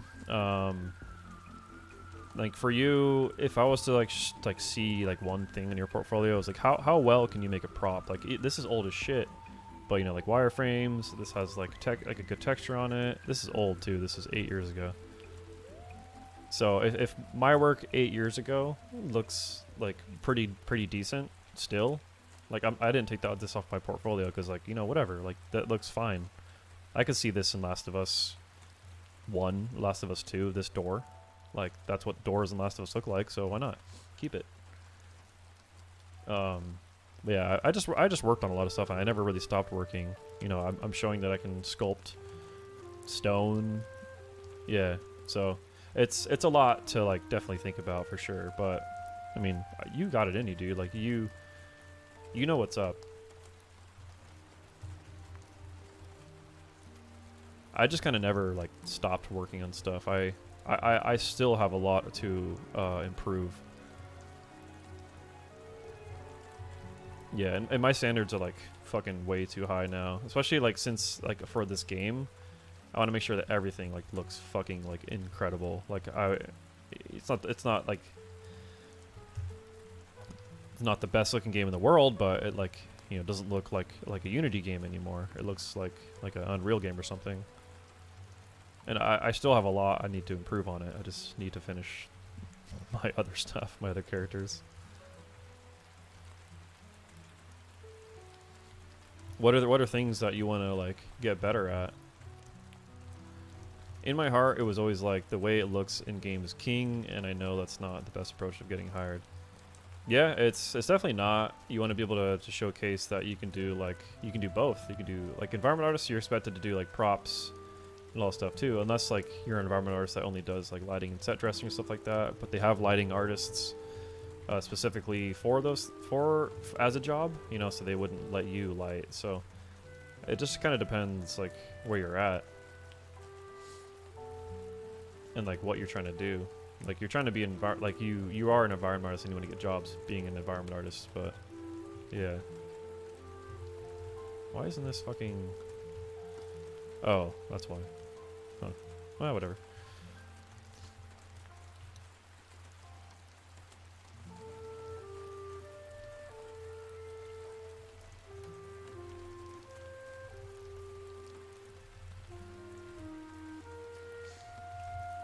I can't wait to get to a point where like I get a character artist on this team so they can take this job away from me, because I'm the only one that knows how to do like 3D modeling like this on our team.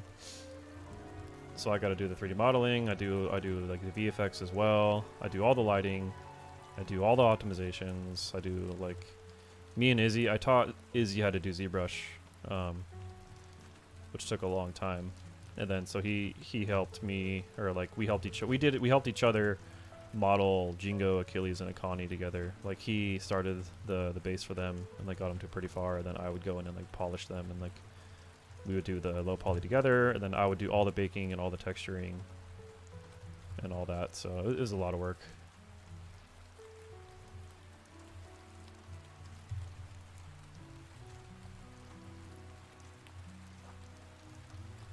Oh, this is stupid. That is way too high poly.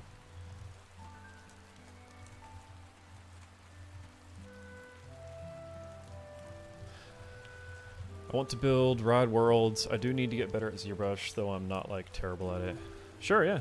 I mean, if anything, like you say that, but you know, there's no proof on your portfolio just yet. So I would say just like, you know, make something cool. Make a cool looking like kit of like rocks or like architectural shit. I think that could be really good for you.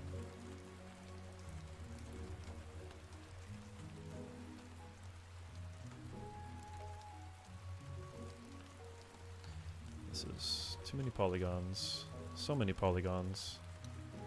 Why are there so many polygons? I don't know.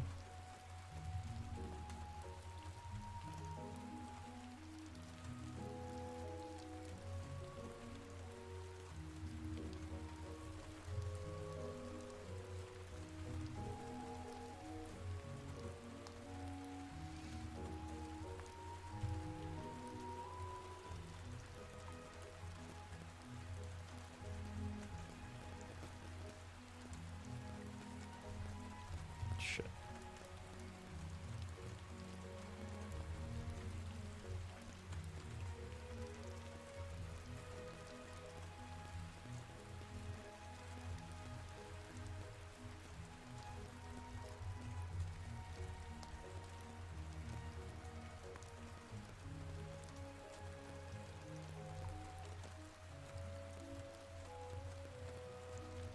Yeah, this art shit is hard.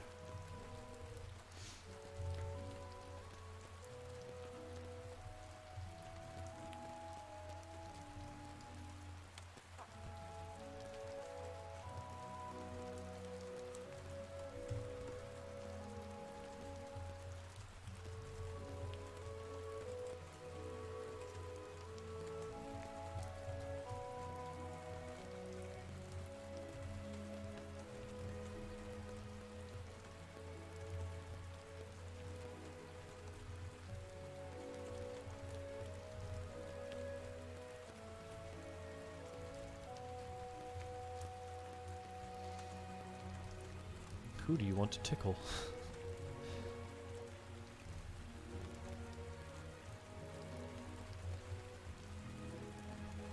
I do not know how to answer that.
Definitely put some work into some smaller scale projects to be able to toss on the portfolio to showcase sculpting and whatnot. That's some rad feedback. Appreciate it, pal. Yeah, dude.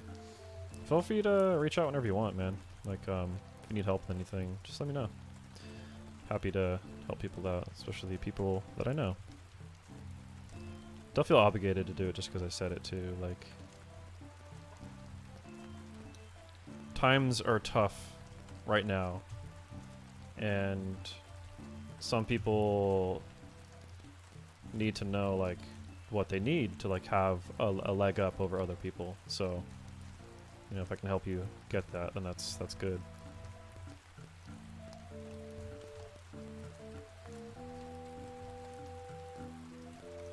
I kind of want to use this like stream to do shit like that. Is like people could like submit, like show their like, you know, they want some critique, and if they want some like honest feedback, I could give that to them and like help out in like a very real way. And not everybody's great at receiving feedback. They don't want to hear that like they suck or something. So yeah, well, I just want to be helpful. I want to help people get better. This industry is really small.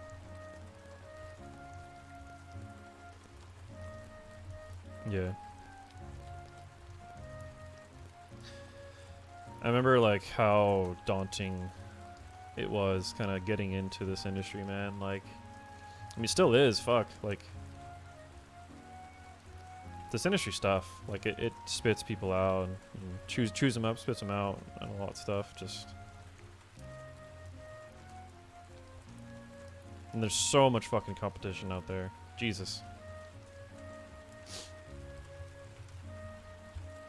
Like, I realize that there's always going to be someone better than me. Always, always, always. Even if I'm at the top of my game, there's always someone better than me.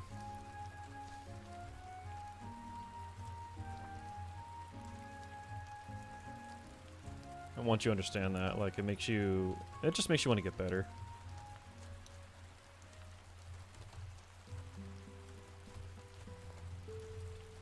Like, even though I'm like still working on this, you know, I haven't done like a fan art thing in a while, but I'll do little projects in between working on this. I want to do like a realistic fan art in Unreal Engine 5. I haven't used Unreal 5 in a little bit since I left. It's almost been a year. Ugh, ears itching.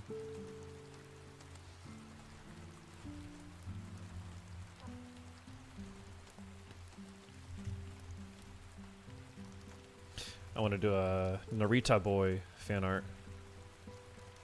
I already like sculpted something for it. Narita Boy. That game was cool.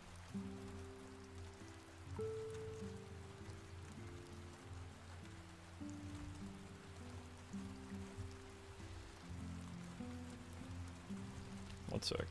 Oh shit.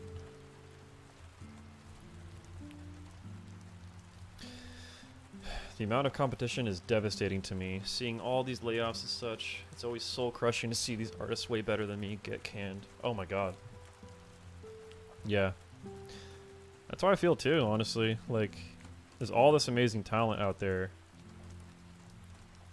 from the people that were laid off from, you know, League of Legends or Valorant. Like, one of my friends that's I don't know if he's a friend, but like I know him on like Twitter, but he was on the Valorant team and he was fucking let go. He was the lead environment artist, for God's sakes. They fucking let his ass go. And that guy is like really good. And he's out there right now looking for a job too. So when I look for a job, I have to compete with that guy. And I don't like that. Before it was easier. Yeah. And same for like the League of Legends team too. You know, a lot of people that were on League of Legends, they were laid off. And they're looking for jobs.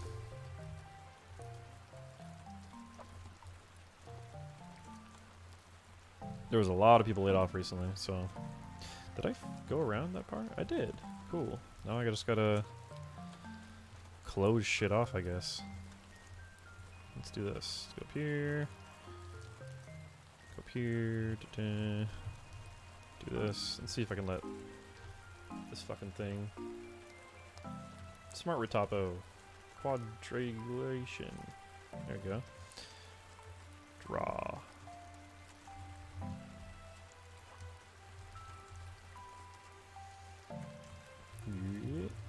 Let's try to let this smart thing do its thing.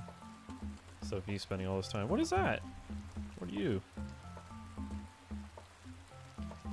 Move. Aha, you little fucker.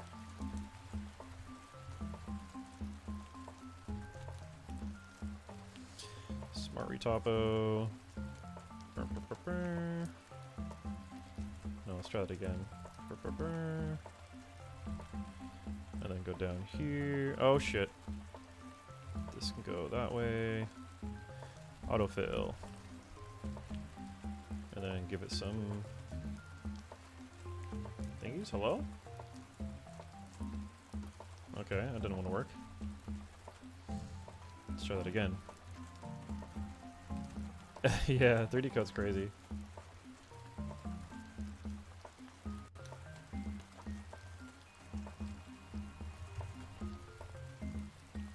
It's, for me, it's like the tool that makes the most sense when it comes to doing like retopo shit.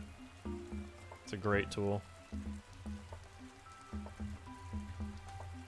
Like, there's no way to bypass this process of doing low poly. There's just not. Like, you just have to do like fucking this, you know, and this.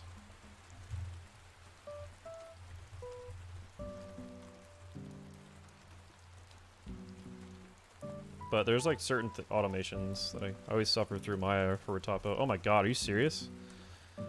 Yeah, I tried retopo in Maya, but nope. Nope, nope, nope, nope, nope. God, no. No, never again.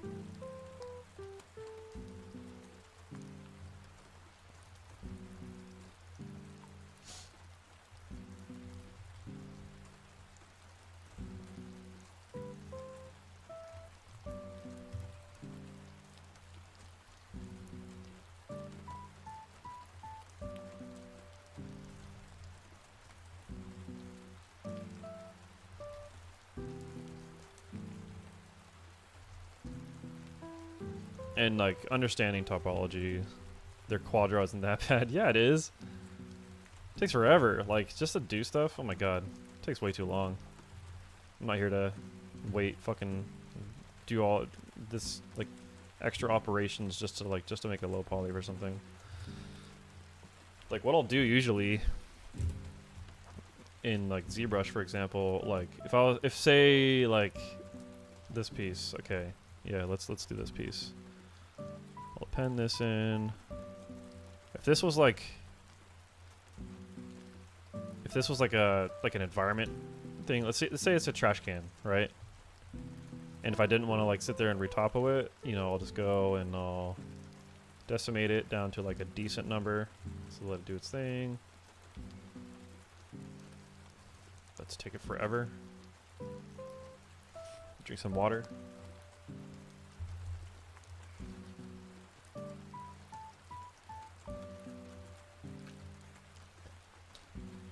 Oh, it's 1.5 million triangles, that's why.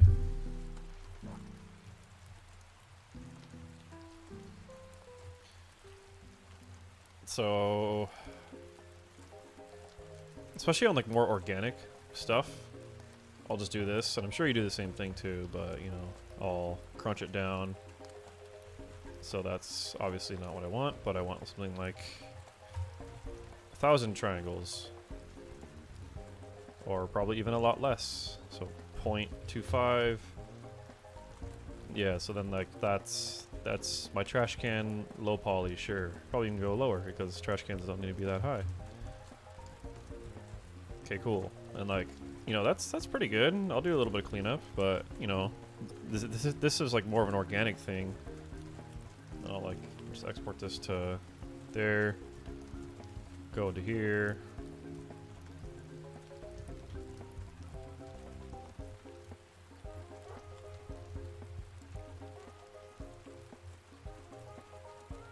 Merge this thing in there. Like I don't even fuck with that quad draw. I'll just like, I'll go in here and like optimize where I need to, and like this could be optimized, sure, why not, do whatever, and like clean this up or something. Turn edges, weld this, who knows, but like, you know, I'll optimize this as best I can too. Try not to have like too many long triangles and like this, there's too many faces here, so I'll do that, and like I'll just keep doing that, and then I'll do like the quickest unwrap in my life. You know, one of my favorite things to do is to just do normal based, do its thing, and then one of my favorite things to do is just do like angle based. Angle, let's do like 45, sure, why not. And then normal, unfold, optimize, unfold, unfold. Get that over there. Same for this side. Normal based, unfold, optimize. This normal based, optimize, unfold, unfold. Actually, it's unfold then optimize. It needs to be welded, but yeah. So you get the point. Like, very, very quick stuff. And I try not to spend too much time on shit like this. And then you could arrange, orient shells, straighten them out. Then I'll just do like a quick auto unpack. I'll use like the unfold legacy and hit apply. Let it do its thing.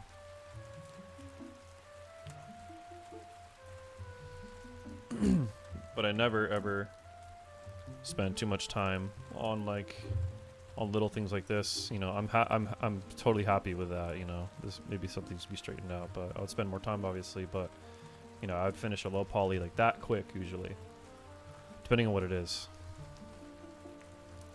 And then I throw that in a marmoset with a high poly, do a really nice bake, like a really nice bake, and then throw it into Substance Painter and go from there.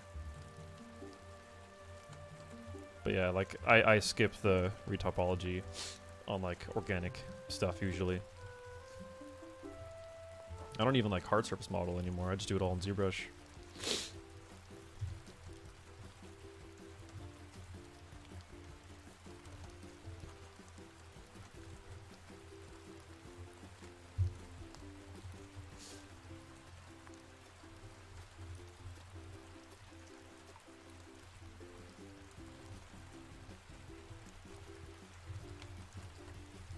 Yeah. It's like boom, boom, bam. I try to just like, especially for my game too, like I try to finish shit like super fast because it's like I found a pipeline that works really well to like keep things, keep things looking good, but also just do it as fast as I can. Try not to spend too much time on every single model. Still feel like I don't have enough control for hard surface stuff in ZBrush. Yeah, a lot of it, like, all the stuff here for this character, like, especially even, like, this backpack, like, that was done in ZBrush. This whole thing was done in ZBrush. A lot of it is just, like, booleans and, like, using, like, the knife tool. Like, this thing, you could do some cool shit with this. You could, like, do some, like this, do straight, and then hit Alt, do like a cut like that, and do nothing because it's not a poly mesh. But yeah, you could make some like really cool looking stuff. One of my favorite things too is like, just dynamesh this. Oh god, I probably just crashed ooh, what'd I do? Oh yeah, let us do its thing. Probably crashed it. Did I crash it? Why is this Motley Crue song? Motley Crue? What is this?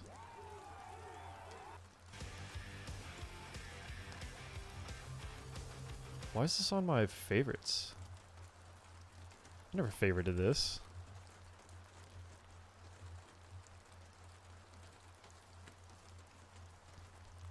Oh my god. Okay. So dynamesh this. Alright, cool, yeah. Give it a couple polishes, you know. One of the coolest things in here is this bevel arc tool. So I was able to get some really sweet bevels with this. So you choose how big you want the bevel to be. So you go here to here, and then you bevel. Look at that. You get this like really sweet looking bevel. It's like nice and hard surface. So especially if like you're on like a cube. Let me go to a cube. Make polymesh, dynamesh. Yeah, so here we go. This is like a way better example. So do one of these things. And everyone likes their like sci-fi corn chunks like this.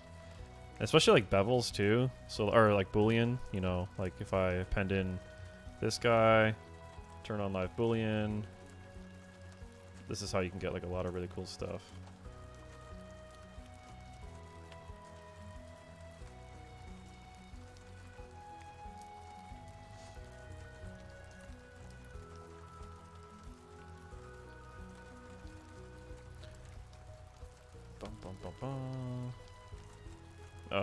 Yeah, this is good. And then you do Boolean, make Boolean mesh.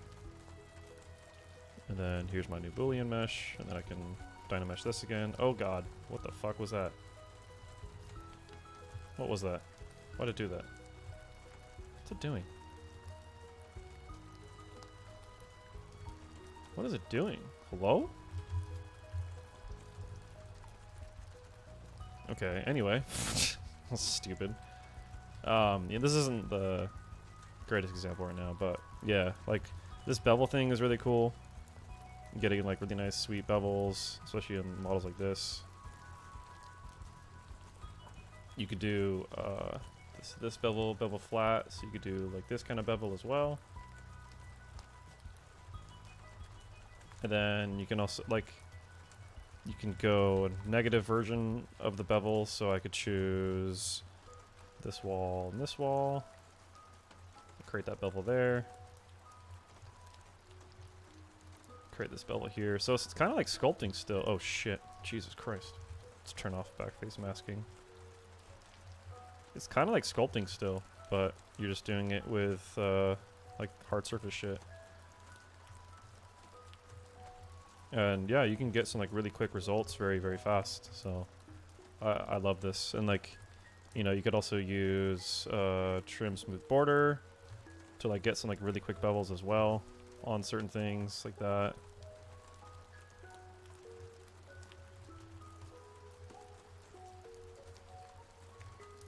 So it's getting easier to make props inside of things now. Especially like with these really nice like bevel tools. There's anchor things now, so you can do some crazy like rotation stuff now like that. Inside of ZBrush, you can do like anything you want now in this fucking program.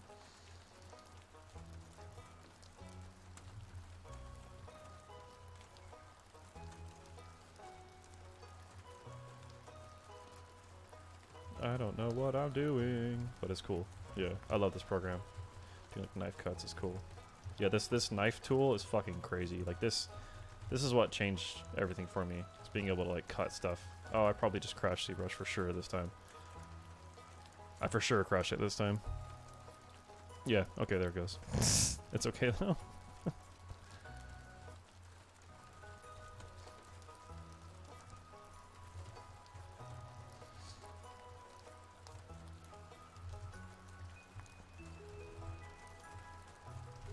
I hadn't ever seen those bevel tools. I'm gonna have to toy around with that. Yeah, there's this guy on YouTube. His name is Mike Pavlovich.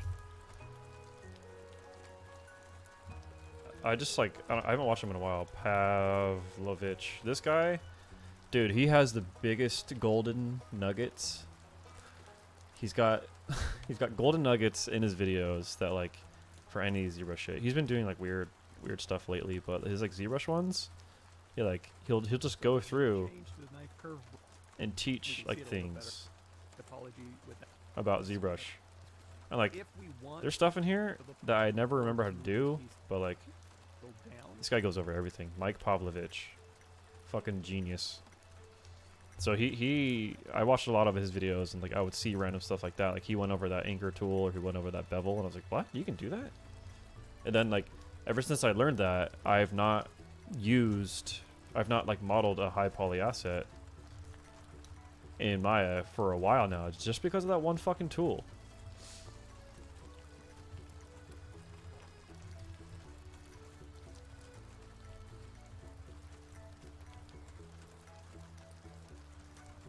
It's nuts what you can get for free on the internet now.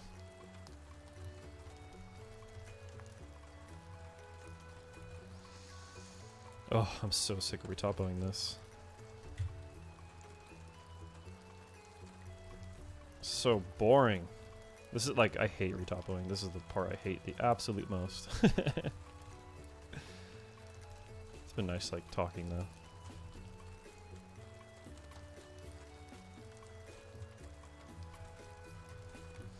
We're almost there. Almost to the end. What the fuck?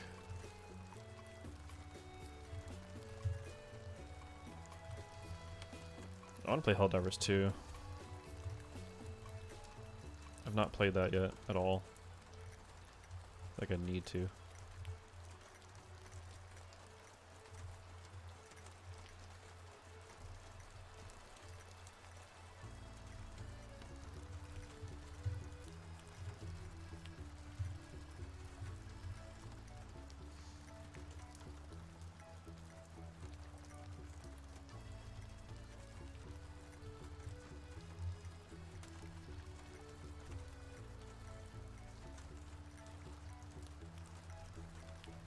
It's fantastic, yeah. I have not played a game for a little bit. I've just been playing like the Mario RPG remake, and it's been pretty subpar because they made the game incredibly fucking easy. I'm like one-shotting bosses for no reason. I have no idea why. I remember Mario RPG being incredibly hard. Helldivers 2 is one of the most video games I've ever played. Fuck yeah. Oh my god, that's so cool to hear.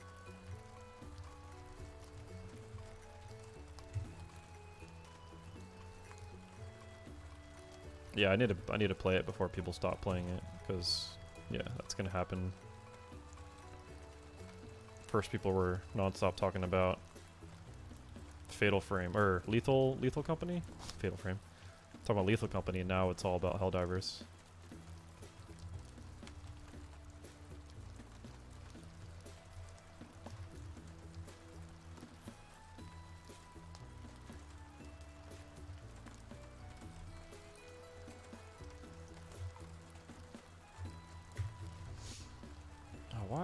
Why did I do this? Why do I have a little spiky guy? Why did I do this to myself?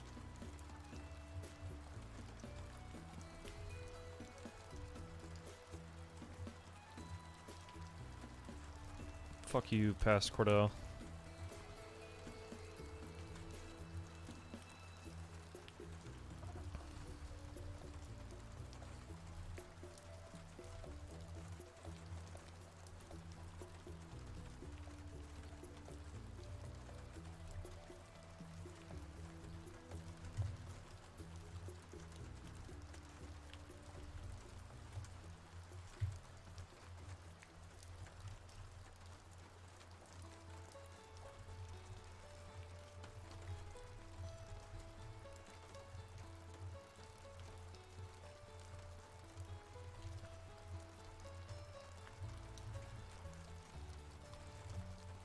Lethal Company is still number 41 on Steam now? Shit. Yeah, I skipped that train completely. I've been skipping like every train, fuck. I need to play games again. Right behind PUBG. Okay, well, maybe I'm fine. People are still playing older games. God, I can't believe PUBG's still going.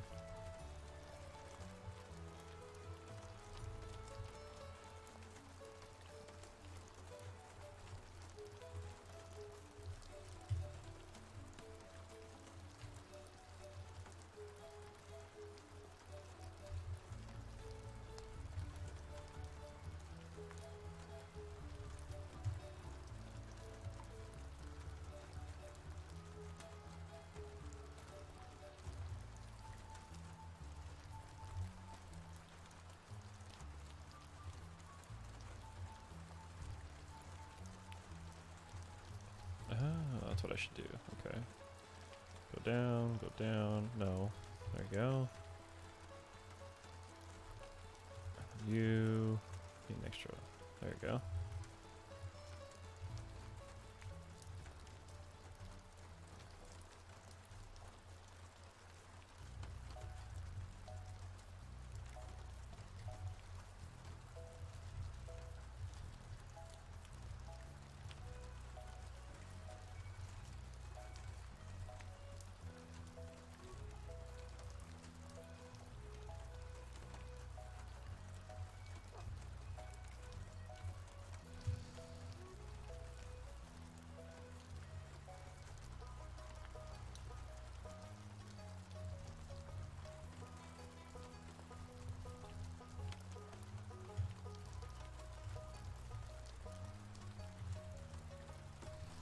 Well, this has been awesome. I've come in and just lurked a few times because, again, I'm shit at working and talking at the same time, but I'm glad we got to chat, man. Yeah, dude. Thanks for coming by, man. Yeah, feel free to pop in whenever you want. Don't be a stranger. I'll be around. I don't know how long this will last. Me, like, streaming, but... For sure, dude. Good night. I'll talk to you later. Enjoy your night.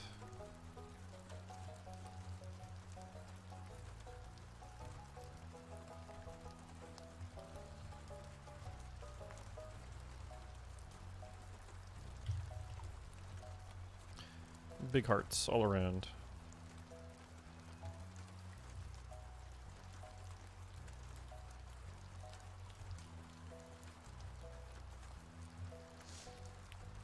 Thanks.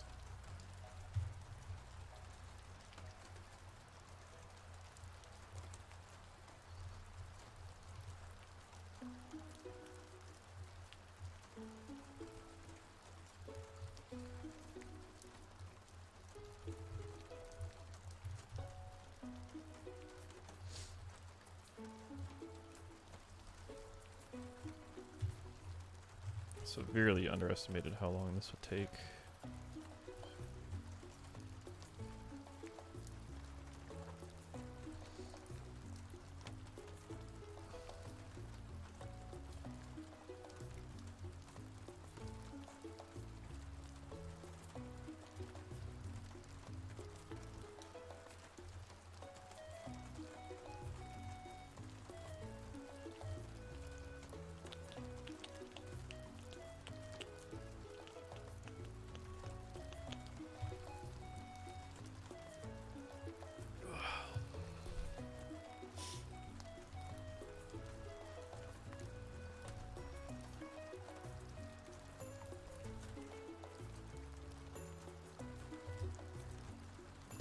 Resolve.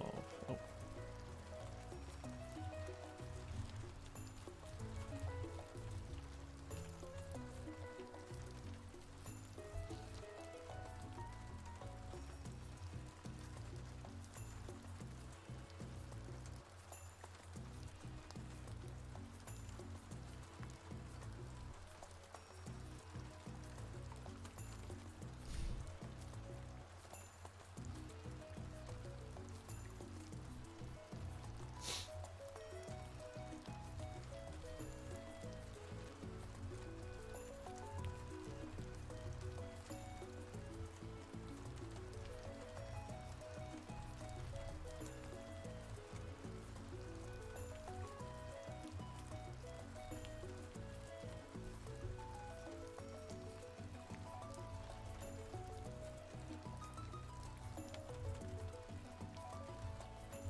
Oh.